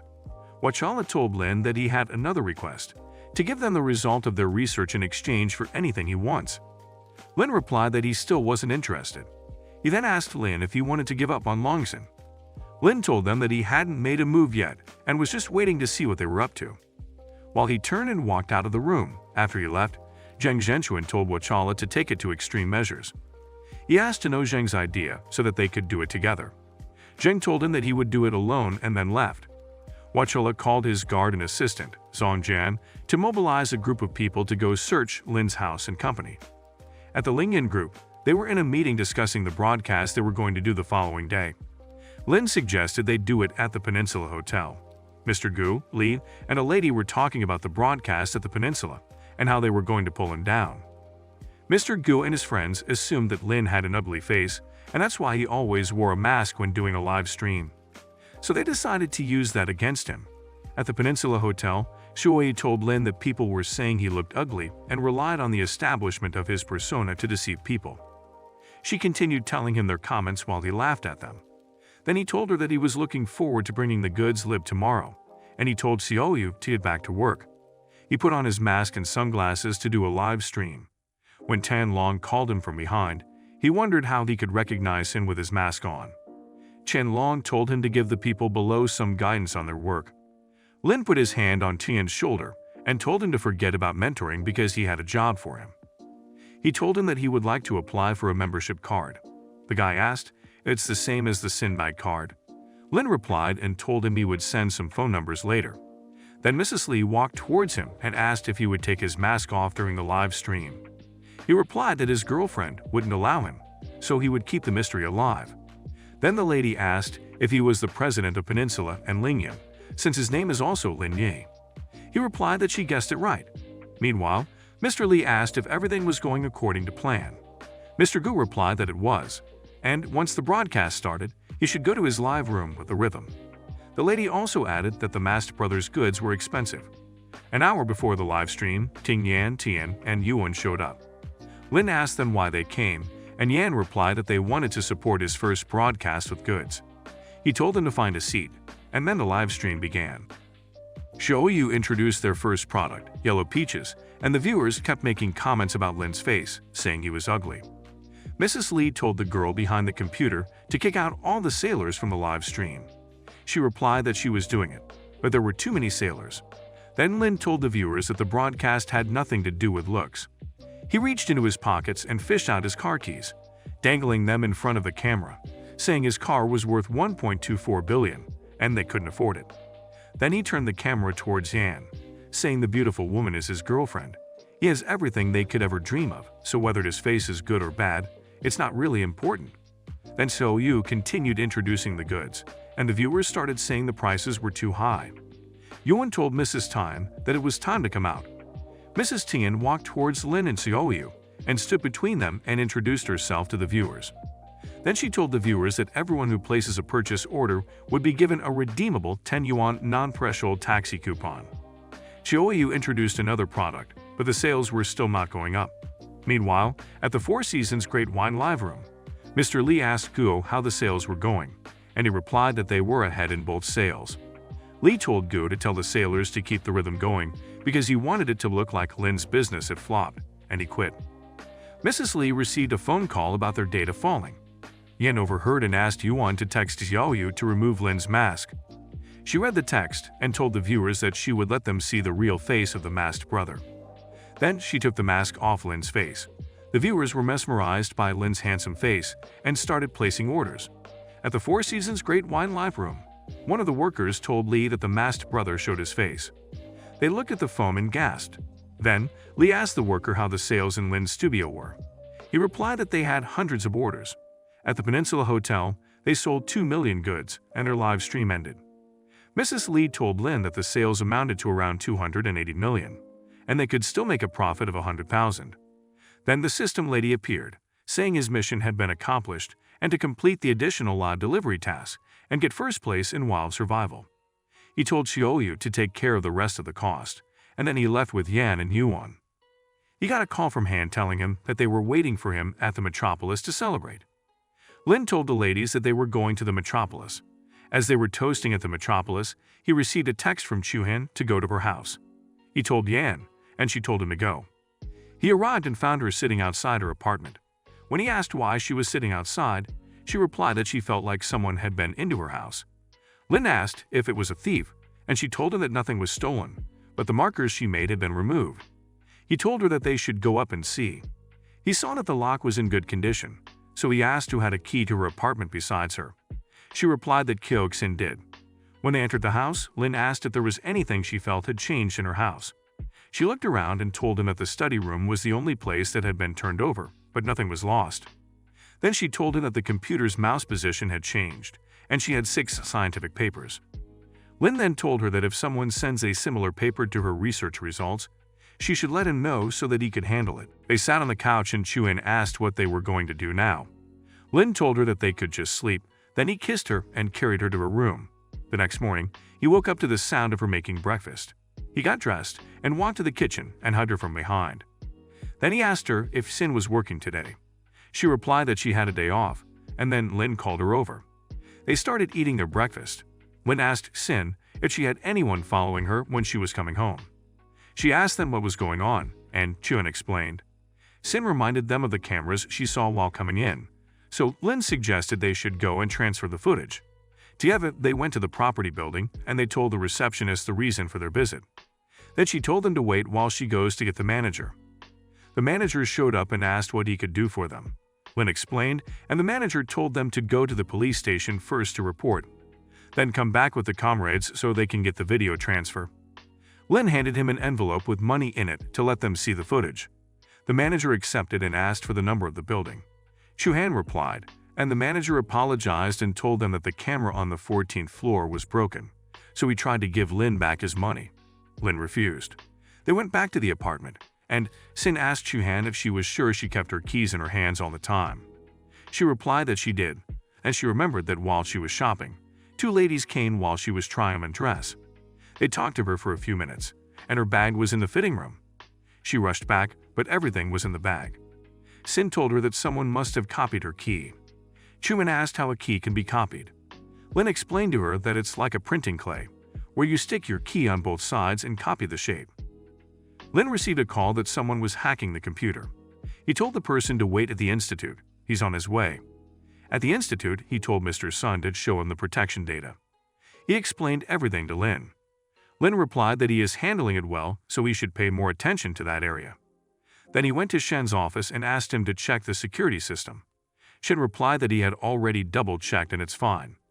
Lin told him to keep an eye on the security system because if anything goes wrong, all their effort would be wasted.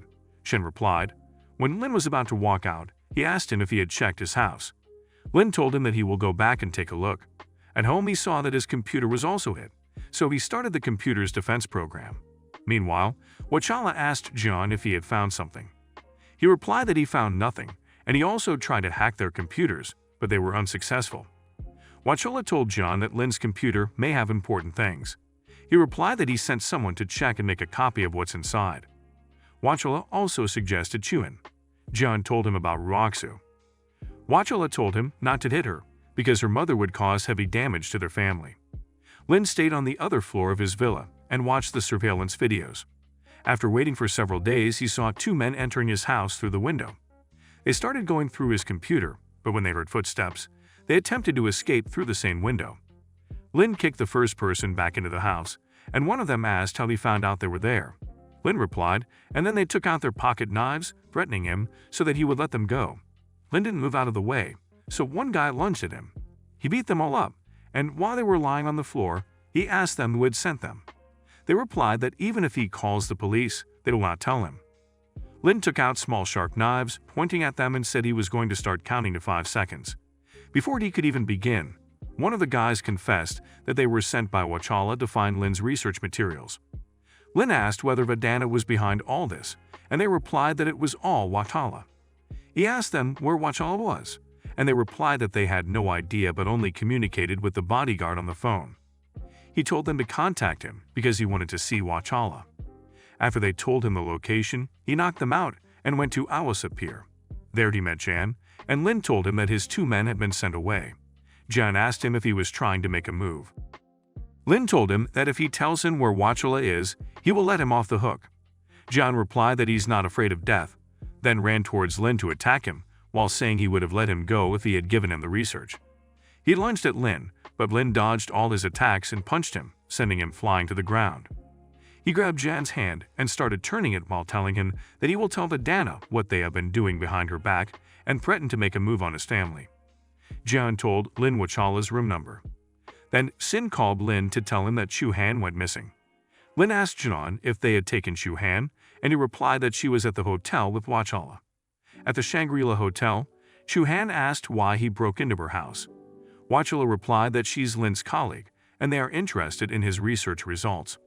She told him that the medicine he had researched was done by him independently. Wachala told her that they want the biopurification research results, but she told him that she knows nothing about it. Then, Lin barged into the room, and Wachala ordered his guards to stop him. Lin kicked the chair and hit Wachala in the face with it. He got back up and told Lin that he is too lazy to fight, not that he's afraid of him. Lin beat up the guards and Wachala knelt on the floor, promising Lin that he won't be involved in the matter again. Lin kicked him in the face and stepped on his leg. When he was about to step on the other leg, Vedanta and her guards arrived, telling Lin to stop and give her brother another chance. Lin replied that he will stop when his anger subsides, then he stepped on the other leg, and told Chu Han that they should get going. Wachala told his sister to take revenge for him. She reminded him that she told him to stay away from the matter, and he replied that he was just being a good younger brother by helping her finish her task. She told him that he has finally learned to think about his sister. He replied that he has to think about her because she's his sister. Then she shot him in the head, saying if there is an afterlife, he should learn to listen to her. After the cleanup crew was done, Vedanta told him to write a funeral invite for her brother's funeral. The guard told her that they could blame his death on Lin, but she told him that her plan has not been accomplished yet. Lin and Chu Han slept together.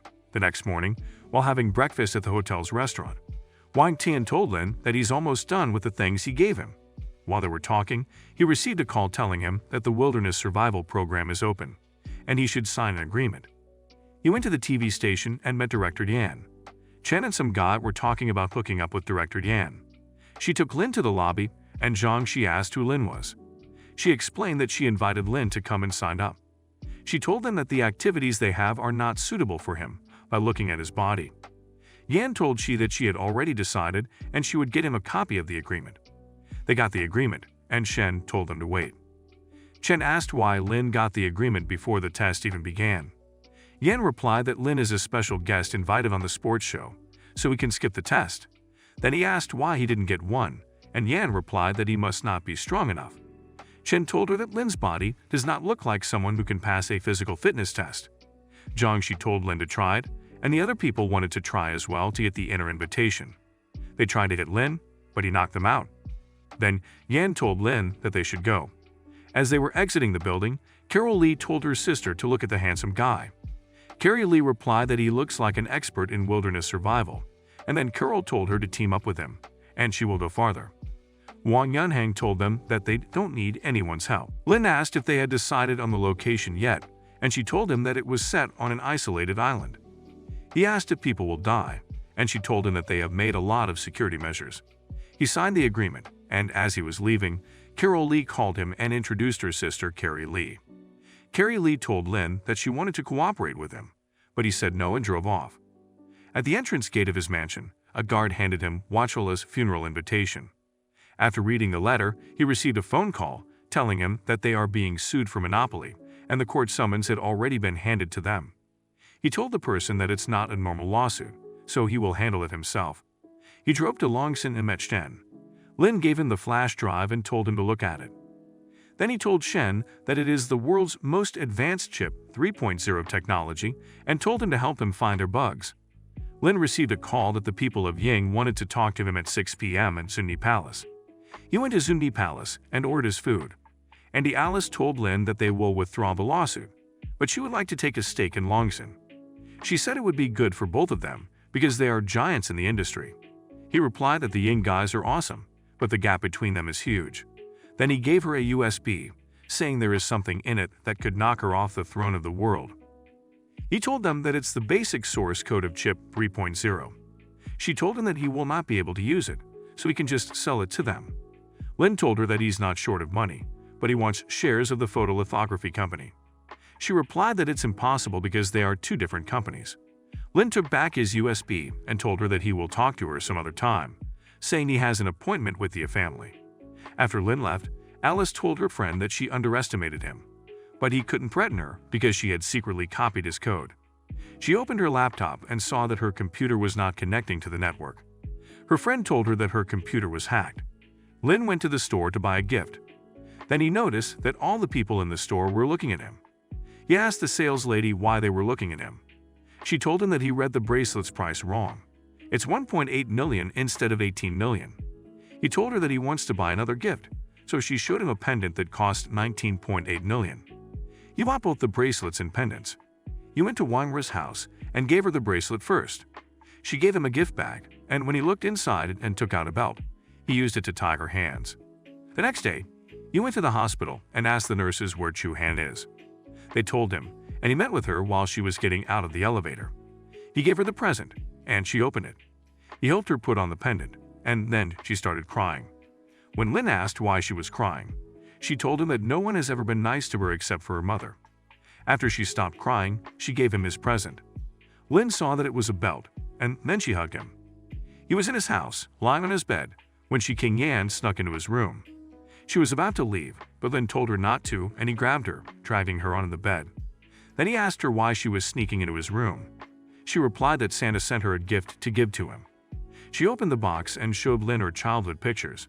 They lay back on the bed, and she asked him if he would like to find his parents and if he still hates them.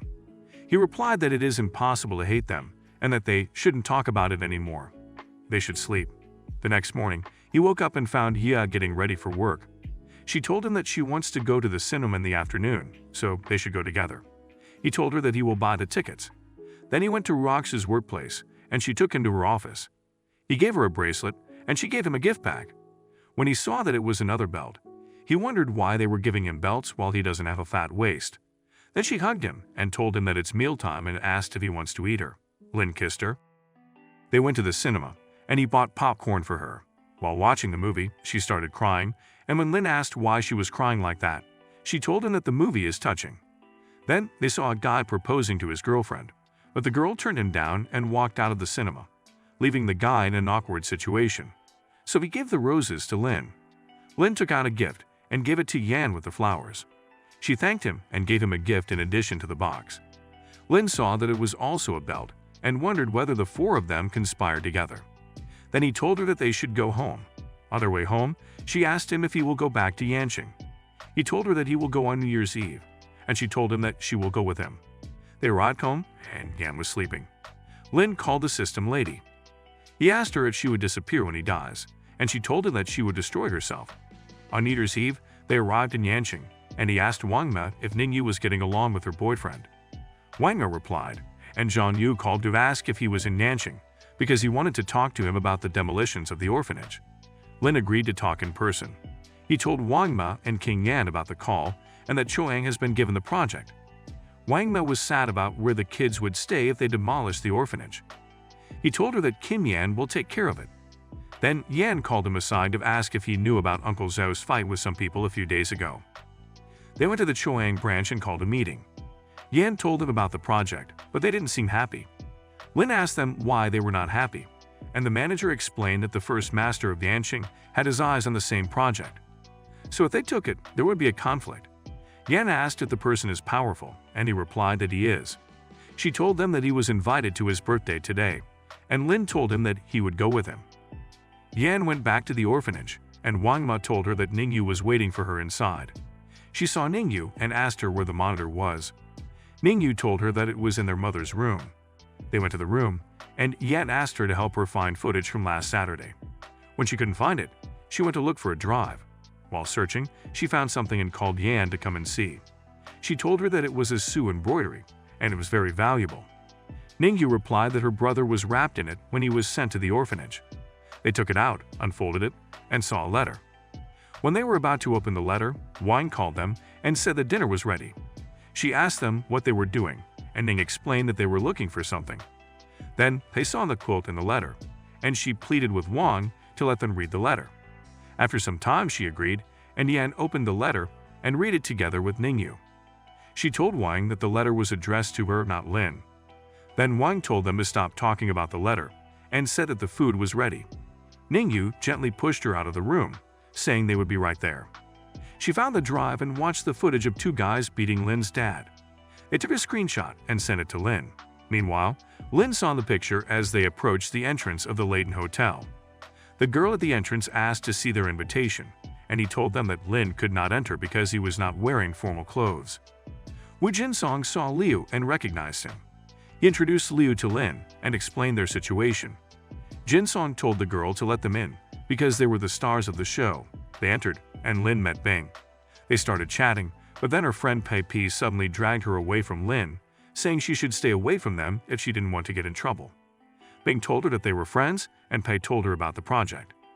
Then an announcement was made that the fifth master had arrived, and they made a toast for him. Zhao Guangli, the godson of Wu Jianfu, gave him a gift. Two men walked in, carrying a golden statue. Lin recognized them from the picture. Jianfu walked towards Liu and talked to him about the project they stole. Jinsong told his father that he should talk to the person in charge, not the manager. Jianfu asked if Lin was the one in charge, but Lin told him that he had nothing to talk about with him. However, he was interested in the two people behind him. Then, he called the two boys and reminded them that they beat up his father. One of the boys told him that if he wanted to fight, he should just fight. Lin grabbed the boy's finger and twisted it, making him scream. Jianfu asked Lin if he came to smash the place on his birthday. Lin replied that if he was happy, he would have a big birthday, and if he wasn't, he would have a funeral. Jinsong lunged at Lin, but Lin punched him. Then Guangli took out his dagger to attack Lin, but Lin snatched it and threw him to the ground. He then pointed the knife at Jianfu's neck and asked him if he still wanted the project. Jianfu replied that he didn't want it. While on deck, Director Yan announced that they were going to Kukoa Island, and the one who climbed the top of the mountain first would be the champion. Horn told Lin that they needed to prepare well in advance. Lin told them to eat a meal first because it would take 36 hours to get there. Then he went to the ship's restaurant. Chen asked Lin to eat at their table. Lin asked him if he wasn't convinced the last time he beat him. Chen replied that he should not think he's great because he defeated him. Some girl dragged Lin to her table and told him that the two guys with Chen were representatives from the USA, but she would protect him. Chen, Brown, and Martin were planning on sneaking into Lin's room to teach him a lesson. Then he received a text from Director Yan to go to the conference room. In the conference room, Yan was introducing Lin to the people present. When Wu asked her if he was the man he found and if she was sure of his physique, Yan told Wu that Lin was considered outstanding among many contestants, and then introduced them to the field expert Niu Dongliang. Chengxing arrived with Tan and some other guy. Wu introduced him and told the people to form a squad with him and go for the glory. When Lin saw that the people were just arguing, he rose from his chair and started to walk out. Then Yan called and asked him what he was doing. Lin told her to figure out what was going on first before she invited him. Some of the guys in the room recognized Lin, including Tony. Tony told Lin that he would teach him a lesson he would remember. Lin slapped him and his friends lunged at him, but he beat them all, and Director Wu disqualified Lin.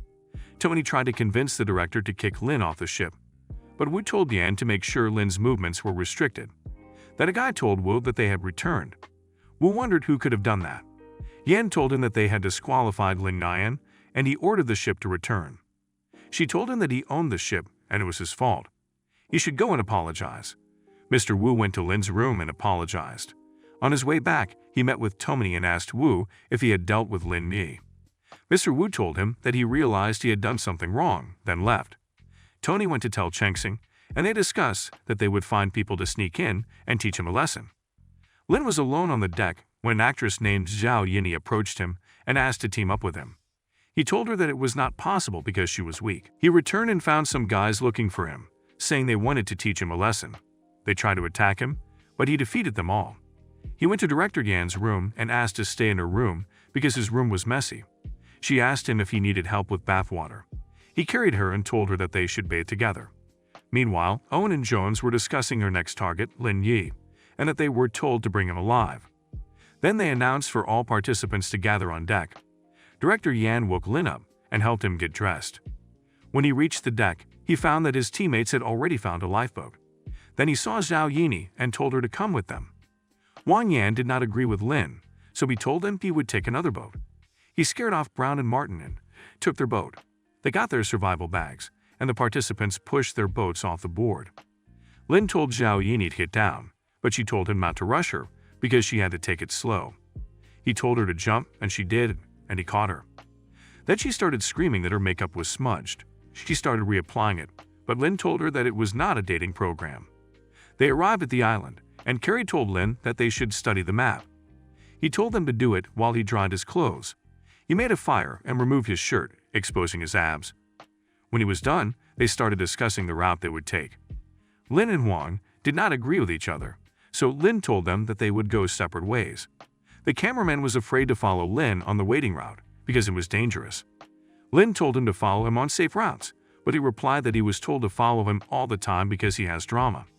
He started walking and told the cameraman to follow him if he was not afraid to die. As Lin's team was walking, Chengxing's team planned to follow them and rob their supplies. Owen and Jones were also planning to attack Lin. Then Chengxing and his group met up with Lin's team. Chengxing told Lin that they did not have enough supplies, and since his team had 2 girls, they should share some with them.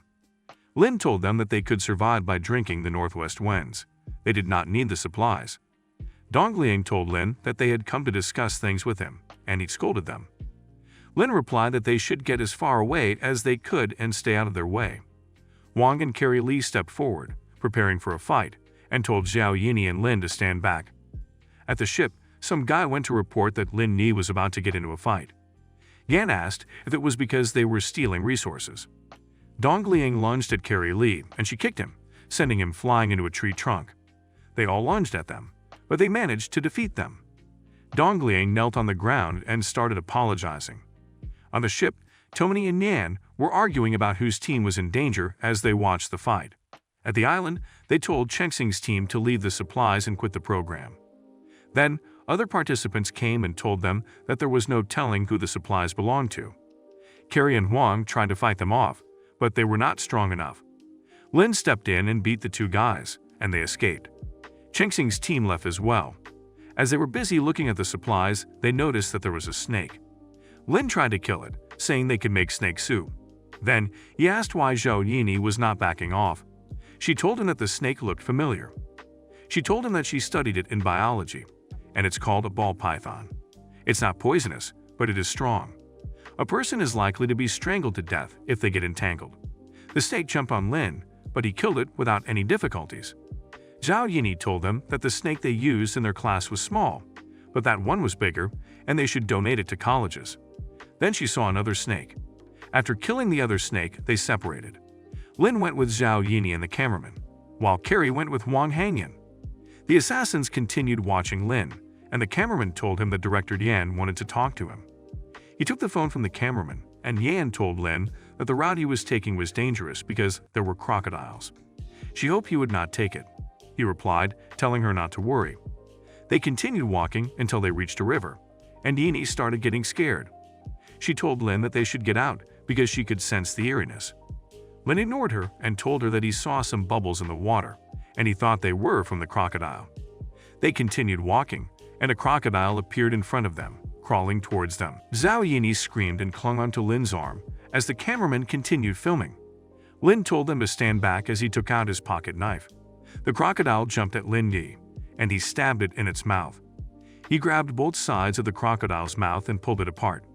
Yini and the cameraman gasped. Then he stabbed it again between its eyes. He stood straight, looking at the dead crocodile. The two assassins were watching from the bushes nearby. Then he felt a murderous aura. As he was about to turn, the assassins shot him in his back, and he landed on the ground. The assassins ran off. Director Yan arrived at a helicopter with a medical kit. She dressed his wound. When she finished, she told him to go with her so that he could go to the hospital to prevent the wound from getting infected. He refused, saying he had to find the murderers. Yan then told him that he could not participate in his condition. He replied, telling her that it was just a small injury, and she did not need to make a fuss about it. Yan gave up trying to convince him to go to the hospital and told him that they would leave the medical kit for him. A day later, they were close to reaching the mountain called Yumashima. The cameraman told them that his work was done, and he would be transferred to Banal photography later. Then he left them. Half an hour later, Lin and Zhao Yini were close to climbing the mountain. He asked her how she was feeling, and she replied that she was fine. They continued their journey towards Yumashima Mountain. While the cameraman left, Lin and Zhao Yini climbed the mountain together. Zhao Yini and Lin started climbing up the mountain. Then, she saw some movements on top of the mountain. She told Lin that there were some people on the mountain. Lin told her to wait while he checked it out.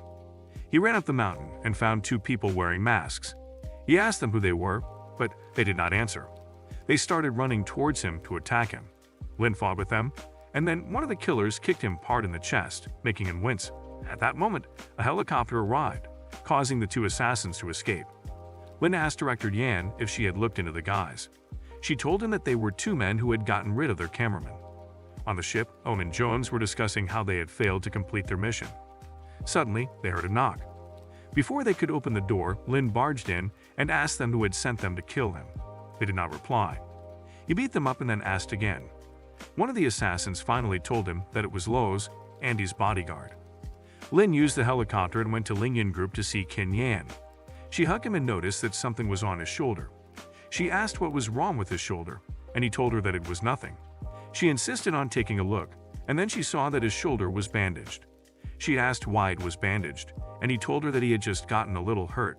Then she knocked, and she told him to come in. He gave Lin some papers, and Lin asked him if the stocks were still stable. He replied that the stock price was continuing to rise. Then Lin told Chi to pick a day for the launch of the basic code of Chip 3.0. After everything, Lin went back to the ship and asked the assassin how much it would cost to kill Andy. The assassin replied that it was impossible, because Andy was the kind of person who spends hundreds of thousands on security. Then Lin told him not to go back to M. He should stay so they could work together. The assassin agreed. Lin walked out of the room, and Director Yan asked if they were still going to the sea with him. Lin told her that he was sure they would, and that he was going to get it done before they did. The next day, Lin was in his office on a call, discussing the launch. When someone knocked on the door, he told the person on the phone that he had some people coming in. Then the person walked into the office and informed him that Alice wanted to see him and was waiting outside. He told the person to let her in, and she entered. He asked her to take a seat and then inquired about the big deal. She replied that she had thought about the 3.0 thing and they needed to talk. Lin reminded her that they had already talked about it before. She told Lin that it would be a win-win situation if they could reach a cooperation. He told her that he had already given her the conditions, and she replied that they could not accept those conditions. Lin told her to let her father talk to him personally, and then he told her to get out. Alice rose from the chair and walked out. Moments later, Mr. Andy called Lin and expressed that they valued their cooperation and hoped for a pleasant partnership. Lin replied that he didn't know if working together would be pleasant, but someone had shot him on the day he was recording a show. Mr. Andy commented that it was terrible and showed that the security was very poor. Lin replied that the city's security had not been very good, and he was concerned for his daughter Alice. Mr. Andy threatened Lin, stating that if he dared to hurt his daughter, he wouldn't let him go. Lin told him that if his daughter set foot in the airport, he would ensure that she wouldn't get on the plane. Then he hung up. 10 minutes later, Chi walked in and informed him that the people from Ying Group wanted to discuss business. He told Chi that he would meet Andy personally. Later, Lin returned home and found King Yan sitting on the couch, eating a snack. He told her that the new phone was going to market, but the name was yet to be determined. She suggested that they call it May because she and Lin had met in May. She asked Lin if he had plans for the new year. He replied that he would go to the orphanage. She complained that it was their first new year and asked if he didn't feel different. He told her that he felt different because God had given him a different Yan from the first day he met her. She left, saying she wanted to take a shower. Then the system lady appeared and asked Lin if he wanted to start a new career as a farmer. He accepted, and she congratulated him and awarded him golden clay. He went to the garage and found the clay in a box. He took a packet of the clay and realized that it wasn't golden clay. When he turned the packet, he read the words on the back stating that the golden clay was a concentrated formula that needed to be used with regular clay. He also saw a land lease contract and a map. The next morning, Lin made breakfast. As they were eating, Yan asked him if he still wanted to pursue broadcasting. He replied that he was ready for something new.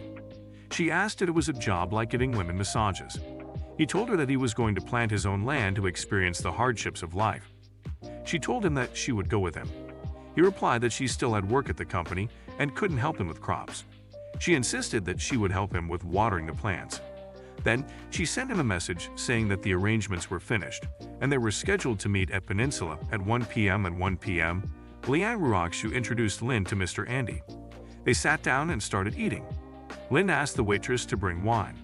She poured the wine into their glasses, and Ruoxu proposed a toast, wishing them a successful cooperation. Mr. Andy praised Lin as the greatest scientist for being able to research the source code of Chip 3.0. He brought his glass close to Lin's. Lin told him that he couldn't clink glasses with him because his level was not enough. Andy expressed that he came hoping for the possibility of cooperation. Lin reminded him that he hadn't forgotten about being shot. Andy replied that he came solely for the cooperation and nothing else. Lin told him that he had already been shot, and if Andy was willing to establish cooperation, he would let it go. Then, Lin poured wine on Andy's head while telling him that his daughter's life was in his hands. He further revealed that he already knew about him and the photolithography company. Andy offered compensation for that matter, but Lin replied that he was a vengeful person and couldn't reconcile with him for a little money. One of Andy's guards tried to attack Lin, but Lin kicked him and he crashed through the wall. Another guard instructed his friends to stand back and protect Andy. He lunged at Lin, but Lin grabbed a wine bottle and smashed it on the guard's head. He defeated all the guards and then grabbed Andy by the hair. Andy begged Lin not to do it and offered him 11% of the equity in his possession in exchange for the 3.0 technology. Lin replied that he wouldn't have minded if he hadn't been shot, but accusing Andy of hiring a murderer would cause his stock price to drop. He stated that the stake in the photolithography machine was not in Andy's hands, and they wouldn't agree to exchange 24% of their equity for the 3.0 technology. Lin let go of Andy's hair and left the room, telling him that he knew he would handle it. Ruoxu asked to see the gunshot wound. When she saw the wound, she immediately started making a call while telling Lin that it had to be dealt with. Lin told her that Andy wasn't about to screw him, so she should let the guy live a few more years because he still counted on him to help with his work. Someone informed Lin that Mr. Andy wanted to see him. He went to the room, where Mr. Andy told him that they had discussed the results on their side and were willing to offer 12% equity for the 3.0 technology. Lin replied that he would have someone contact him, and he would be responsible for exchanging the details. Then, Lin told Ruoksu to call her mom.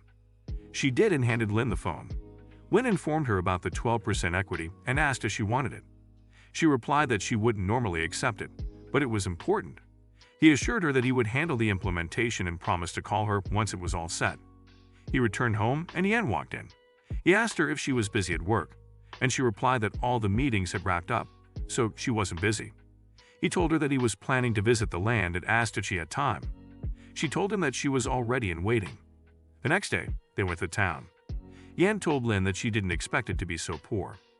Lin told her that there is more to the world that she doesn't know. They arrived and got out of the car. She insisted that he show her his house. He told her to call him husband instead of Lin Mi, because the villagers might be conservative. They started walking around the place and came across a man fishing. Lin asked him if he had obtained permission to fish in the pond. The man replied that he paid 200 yuan a day to fish as he pleased. Lin asked who he gave the money to, and the man pointed at a Range Rover, saying that the manager was sitting behind it. He found people playing cards behind the car. One of the guys asked Lin if he wanted to fish. Lin told him to pay 200 yuan for any fishing. Lin clarified that he didn't want to fish but wanted to ask if they owned the place. The guys stood up from their seats and claimed that they owned the place. Yan told them that they were lying and that the fish pond was Lin's property. One of the guys asked if they were the ones who bought Zhou's house. Lin replied that they also bought the fish pond and the shed. Then the guy introduced himself as Yu Dekiang, the owner of the largest seed dealership. He had been looking for Lin to discuss a matter with him. Lin asked what he wanted to discuss, and Deking replied that he would offer him tens of thousands of yuan for the pond. Lin told them to provide a written statement regarding the matter.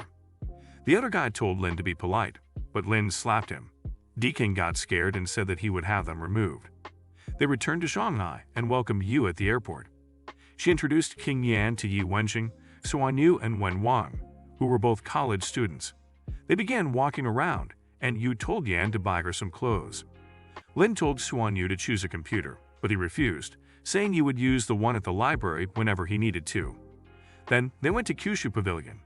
Yu kept admiring the place, and Yan told her that it would be her place to stay whenever she came to Shanghai. The next day, Lin went to Longxing Group and informed Shen that he had solved the problem of the light source. He also told Shen that the photolithographer would bring the shipment over. He mentioned that he had acquired shares from Ying Group, enabling them to engage in global procurement. Shen replied that it was impressive, and Lin should provide him with the technical difficulties that needed to be solved. While exiting the Longxing building, Lin made a call to someone to find a guy named Wu Feiyu. His phone rang while he was driving, and the person informed him that they had found Wu Feiyu and provided his location. Lin went to Feiyu's workplace and asked the guard about him. The guard informed Lin that Feiyu had quit a month ago and told him where Feiyu was currently working. Lin arrived at the new workplace and saw Feiyu. He tried calling him, but Feiyu told Lin that he had mistaken him for someone else. Lin replied that they had lived together for 20 years, and for Feiyu to mistake him for someone else would be unkind. Then Lin told Feiyu to come back with him because their mother missed him. Feiyu responded that they should go somewhere else to talk since it wasn't an appropriate place. They went to eat, and after ordering their food, Lin told Wu Fei to stop working and come with him. Wu Fei replied that he didn't have the face to go back because he used to fight all the time and it caused their mother to have a heart attack. Lin asked Wu Fei what happened, and Feiyu explained that Yu had told their mother that some hooligans always bullied her in front of the school. When he went to the school, he encountered them and ended up stabbing one of them. Lin told him that if he didn't go with him willingly, he would take him by force. Wu Fei agreed and went to get his paycheck while Lin waited outside. However, Wu Wenling, the person in charge, refused to give him his money. Wu Wenling told him that he would only give him 500 yuan because he was poor. Lin barged into the room and kicked Long's desk. Long threw 500 yuan on the floor, and while Feiyu was picking up the money, Lin grabbed Long by the throat and pinned him against the wall. Long's goons entered the office, and Long warned Lin that if they didn't pay 20,000 yuan, no one would get out. Lin started fighting with the goons. Long told Feiyu to tell his brother to calm down, promising to give him his salary. Lin told Long to give Feiyu 20,000 yuan. They walked out after receiving the money. His fellow construction workers asked Feiyu what the fight was about, and he explained. They also expressed their decision to quit. When Fan Yu mentioned that he wanted to go and pack his clothes, Lin told him that he would buy him new clothes. At the mall, the sales lady told them that they couldn't go in because of their attire. Lin asked if she was looking down on them because they weren't dressed well. Ken Yan walked towards them with his girlfriend. Lin told his friends that they were kicked out because they weren't well dressed. They went to another mall. After shopping, Han offered to take Wu Feiyu to relax and unwind. While they were getting massages, Long called Feiyu, asking where they were because he had encouraged other workers to leave the place. Lin yelled, revealing their location to Long. When Long arrived with Lu Chen at the water soup spring, Long mentioned that he didn't realize that the place was owned by Chen's uncle. Chen informed his friends that his uncle wouldn't protect them. Lu Chen asked the receptionist to find out which room Wu Feiyu was in, and she provided them with the room number. Meanwhile, Lin and Wu Feiyu were talking in the room when they heard a knock. Lin told his brother not to move and said he would go out to see who it was. Lin opened the door, and Wen Long accused him of being the one who beat him up. Lu Chen ordered his thugs to teach Lin a lesson, and they lunged at him. Lin quickly grabbed one of their hair and slapped him. Then he walked towards Chen, slapped him, and asked why they were afraid to seek revenge on him. Chen instructed his goons to beat Lin to death. However, Lin fought back and defeated them. He warned Chen that if he made any move, he would ensure Chen would crawl out of the situation. Then he kicked Long in the stomach. He started pleading for Lin not to hit him because he would die. Lin asked Chen if he was capable of backing him up. Chen replied that he was convinced and that they were even because the place belonged to his uncle. However, if his uncle found out about this, he would deal with him.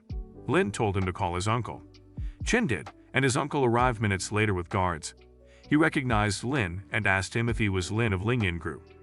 Lin asked him how he knew him, and he replied that he had seen him at Yaon Island. Then he apologized for his nephew. Lin walked back into his room. Hendong explained to Chan how powerful Lin was. Lin kicked Wenlong, saying it was all his fault. They went to a hotel to stay for the night. In the lobby, while he was paying for their room, Carrie Lee called Lin and asked him why he was there. Lin told his brother to go to their room while he met his friend. He turned to Carrie, telling her that he came to take care of some business. She grabbed him by his shirt and told him that there was something she wanted to talk to him about. Then she told her sister Jamie Lee to wait while she talked to Lin. She asked him if he found anything strange at the top of the mountain during the show. Lin replied that he saw nothing. Carrie left after giving Lin her number. Then, Lin walked out of the hotel and got into a black van, driving to the beach. After setting the boxes on the sand, he called Ruoxu and told her that he wanted to set off fireworks and wanted to take her with him. She replied that she was in her hometown and fireworks couldn't be seen. Then she turned towards the window and saw fireworks in the sky. Ruoxu told Lin to wait down there. As she was about to walk out of the house, her father asked her where she was off to. She explained, and her mom started laughing and told her to get rid of Lin quickly before he got arrested, because fireworks were prohibited in the city. Ruoxu ran towards Lin at the beach, trying to push him while telling him to get in the car because there was no time. When she saw that Lin was not taking the matter seriously, she told him what her mother had said, and they immediately got in the van and drove off. Once they were a safe distance away from the beach, he stopped the van. She told Lin that it was almost 12 o'clock and he should take her home. He dropped her off and returned to the hotel. The next morning, when Lin and his brother were leaving the hotel, they met Carrie Lee, and she told Lin that her grandfather wanted to see him. Lin accepted and told his brother to wait in the lobby. Once they arrived in Yanjing Old Town, Carrie urged Lin to go inside the house. Carrie's grandfather, Lai Xuyong, told Lin to take a seat and offered him tea. Lin asked what he wanted from him. Xuyong explained that his intention was mainly to ask about Juchuan Island. Lin told him that he would share what he knew about the seriousness of the situation and his encounters, but they would exchange information equally. Xuyong urged him to tell him about the island. Lin rose from his seat, telling him not to play that kind of scheme in front of him, and that he had other things to do. He stated that Xuyong could forget about it if he didn't want to talk. Lin started walking towards the exit when the man next to Xuyong stopped him, saying that Elder Lai hadn't allowed him to leave. Lin replied that they were not qualified to get their hands on whatever was on that island. Lin left and stopped a taxi. He told the taxi driver that he was going to the 7 Stars Hotel. Then, Lin noticed that he was being followed. He instructed the taxi driver to go to a secluded location where no one would be around. The taxi driver thought that Lin was trying to rob him, so he begged him not to because he didn't have any money. Lin clarified that the driver had misunderstood and explained the situation to him. The driver dropped Lin off at some unfinished buildings, and the other cars came to a halt. The occupants got out, and Lin asked them who they were. Why Primus introduced himself and mentioned that he had also participated in the competition. He invited Lin to his house for a meeting.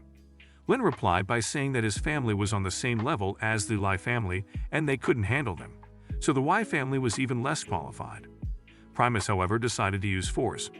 He attempted to grab Lin's hand, but Lin caught his hand before he could and twisted it, causing Primus to cry out in pain. Lin then released his hand and stated that since it was almost New Year's Eve, he would spare his hand for a good year.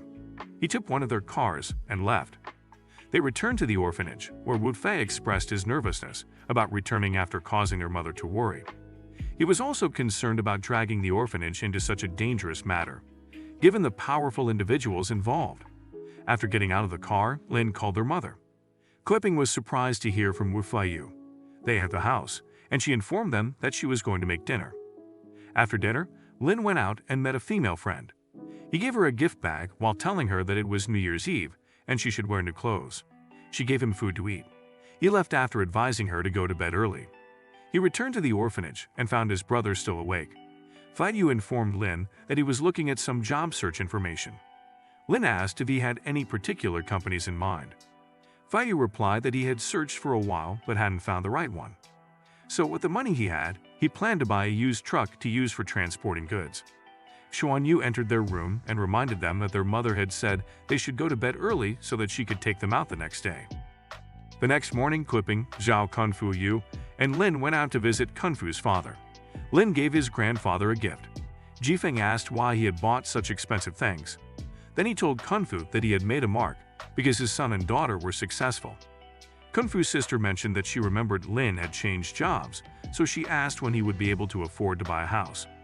Lin replied that he didn't just buy a small house, but he also started a company. Then, Kunfu's nephew asked Lin if he could give him a job contact. Lin replied that he could choose between Yanjing, Zhonghai, and Yanqing. The boy chose to stay in Yanqing. Lin took Yu and Fei Yu to search for housing since the orphanage was slated for demolition. They looked for over an hour, but found nothing. Then, Lin asked Yu if the house she used to live in was an apartment. When she confirmed, they drove to the apartment building. A sales lady named Sun approached them and asked if they were looking for properties. Yu responded that they wanted to buy an apartment. She called Chen and instructed him to show them the available apartments. Yu informed Chen that they were not interested if the apartment was too expensive. Chen began showing them the apartments, and Yu told her brother that it was his turn to make a decision. Lin chose an apartment that cost 1 billion and informed Chen that he would buy it. Chen replied that if he really wanted to buy it, he needed to discuss it with their manager first. Meanwhile, sales lady Sun encountered the manager in the hallway as he was heading to meet up with Lin, with Chen following behind. She informed him that she had sold 2 apartments. The manager pushed her out of the way, stating that he had important business to attend to. Sun asked him about the nature of the business, and he revealed that a tycoon had purchased the entire complex. She asked if they were the people she had directed to him, and when Chen confirmed it, she gasped and explained to the manager that she had directed them to him because she was busy. The manager informed Lin that he had notified the president, who was on his way. The president arrived and apologized, stating that he hadn't been aware of Lin's presence in Yangcheng. He then offered Lin the open space if he bought the building. Lin replied that they should prepare the contract. When they returned to the orphanage, Clipping informed Wu Feiyu that her cousin had a friend's granddaughter who was said to be pretty. She suggested that Feiyu should get a haircut and clean up a bit so that he could meet her tomorrow. Feiyu replied that she should forget about it because he was just a high school graduate and had been in jail. Yu chimed in, telling him that their mother was right, and he should take a shower because he was also handsome. Lin placed his hand on Wu's shoulder and assured him that he would take him to get a shower and a haircut. While bathing, Lin asked Wu what the gang members looked like, since he had mentioned that they were still looking for him. Wu asked why he was asking, and Lin explained that he was trying to help him get through it before he left. Wu assured Lin not to worry because if they started a fight, he would call the police. Meanwhile, Wang Weizi arrived at the location where they were. The manager informed them that Lin and Wu were still bathing. Weizi instructed his friends to wait in the car and surprised them when they came out. Lin and Wu were getting ready to leave when the store manager informed them that someone was waiting for them outside. They encountered the gang, and Weezy asked Feiyu if he still remembered him. Lin told Wei Sai that he had been looking for him, but Wei Sai showed his face first, which saved him some trouble. Wei Sai asked if Lin wanted to stand up for Wu. Lin replied that he's his brother and the girl who was molested 5 years ago was his sister. He kicked Wei Sai and ordered his men to beat up Lin. However, Lin defeated his men and then grabbed Wei Sai by the hair. He told Wei Sai that he was also stabbed by Wu and challenged him to let him call his brother if he had the guts. Minutes later, his brother arrived. Upon looking at him, Lin recognized him and his scars. Lin looked surprised to see Lin. His brother gave him a cigarette and asked why he was there. Lin asked Lai if he knew Wei Sai. Lai explained that his father opened a company and his mother has a certain status and fame. Then Lin told them that he's not interested in doing anything, seeing how scared they are. He also told them to meet him at Blue Sky Orphanage tomorrow. After they left, Lai told Wei Sai how powerful Lin is. The day of Wu Feiyu's date arrived. Bai Jing's mother was telling her to get a grip on this man. She told her mother that the man has no job and he is from the orphanage. She asked her mom if she thinks he is good enough for her. The mother told her that Fei's brother is rich and there will be a large amount of money from the demolition of the orphanage that they can get some of. Bai Jing suggested she should just go for the brother. Her mother replied that he already has a girlfriend. They arrived at the orphanage and went inside. They started talking about the bride price. Her mother told Kuiping that the bride price is 880,000 yuan. Kuiping told them that it is impossible to get that kind of money since they have so many children. So she suggested they reduce the amount. Bai Jing's mother told them that they did not ask for too much money. Lin told them that the money is not much, and then he asked them what else they wanted. The mother added that they wanted to be in the center of the town, with a house of 300 square feet or more. Lin asked her how much she could contribute to the dowry. She replied that the dowry is an old idea. Yu walked in and told Lin that a man named Mr. Wu was looking for him. Bai Jing and her mother were surprised that the famous fifth master had come to their orphanage. Mr. Wu told Lin that he came to give him New Year greetings. Then Weixi's mother, Mrs. Liu, came and apologized to Lin for her son's mistake. Lin replied that he would give them one more chance. Weizi thanked Lin and then told him that he had something to share with him. He told Lin that Beijing is not suitable to date with any of them. Jing furiously told Wei Sai to stop talking nonsense. Wei Sai told her not to act innocent because the pictures of her sleeping in a group are, in short, very immodest.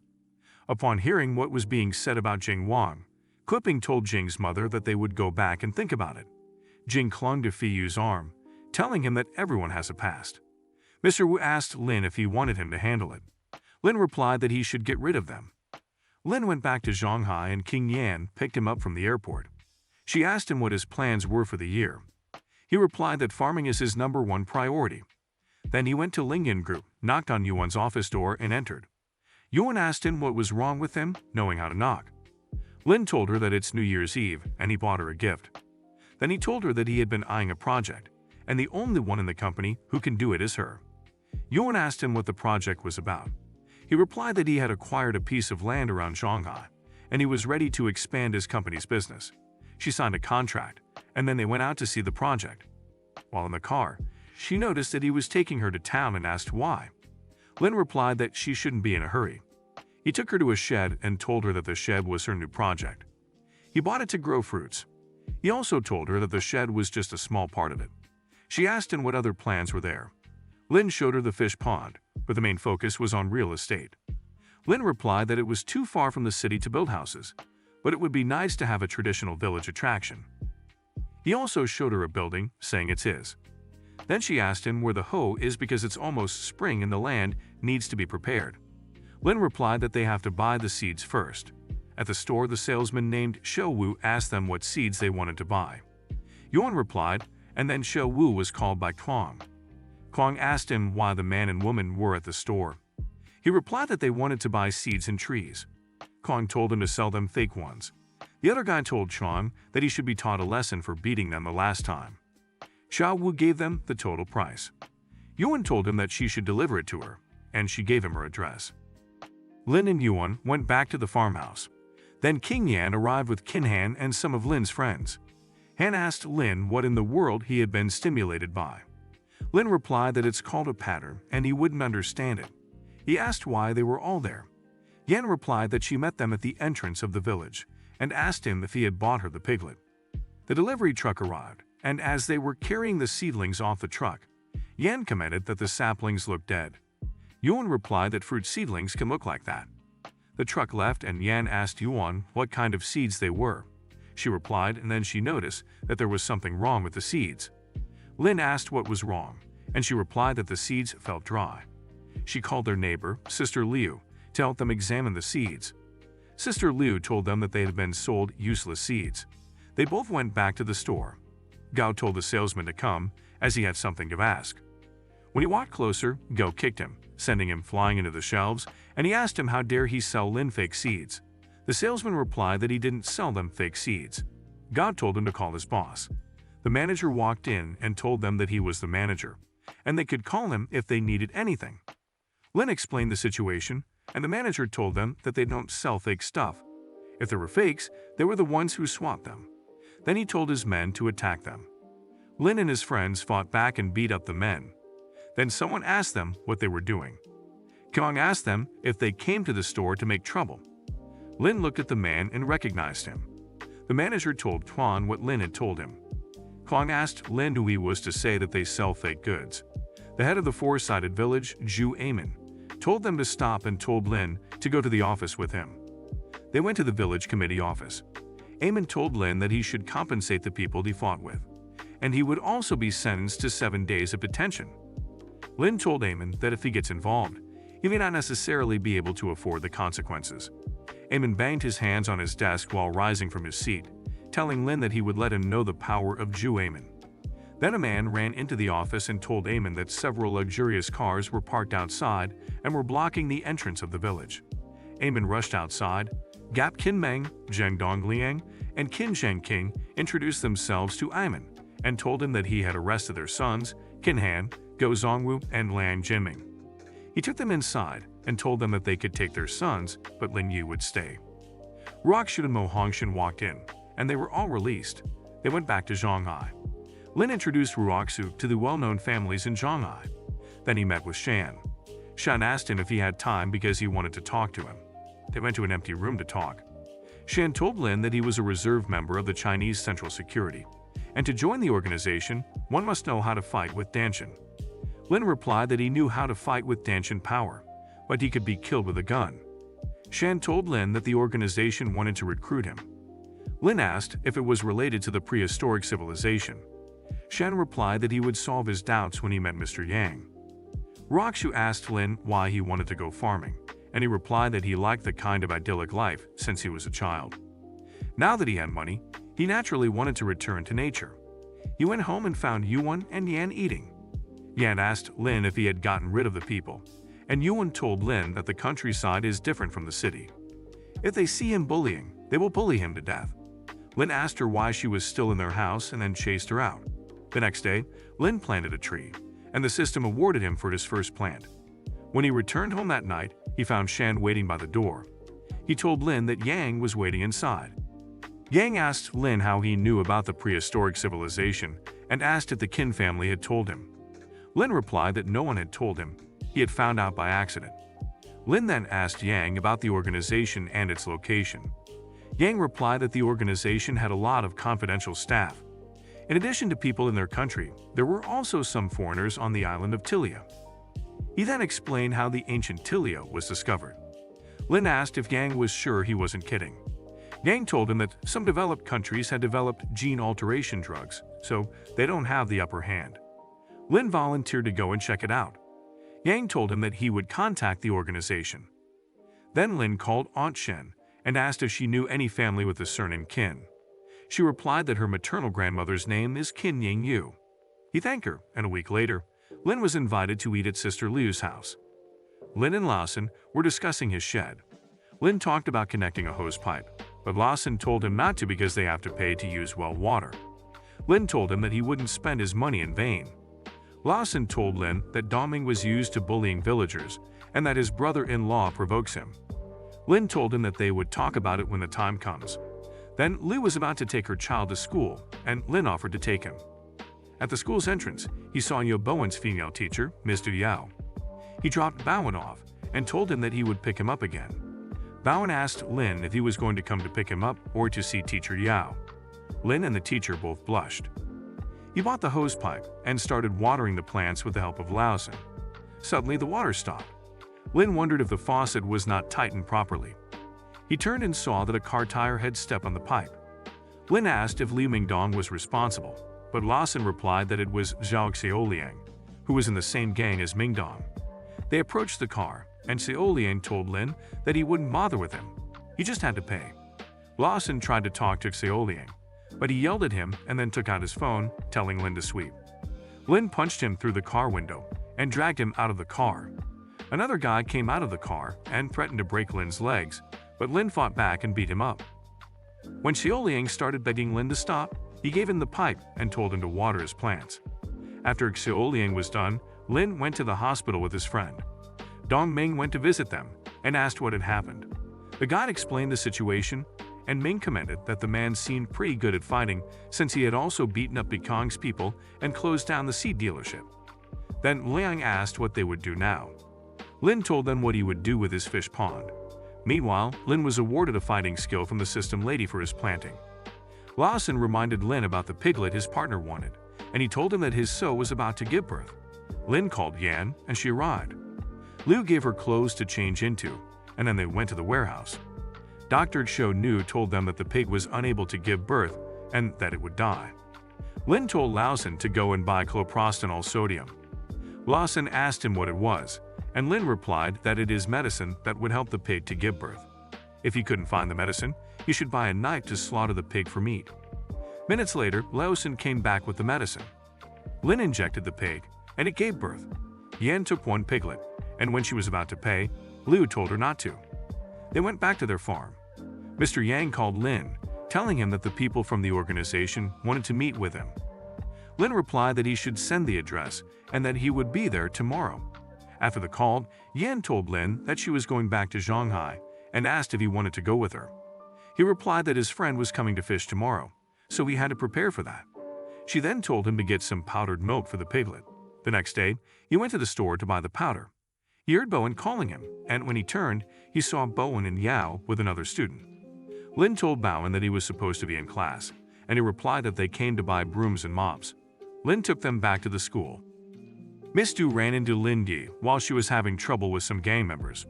One of the gang members recognized Lin Yi since he had fought with them before. Lin Yi told Miss Du to get in his car. Meanwhile, the gang leader threatened Lin Yi, saying that messing with one of them was one thing, but interfering in their job was too much. Dong, the gang leader, ordered some of his men to block Lin Yi's path so that he wouldn't be able to pass, and he also called for backup. Lin Yi told Miss Du and her two students in the back seat to buckle up, because it was going to be a rough ride. Lin Yi found a way to go through the so-called roadblock and managed to protect Miss Du and her students. Dong ordered his men to get him a forklift and an excavator since he wanted to raise down Lin Yi's house. Miss Du asked the children in the back seat if they were both all right. They answered her, "We felt like riding bumper cars just now." Miss Du was shocked by their response. Miss Du thanked Lin Yi for helping her since the gang had been harassing her for some time.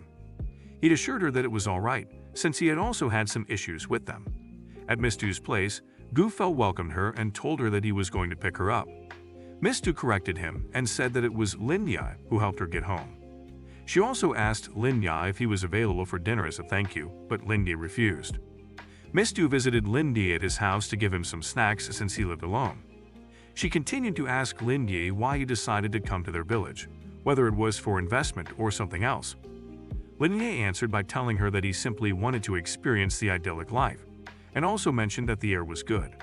After chatting with Lin Yi, Miss Du took her leave. On her way, she ran into Gu Fel, who asked her what she was doing at Lin Yi's house. She explained that Lin Yi lived alone, so she brought him some food. Gu Fel expressed concern for her safety, stating that it wasn't safe for her to be walking alone during the day with gangs moving around. He then asked her out for a movie, but she turned him down. Lin Yi received some visitors, namely Tao Cheng and Wang Binju. Tao Cheng asked Lin Yi if he still raised pigs, and Lin Yi replied that he came to enjoy the idyllic life, and raising pigs was a part of it. The guests were shocked to find out that Lin Yi raised pigs in cages, but they refrained from judging him, knowing that powerful people have their own ways of doing things. They talked to Lin Yi about the purpose of their visit, which was to learn more about Lin Yi's martial arts and where he had learned them. Lin Yi told them that he taught himself and that his martial arts had nothing to do with anyone else. He explained that he was raised in an orphanage and thus had a clean identity. The visitors asked Lin Yi if he would be interested in joining a tryout for their organization. Lin Yi told them that he would only accept if they would tell him more about Jilia Island. They informed Lin Yi that Jilia Island is a small city with people from all over the world, and they all share one goal: to uncover what is buried in the prehistoric civilization. Lin Yi further asked them about their families. At the end of their conversation, he agreed to participate in the tryouts and asked them when they would begin. They informed him that the tryouts would start in half a month, and they would call him to make all the necessary arrangements. While they were discussing the arrangements, there was a commotion from the streets. It turned out that the gang that Lin Yi had trouble with had arrived with excavators, aiming to destroy his house. The visitors asked Lin Yi if he knew those people, and he informed them that they were the village bullies. The two visitors offered to help Lin Yi, but he declined, stating that it would be a waste of time and that it would be cheaper if he handled it himself. Dong, who seemed to be behind all of it, threatened Lin Yi, stating that he would destroy his house as the village was planning to construct a road that would pass through it. However, before Dong could finish speaking, Lin Yi struck him with a kick, injuring Dong in the process. Lin Yi appeared intimidated by the large number of people, but he declared that he would be able to take them on. Dong offered his men 3 times the amount he had promised them if they could defeat Lin Yi. However, before any of them could land a punch on him, someone fired a gun, bringing everything to a halt. While Dong was kneeling down due to the gunshot, Lin Yi told him that he admired his spirit of learning and asking questions. Dong offered Lin Yi a deal. If he let him go, they would forget about everything that had happened, and the road would not go through his house. At that moment, a villager showed up and began praising Lin Yi, calling him the great savior of the village. The villager went on to explain that the people in the village had discussed the matter and wanted to recommend Lin Yi to be the village chief. He asked for Lin Yi's feedback. Lin Yi replied by saying that he didn't work every day and that if he became chief, the village would only become poorer. He suggested that they should just forget about it. The villager promised to pass on Lin Yi's message to the others, and they slowly faded into the horizon, engaged in their own discussion. Lin Yi discusses the equities of Ying investment, and they organize a meeting with Mr. Qi to see what is missing. Lin Yi then receives a message from Tao Cheng that the tryouts are starting. Lin Yi arrives at Yanjin Airport and calls Ru Shi, who was supposed to pick him up from the airport. Lin tells her that he will be picked up by her cousin, Yan Chen. Yan Chen sees Lin Yi and asks him about the cage he is carrying. Lin Yi tells her that it is his pet pig. Yan Chen then asks why he had brought a pig to a meeting. They discuss a place where Lin Yi would be staying while he is there. Lin Yi asks Yan Chen if there was a recently opened pharmaceutical industry. Yan Chen tells Lin Yi that her dad was the one who took the lead in hosting it, along with his semiconductor conference at a certain university. Yan Chen then suggests that they could check it out that afternoon and promises not to tell her cousin.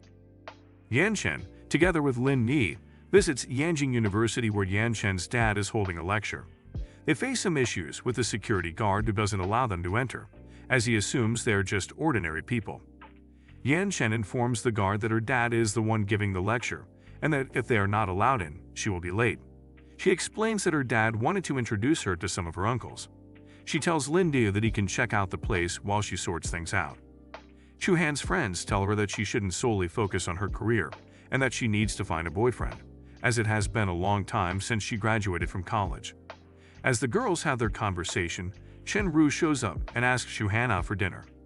However, she refuses because she already has plans with her friends. Her friends then inform Chen Ru that they have other plans with their husbands, as they attempt to set up Chu Han with Chen Ru. Yan Chen makes up another excuse, saying that she needs to attend to a hospital and has other plans as well. Her friends pull her aside, thinking that she and Chen Ru would make a perfect match. Chu Han mentions that Chen Ru is not her type. Chen Ru tries to convince her by expressing his interest in having dinner with her. Before he can finish his sentence, Lin Yi shows up and tells Chen Ru that it's not possible since he had already asked Chu Han out. Chu Han is surprised to see Lin Yi, and before she can say anything to him, Lin Yi pulls her close by the waist. Lin Yi then informs Chen Ru that he is too late, as Chu Han is already taken.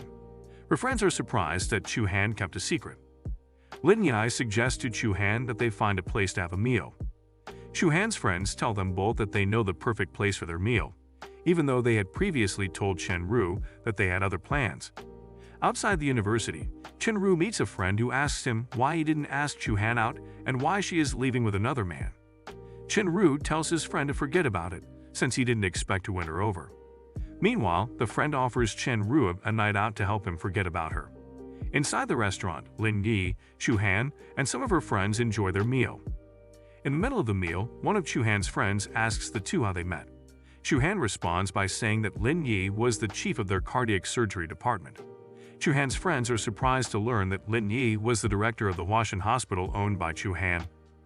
They continue to ask Lin Yi if he was the head of the department.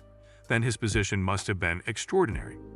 Lin Yi explains that he left the hospital a long time ago. The two friends then inquire why he quit his job at the hospital, as his presence would have been beneficial for its development.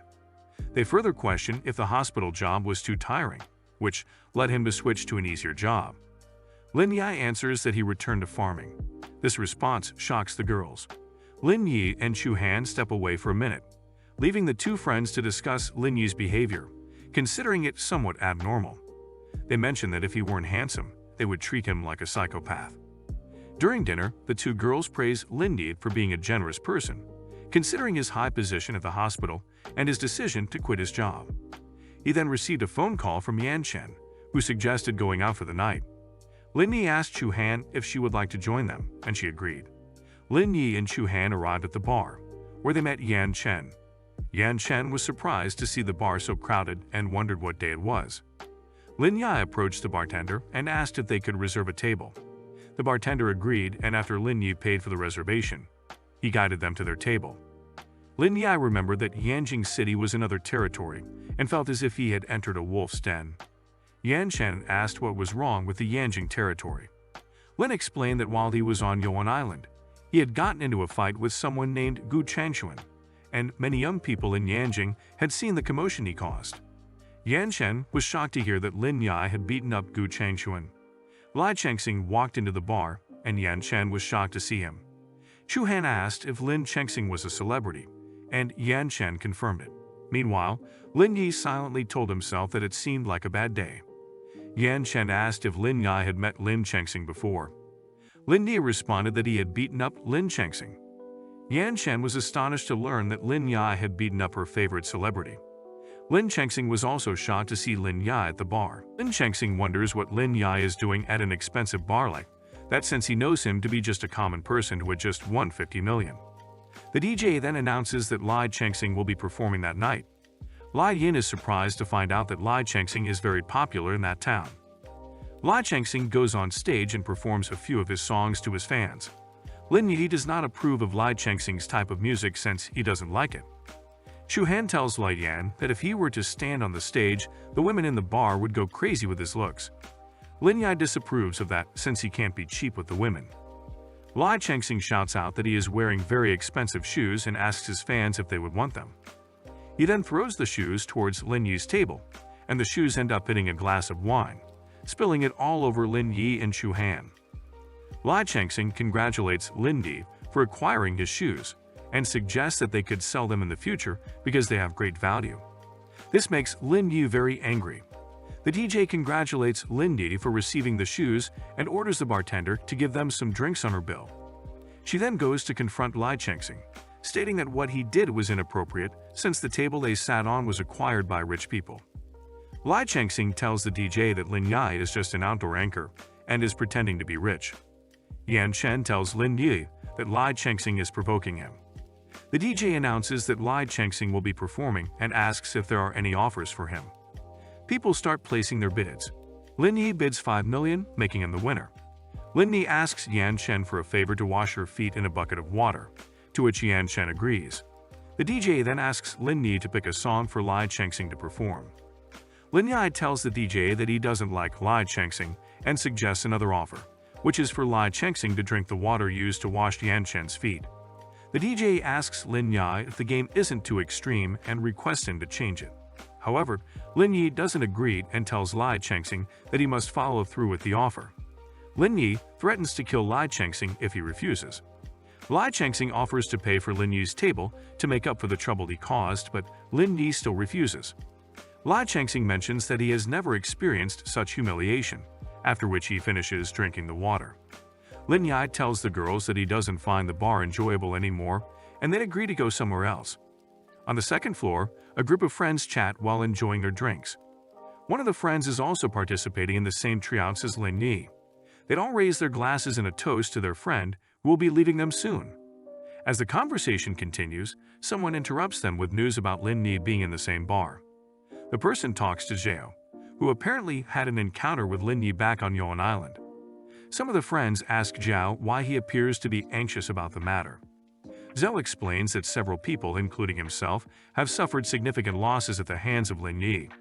The friends agree that Lin Yi cannot bully them and get away with it, and they decide to seek revenge before he leaves the bar. Meanwhile, Lin Yi and the girls plan to leave the bar, as they find it more comfortable outside. As they head out, Lin Yi notices Zhao and some of his friends, including a group of men, approaching them.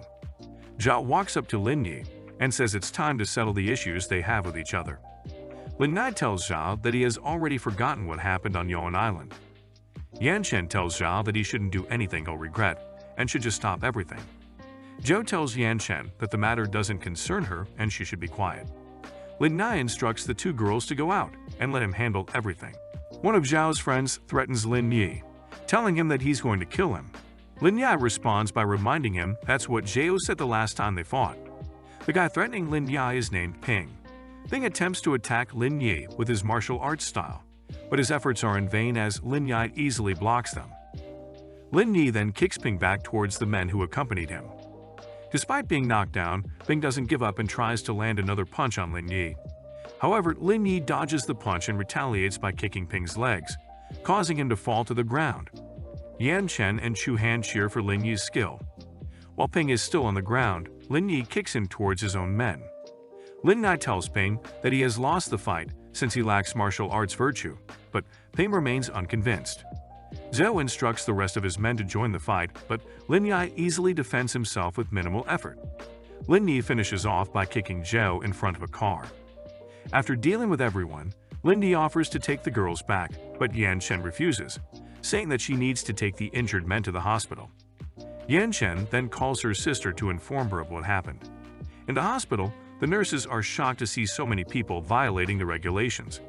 It turns out that the people in the hospital are the parents of the injured men brought in by Yan Chen. A nurse enters and announces that the most seriously injured person has been sent to the IQ.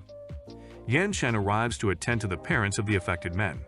The parents demand that Yan Chen provide them with detailed information about what happened. Yan Chen tells them that it was Lin Yi who caused the injuries, but she explains that Lin Yi is not solely to blame, since they all were looking to start a fight with him, despite her efforts to stop them. One of the parents threatens to have Lin Yi arrested for his actions. Yan Chen's parents arrive and put the idea of arresting Lin Yi on hold. They inquire about the condition of the injured men. One of the parents asks Yan Chen's father, Mr. Shen, if he knows Lin Yi. Mr. Shen responds that he does know Lin Yi, as their families have some connections. A woman interrupts the conversation, but it turns out that she is Lin Yi's mother, Mrs. Qin Yingyu. Lin Yi's mother apologizes on behalf of her son for his actions. One of the parents insists that Lin Yi's father should be present to discuss the matter further, as Lin Yi's mother doesn't seem to fully grasp the situation. Lin Yi's mother responds by saying that she would be happy to call Lin Yi's father Lin Jingxin.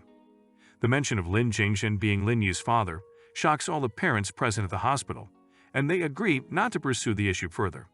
Lin Yi's mother advises everyone to keep her return to town a secret.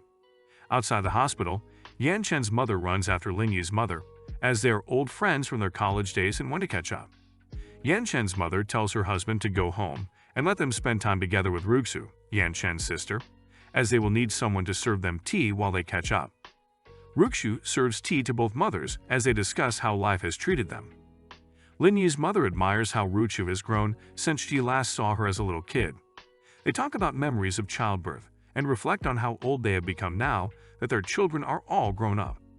Ruxu's mother asks Lin Yi's mother where she has been all this time, and then asks if she has been with Lin Jingxin. Lin Yi's mother replies that she has been on her own, as Lin Jingxin is always busy.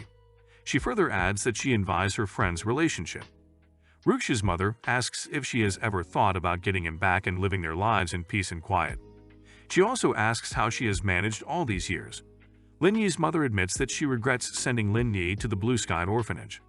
She thought it would sever all ties, but she still visited outside the orphanage at times because a mother-son bond cannot be broken. Ruxia's mother asks if she had a hand in her son's success in business, but Lin Yi's mother denies it, stating that Lin Yi made it on his own. She then asks if Lin Yi's mother plans on meeting him or not, and inquires if the Qin family is aware of Lin Yi's existence. Lin Yi's mother declines, stating that she would prefer to keep it that way. Lin Yi was late for the Trouts due to traffic, which caused him to reach the venue just in time. While still stuck in traffic, he receives a call from one of his recruiters urging him to hurry up. Meanwhile, Chu Yuluo, the team leader of Group 2, tells the person talking to Lin Yi that if he doesn't arrive by 9 o'clock, she will have no choice but to disqualify him. Ning Qi, the team leader of Team 3, tells Chu Yuluo that if she doesn't want Lin Yi, they'll take him since he's heard that Lin Yi is very talented. However, Chu Yuluo asserts that as the chief instructor of the trials, she has the final say in the matter. Lin Yi arrives at the venue, thinking he has 3 minutes left before 9 o'clock. However, Chu Yuluo insists that Lin Yi is late and therefore disqualified. She tells him to go home. Lin Yi questions Chu Yuluo, asking who she is to simply cancel this tryout like that. Lin Yi's recruiter warns him to watch his mouth as he's speaking to the leader of the second group. Nevertheless, Ning Qi insists that Lin Yi arrived 3 minutes early and there's no need to disqualify him. A messenger then arrives, summoning the two group leaders. Inside the office, Liu Hong, the chief of the mission, discusses the events that took place the previous night, including Lin Yi. They mention that Lin Yi is a treasure. Ning Qi and Xu Yuluo are called to Liu Hong's office in response to the summons. Liu Hong asks them if the Trouts have begun and what they both think of a man named Lin Yi in the Trouts. Chu Yuluo informs her boss that Lin Yi was disqualified for arriving late. This angers Liu Hong greatly. Chu Yuluo dismisses the issue, claiming that Lin Yi is just a common man and they don't need him.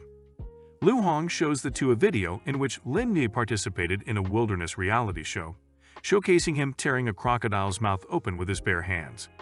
Liu Hong informs Chu Yuluo that none of the players downstairs, who are expected to participate in the Trouts, can do what Lin Yi did by killing a crocodile with his bare hands. However, Chu Yuluo believes it was all special effects used by the creators to gain higher ratings. Liu Hong personally contacted the company to verify if Lin Yi actually killed a crocodile with his bare hands, and it turns out he did.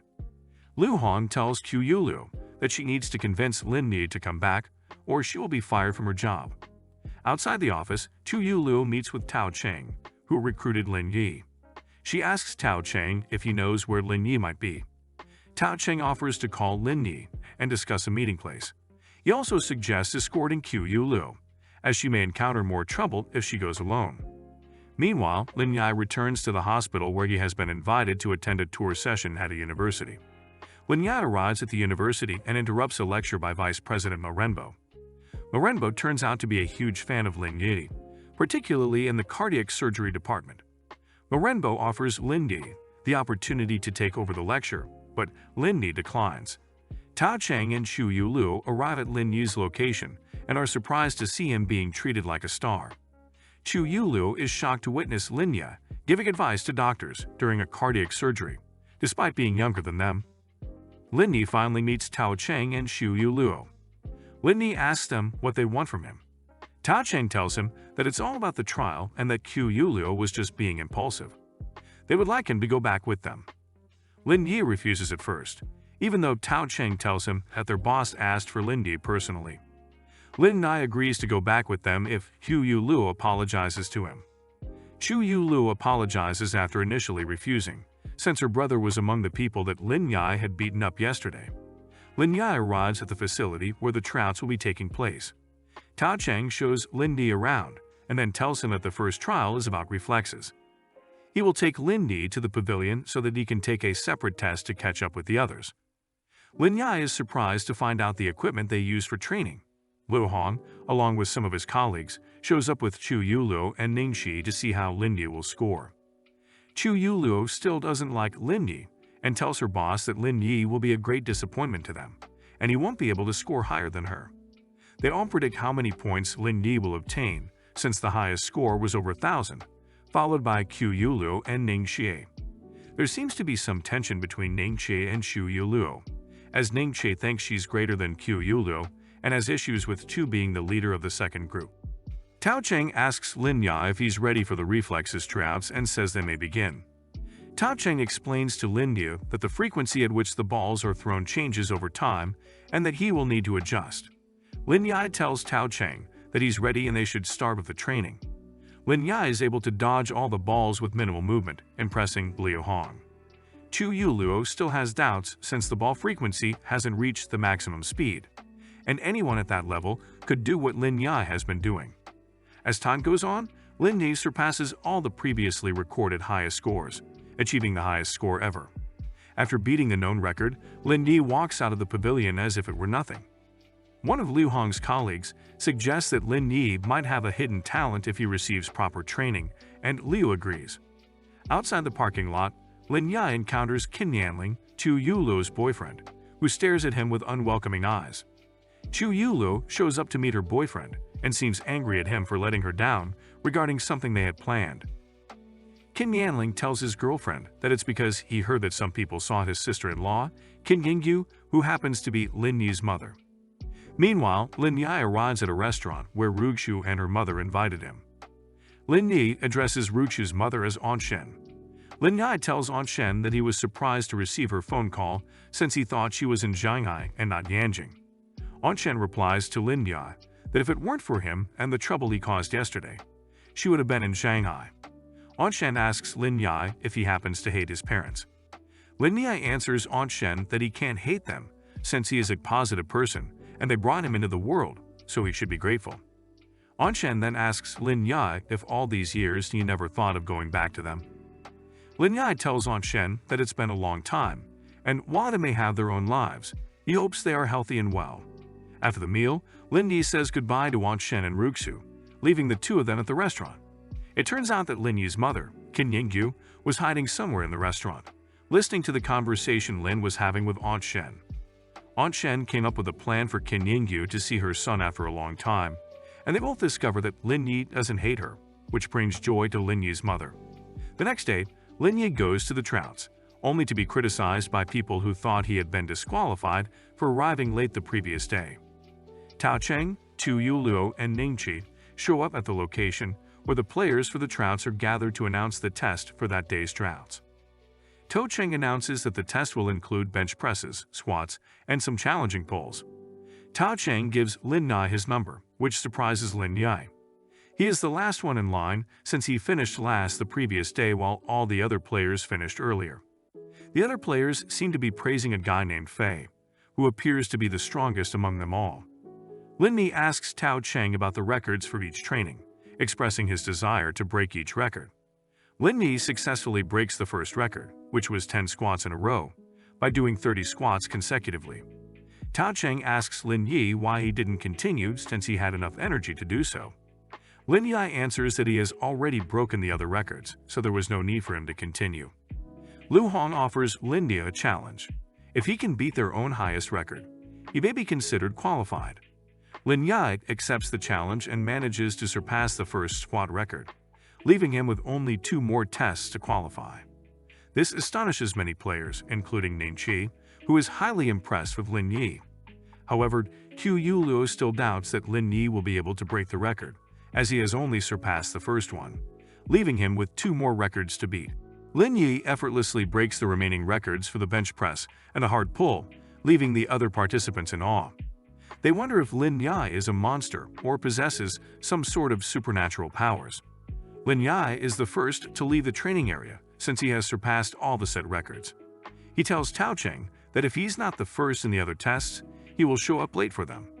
Qu Yuluo wonders how Lin Yi can have such a strong foundation. She knows he grew up in an orphanage and rose to power on his own, but that doesn't explain his incredible strength. Outside the facility, one of the participants, Yuanhao, is frustrated because Lin Yi's performance means that Yuanhao's ranking will be lower than he anticipated, decreasing his chances of getting into the program. Yuanhao comes up with a plan to bribe Lin Yi, assuming that Lin Yi is poor. Lin Yi meets a girl who is heading to a spa for some relaxation, and he offers to be her +1, which she agrees to. While at the spa, they both get into a hot tub and have a conversation before Lin Yi offers to massage her back to help her relax. It's the last day of the tryouts, and Tao Cheng informs the participants that the test will primarily focus on their intelligence rather than strength. It explains that there are only 2 sets of questions, and each individual is required to answer all of them within a minute. After the allocated time is up, Tao Cheng announces that everyone should hand in their papers. It appears that only one participant managed to answer just one question correctly, while the rest got them all wrong. However, Liu Hong points out that they haven't checked Lin Yi's paper yet. To their surprise, it turns out that Lin Yi answered all the questions correctly. The test results shock everyone to the point that Tao Cheng offers Lin Yi the opportunity to explain how he arrived at his answers, which Lin Yi humbly does. At that point, they declare the tryouts over and announce that the top 12 participants will be selected to join the organization based on their overall scores. Liu Hong takes a moment to compliment Lin Yi on his outstanding performance during the tryouts, as he achieved first place in all the results. He informs Lin Yi that from now on, he will be a member of their second group. Lin Yi inquires if there are any future arrangements he should be aware of. Liu Hong assures him that he will be notified in advance if there are any important matters, and he should also report in advance for assignments. Lin Yi discovers that he will be in the same group as Qiu Yulu, which he disagrees with due to their issues. Liu Hong suggests that Lin Yi join Ning Qi's team, since they haven't had any new members. Meanwhile, outside the entrance of the tryout site, some participants discuss how they may not make it into the organization and need to find an alternative path. Qiu Yulu is taken home by her boyfriend, who expresses his concerns about Lin Yi joining their organization, finding it very disturbing. Lin Yi goes shopping with the same girl he went to the spa with earlier, as they need to buy formal clothes for an upcoming meeting. One of the shop attendants admires Lin Yi's physique and good looks. Lin Yi goes shopping with Ms. Liang and tries on a suit that fits him perfectly, although the pants are too long. Ms. Liang fixes the issue. She offers to pay for the bills. Outside the mall, one of the men that Lin Yi had beaten up the other day seeks revenge and hires a local landlord named Lai Sai-Kong to take care of it. Lai Sai-Kong is warned not to harm Ms. Liang due to her background. The landlord agrees to the condition. Meanwhile, Lin Yi and Ms. Liang decide to watch a movie. Ms. Liang asks Lin Yi to buy some food, specifically ice cream. It takes Lin Yi 20 minutes to return with the food. Ms. Liang wonders what took him so long and asks if he stopped to flirt with other women. Inside the theater, Lin Yi offers Ms. Liang his candy cane. Lin Yi tells her that the candy cane is supposed to be licked, and when Ms. Liang licks it, Lin Yi mistakenly thinks she is trying to seduce him. However, Ms. Liang discovers something inside the candy cane. Ms. Liang discovers a ring inside the candy cane. Lin Yi pretends to be unaware of where the ring came from and playfully tries to fit it onto Ms. Liang's finger, finding that it fits perfectly. After the movie, Lin Yi drops Ms. Liang off at her house, and on his way back, he notices a car that has been following him since the theater. Back at the hotel, the hired killer attempts to break into Lin Yi's room, only to find Lin Yi calmly waiting for him. Lin Yi asks the killer to reveal who sent him, but the assassin denies any knowledge.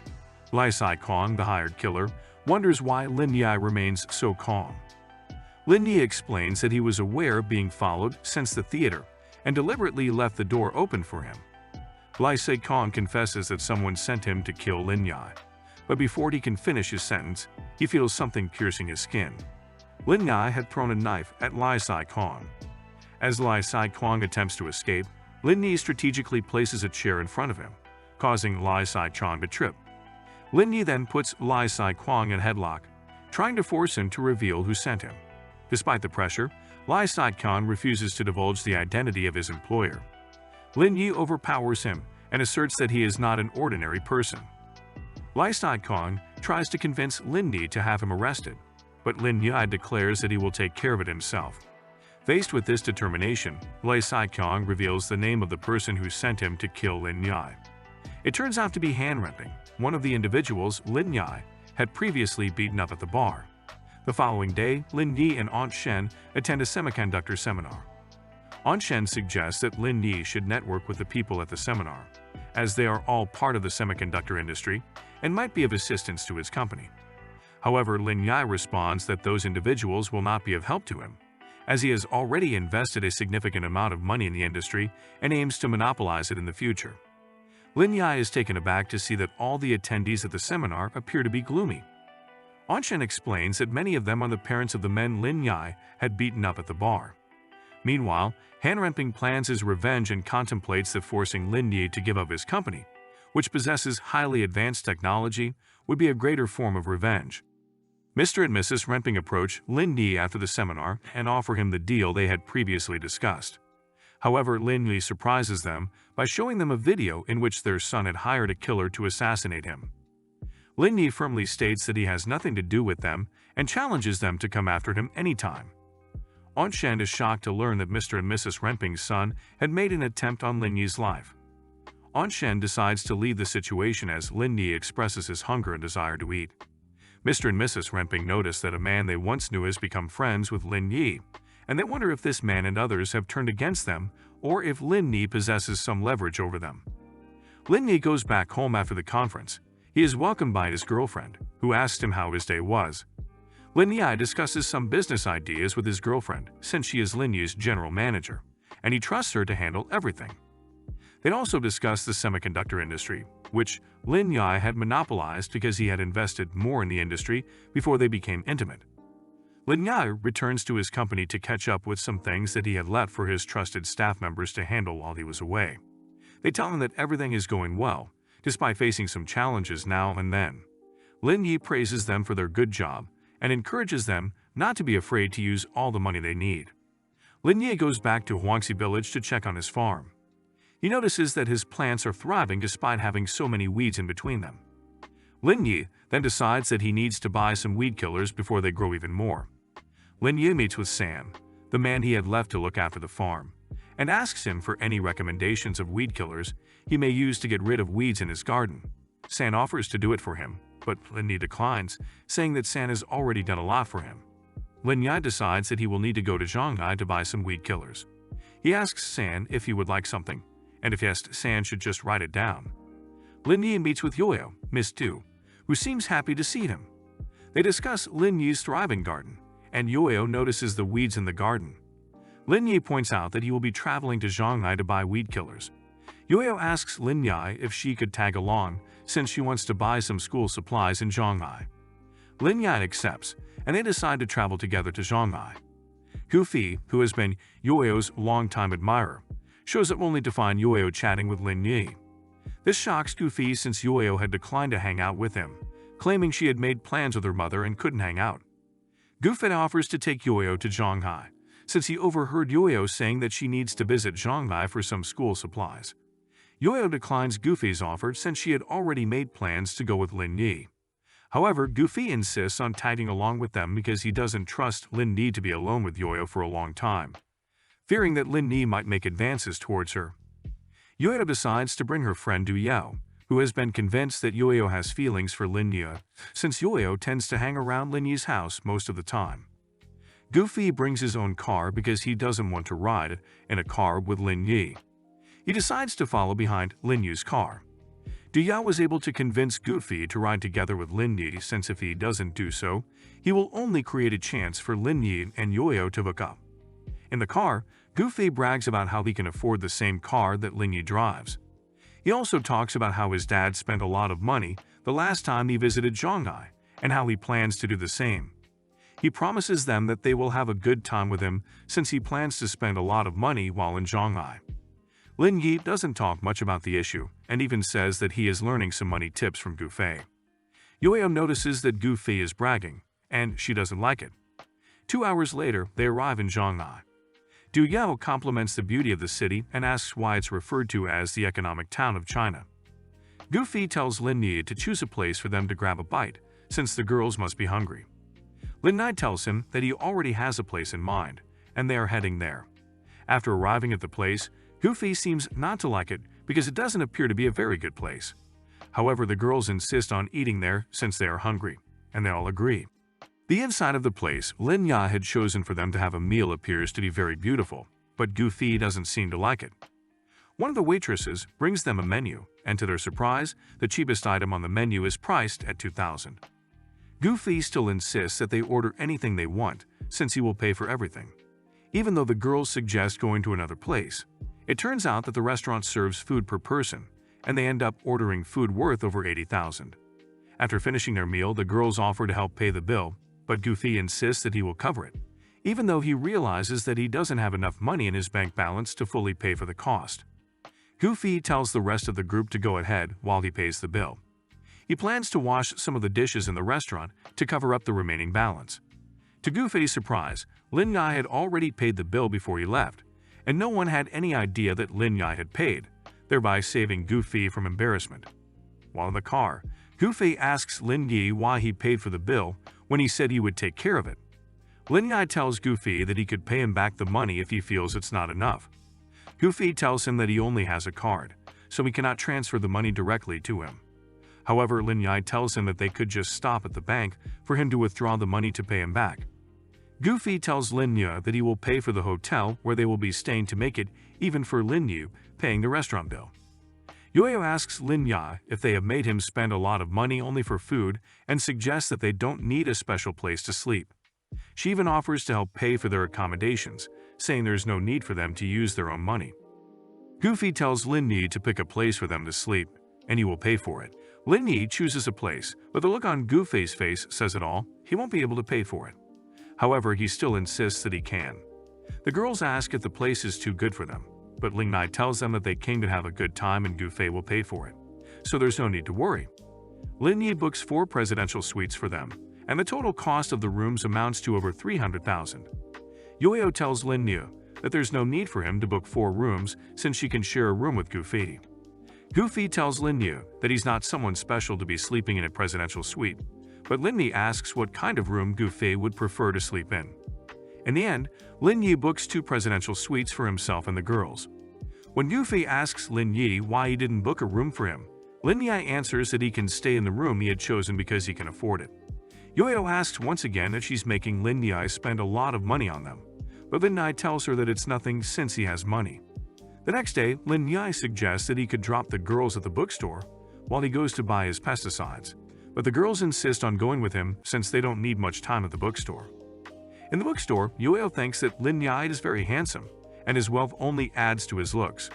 They have a conversation about their university years and what they studied. Lin Yi tells her that he studied business, but he also enjoys studying computer science. They arrive at Huangxi Village, and Yoyo thanks Lin Yi for helping her buy her books. She apologizes to him for making him spend a lot of money in the past 2 days they have been together. Lin Yi receives a call from Aunt Shen regarding the matter of hand-remping. Aunt Shen informs Lin Yu that the Wang family has stepped in.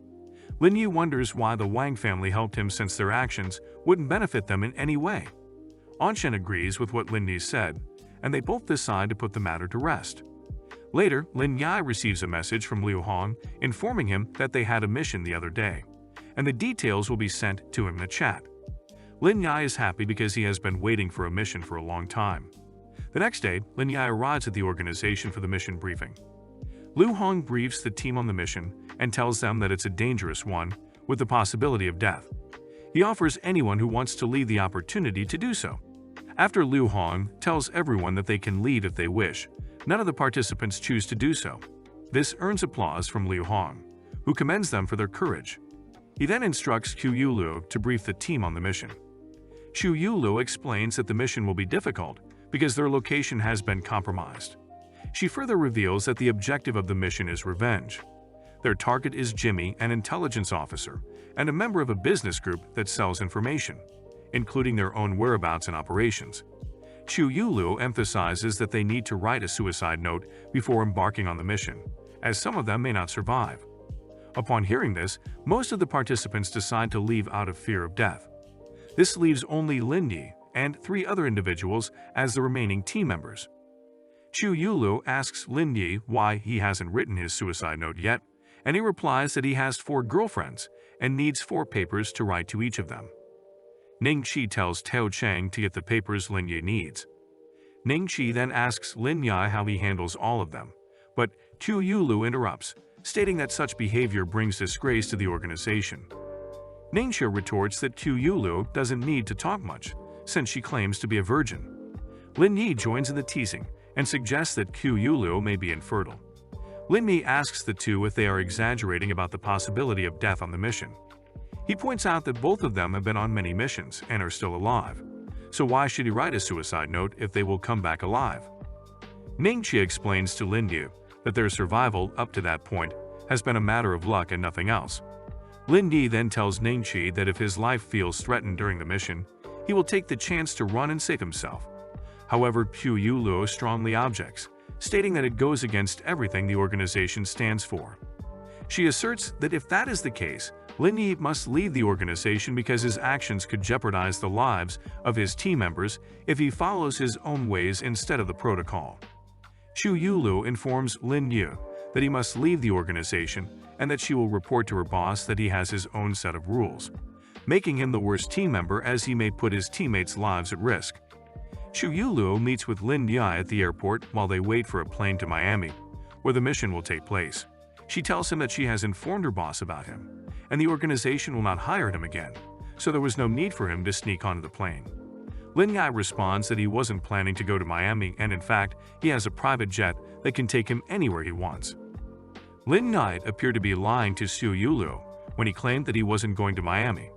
In reality, he had just arrived at the Miami airport and met up with his colleague who worked at his Miami company. They discussed how the business was going and if there were any issues that needed to be resolved. Lin Yi then suggested going to the beach with his colleague, who gladly agreed. While on the beach, Lin Yi's colleague asked him why he had decided to travel to Miami after being away for so long. She also inquired if there was anything she could arrange to make his stay in Miami perfect. Lin Yi mentioned that he would like to attend an event on a ship tonight and that he planned to handle some work there, referring to the same mission he was fired from the organization for. Lin Yi arrived at the entrance of the ship, where he was required to show his ticket and identification to be allowed on board. However, as Lin Yi was about to enter, one of the guards stopped him, suspecting that he may be hiding weapons in the briefcase he was carrying. It turned out that Lin Yi had a bunch of cash in his briefcase. He even challenged the guard to search it if he wanted, but warned that he would sue him if anything went wrong. The guard ultimately allowed Lin Yi to enter without conducting a search for weapons on his person. Meanwhile, on the ship, Lin Yi hacked into the ship's servers to access the check-ins and see if he could find any information about Jimmy. The search took some time, so Lin Yi decided to explore the area while waiting for the search to be completed. Unbeknownst to the guard, Lin Yi had actually hidden a small knife in the briefcase and had boarded the ship with it. Lin Yi went to the ship's fourth floor where he encountered Alice, a girl he knew due to his business partnership with her father. They discussed some issues regarding her father and Lin Yi. Lin Yi then remarked that the ship seemed a bit boring. Alice jokingly offered to hook up with him if he was feeling bored, but Lin Yi declined and instead gave her some money to enjoy herself while he rested in his room due to fatigue. While Lin Yi was in his room, going through the check-ins to find Jimmy, he heard a knock on the door. To his surprise, it was Miss Wadana's personal assistant, who claimed they had seen Lin Yi in the gaming room chatting with Alice and didn't want to disturb them. The assistant informed Lin Yi that Miss Wadana wanted to see him. Miss Wadana warmly welcomed Lin Yi into her room, offering him some wine and engaging in a little catch-up conversation, as it had been a while since they last met. Suddenly, there was an announcement outside Miss Wadana's room, stating that Jimmy's friend had arrived. Miss Wadana confidently stated that if Jimmy didn't trust her, he should come to her personally, otherwise the deal was off. Lin Yi wondered if Miss Wadana was the person Jimmy was planning to make a deal with. Feeling a sense of obligation, Lin Yi offered to leave Miss Wadana if she had some very important business to attend to. However, Miss Wadana assured him that her business matter was minor compared to the importance she placed on Lin Yi. She confessed her feelings for him and expressed a desire to have sex, to which Lin Yi accepted, acknowledging that it would be impolite to decline. Lin Yi's intimate time with Miss Wadana was abruptly interrupted by commotion outside the room. They both wondered what was happening, and Lin Yi urged Miss Wadana to get dressed before the intruders entered. It turned out that the disturbance was caused by Jimmy, who had arrived to personally discuss their business with Miss Wadana. Miss Wadana expressed her disappointment in Jimmy's disrespectful behavior towards her and her family. Jimmy argued that their business would benefit them both, so there was no need for any trouble, urging them to focus on the business at hand. He proposed taking care of loose ends, including Lin Yi, but Miss Wadana made it clear that if he dared to harm Lin Yi, the business deal would be off. Eventually, Jimmy agreed to proceed with the business under Miss Wadana's conditions. While Lin Yi knew exactly what was in Jimmy's briefcase, he wondered about the contents of Miss Wadana's briefcase. Once their business with Jimmy concluded, Miss Wadana offered to continue where they had left off, but Lin Yi declined, stating that they would talk about it later. He then left Miss Wadana's room and returned to his own, determined to find out the location of Jimmy's room. Meanwhile, in Jimmy's room, some of his bodyguards had apprehended individuals who attempted to arrest Jimmy. Jimmy instructed his guards to interrogate them for information before disposing of them in the sea as fish food.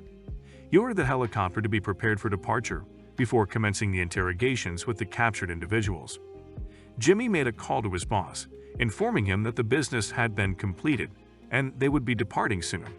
Just then, he heard a knock at his room and wondered who it could be. Lin Yi revealed that he was the one knocking and that Miss Wadana had sent him to deliver something to Jimmy. As Jimmy opened the door, he discovered that there was no one there. Suddenly, Lin Yi swiftly attacked Jimmy with a kick, pushing him back into the room. Lin Yi entered the room and informed Jimmy that he had been arrested.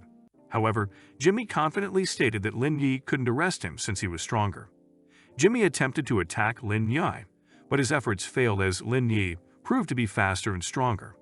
Curious about who had sent Lin Yi, Jimmy pondered if it could be the organization Lin Yi was once a part of, but dismissed the possibility since he would have been aware of it. Lin Yi revealed that he had been kept as a secret by the organization and that he was there to apprehend Jimmy. Jimmy defiantly claimed that Lin Yi would not be able to extract any information from him, as he wouldn't say anything. Lin Yi reassured him that he would find other means to make him talk. Jimmy tells Lin Yi that he's not a human but a devil. Lin Yi asks, "Is there a devil as handsome as him?" Lin scares Jimmy by attempting to cut him with a knife. Jimmy tells Lin to stop and promises to reveal everything. Lin tells Jimmy that the next time he tries to play hard to get, he should first consider the person he's dealing with. Lin forces Jimmy to disclose the identity of the undercover agent they have planted in their organization. Meanwhile, Jimmy's colleague pressures Ning Sao and Wang Bingyu to provide the name of the scientist in their organization by sharing the complete list. Shou tells him that they will seek revenge for the death of their fellow comrades who died because of him. Despite being offered a chance to leave alive, if they reveal the names of the scientists, Shou and Ning resist. In response, Jimmy's colleague orders his men to strip Shou and Ning naked. Just then, Lin Yi barges in by banging the door, and Jimmy's colleague asks him why he's there. Lin Yi enters and attacks Jimmy's colleague. He quickly reaches for his gun and shoots the men accompanying Jimmy's colleague, killing them instantly. Jimmy's colleague warns Lin that his boss will be the first to ensure Lin's demise once he arrives. Lin counters by questioning how his boss can rescue him when his life hangs in the balance of fate. Jimmy's colleague realizes that Lin has already disposed of his body, but Lin assures him that Jimmy is still alive, at least for the time being. Lin proceeds to free his captive friends, informing Ning that her third group is still in the process of recruiting people. He also expresses his concern about the lack of progress in the second group.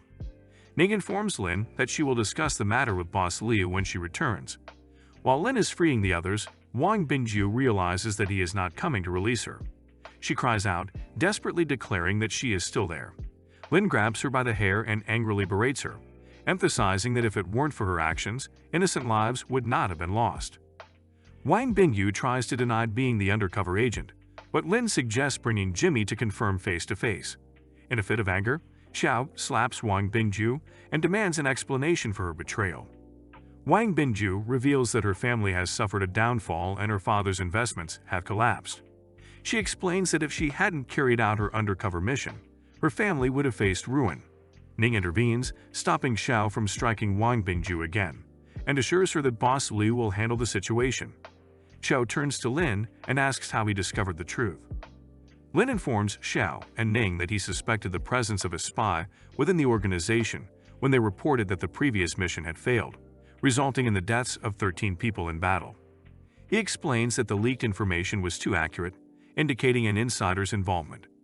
Ning questions whether Lin intentionally created trouble with Yu Lu to give the impression that he was leaving the organization, allowing him to act independently. Lin confirms that he indeed had no real issues with Yu Lu and had discussed his plan with Liu Hong, who approved of it. Lin reveals that there are 2 helicopters waiting outside, urging them to hurry. He informs them that Jimmy is in room 2010, prompting Xiao to suggest checking it out. They locate Jimmy, and Ning comments on his ruthless nature. After examining the contents of the black box Jimmy traded, Ning tells Lin that he has made a significant impact this time. Lin and the others board a helicopter to return, but they spot a man dressed as a clown in a boat heading towards the one they just departed from. Lin tells his friends that they need to turn back and leave him behind as he has personal matters to attend to. Lin spots the clown running inside the boat and attempts to chase after him, but loses sight of him. He contemplates what the clown might be targeting and realizes that the clown must be after special individuals, as his targets cannot be ordinary people. Lin suspects that Wadana is the clown's intended target. Lin encounters the clown, who is now carrying a briefcase. The clown places the briefcase down and challenges Lin to engage in a fight. Lin and the clown engage in combat, and the clown notices that Lin is growing stronger. Lin throws a knife at the clown, but the clown evades it, grabs the briefcase, and escapes. Returning to search for Wadana, Lin finds her lying on the floor. He wakes her up, and she questions why he is there and where the clown is gone. Lin explains to Wadana that he had initially come looking for her, but unexpectedly encountered the clown, which led to his escape. He inquires about what transpired, and she reveals that the clown rushed in and confiscated her belongings before she could retrieve her gun to defend herself. Consequently, he knocked her down, leaving her unaware of the current situation. Lin suggests that the clown might be one of Jimmy's men, potentially involved in blackmailing her. Wadana expresses her intention to report the incident at dawn and arrange a helicopter for them to travel together. Meanwhile, Jeffrey, the owner of Black Gold Corporation, grows furious as Jimmy has failed to contact him since their previous confirmation that the deal with Wadana had been completed. Jenny, a member of the Black Gold Corporation, informs Jeffrey that the Wadana family possesses a reputable background, making it unlikely for them to blackmail Jimmy. In response, Jeffrey instructs Jenny to investigate the situation and discover what has happened. As Lin and Wadana travel, they become aware of a car following closely behind them. Wadana instructs the driver to stop, and they exit the vehicle to confront their pursuer. Jenny introduces herself to Lin and Wadana, explaining that she has been following them to seek answers about Jimmy's whereabouts and to request an explanation from them. Wadana explains to Jenny that the items she had obtained from Jimmy were forcibly taken from her, and it is likely that the same happened to the men from Jenny's company. In response, Jenny points her gun at Wadana, accusing her of playing tricks and demanding that she cease with further explanations. Jenny orders Wadana to accompany her back to their office and explain the situation to her boss. Wadana warns Jenny not to dare shoot her, as her family would retaliate by killing Jenny and everyone in their company, emphasizing their insignificance compared to the power of the Wadana family. Jenny asserts that she is merely performing her job. Lin advises Wadana to ignore Jenny and her men and suggests they leave. Jenny threatens to kill Lin, but he swiftly disarms her and shoots her men in the legs, rendering them immobile. He knocks Jenny unconscious. Lin urges Wadana to go with him, and they bid farewell at the airport. Lin is welcomed by Ning and Xiao at the airport, who inform him that their boss instructed them to give him a second-class merit. Feeling hungry, Lin suggests they find a restaurant to eat, and Ning kindly offers to cover the bill. Xiao inquires about what happened after Lin returned following the completion of their mission. Lin suggests they go back and explain to Boss Liu that his actions were personal and unrelated to the organization's mission. Upon arriving at the Choying office, Lin meets with Ying. Despite wearing sunglasses and a mask, Ying recognizes Lin and remarks that she can identify his scent. Lin questions why Ying appeared sad when he walked in, and she explains her annoyance with a report containing discrepancies of up to 1 million. Ying asks Lin to take care of the report while she takes care of him, promising him a new experience. Lin then encounters King Yan, and they share a kiss after Lizzie expresses her excitement at Lin's return. Lin is in his greenhouse, tending to his fruits. His system informs him that his next mission is to sell crops worth 1 million. Lin complains, questioning why the system is making him sell such a small quantity of fruit for such a high price. The system explains to Lin that it is to introduce him to new challenges and outlines the benefits. Lin considers it to be a good feature. While Lin is calculating, Brother San enters the greenhouse and asks why Lin appears sad. Lin asks Brother San about the selling price he can get for his fruits in the greenhouse. Brother San suggests that if Lin goes to Shanghai, Where there are wealthy people, he might be able to sell all the fruits for 20,000 yuan. Lin becomes stressed and questions whether he can sell them all for 1 million. Brother San wonders if Lin has a fever, as his thinking seems irrational. He suggests they visit Lao Du's family, who are also planning to sell vegetables. Yao Yao questions Lin about his visit to her house, and Lin explains that he followed Brother San to have dinner with them. Brother San talks to Mr. Du, and they agree to accompany Lin to Shanghai to sell their goods. Yao Yao insists on joining them, and her father agrees, stating that she must wake up early or he will not wait for her. Upon arriving in Shanghai, Mr. Du asks Lin to recommend a good place for selling their goods. Lin suggests finding an upscale neighborhood where people have high spending power. He suggests Tongshan Yipan, which is also the home of his friend, and he wants to say hello when they arrive. Lin believes that people from that area will buy their produce without hesitation due to their wealth. Mr. Du expresses concerns about setting up a booth in such a location, fearing potential trouble. However, Lin assures him that everything has already been handled and they need not worry. After setting up their booth, Lin calls his friend to come and buy fruits from him. His friend questions why he is selling fruits instead of focusing on the Indian group, which is worth hundreds of thousands of yuan per minute. Lin urges her to come quickly as she wants to enjoy the fruits. Two ladies visit Lin's booth after being captivated by his handsome appearance. They discuss his attractiveness, and one of the ladies picks up Lin's fruits and inquires about the price. Lin informs her that he is selling them for 2,500 yuan per pound. Both the ladies and Mr. Du are shocked to hear the price. Lin explains to the lady that his fruit is unique and offers detoxification and endocrine regulation effects, which naturally make it more expensive. Fei, one of the ladies, accuses him of being a liar and threatens to report him for selling such an expensive fruit. Lin responds by stating that he did not force them to buy it and suggests they simply leave it. Fei's friend decides to buy one fruit but informs Lin that if it turns out to be bad, she will return it for a refund. Lin agrees to her request. Fei insults her friend, calling her brain-dead and a nymphomaniac. Despite this, Fei's friend still purchases a fruit from Lin, and they walk away. Along the way, Fei calls the property owner to report Lin. Upon arriving at their office, Fei's friend takes a bite of the peach and compliments its sweetness and deliciousness. Fei tells her friend to stop putting on an act because it seems too exaggerated and attention-seeking. Jia, Fei's friend, exclaims that the fruit is incredibly delicious, comparing its taste to that of first love. Fei takes the peach from Jia and takes a bite, confirming its delightful sweetness. Craving another bite, Fei asks Jia to buy one for herself. An hour later, Jia screams in surprise from the bathroom. Fei rushes to her and asks what happened. Jia reveals that her acne has vanished from her face. They realize it must be the effect of the peach, and Fei insists they go and buy more for herself as well. At Tongshan Yipan, the security guards receive an order to remove Lin, who is selling vegetables there. They prepare to confront Lin and his friends, but manager Zhang intervenes, warning them not to dare to take any action because Lin is a friend of their president. Zhang instructs the guards to go and ask Lin if he needs any assistance. The guards reach where Lin and Mr. Du are selling their goods. Lin asks them what they want, and they inquire if he requires any help. Lin assures them they are fine, and the guards leave. Mr. Du compliments Lin, stating that he is skilled at handling such situations. Lin expresses his belief that no one will bother them in that location. Fei expresses her desire to purchase a fruit from Lin. Lin questions why she has returned after previously calling him a liar. Fei apologizes to Lin and asks him to weigh out the largest fruit for her. After buying a fruit, Fei and Jia return. Fei eats her fruit and asks Jia if her acne marks are fading. Jia suggests that Fei try taking a bath and check again later. Fei takes a bath and discovers that her acne marks are gone. Jia informs her that her skin has also improved, feeling as fresh as water. Fei suggests stocking up on the fruits since they seem more effective than the injections and cosmetics they normally use. Jia agrees. Fei asks Jia to wait for her while she puts on a dress that may help her get a discount. Jia remarks that Fei went from spitting at Lin earlier to planning on seducing him. Yo-Yo asks Lin if he doesn't think the fruits are being sold at too high a price when they could be cheaper.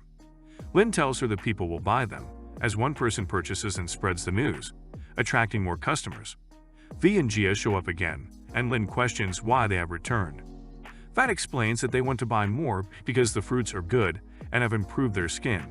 Shi Ling, a lady who was eavesdropping, approaches Fei and asks if she genuinely believes that Lin's fruits have beauty and skincare effects. Fei informs Xiling that they wouldn't buy the fruits at such an expensive price if the claims weren't true. Wang Naxuling, a friend of Xiling, accuses Lin of manipulating Fei and Jia into persuading others to buy his goods.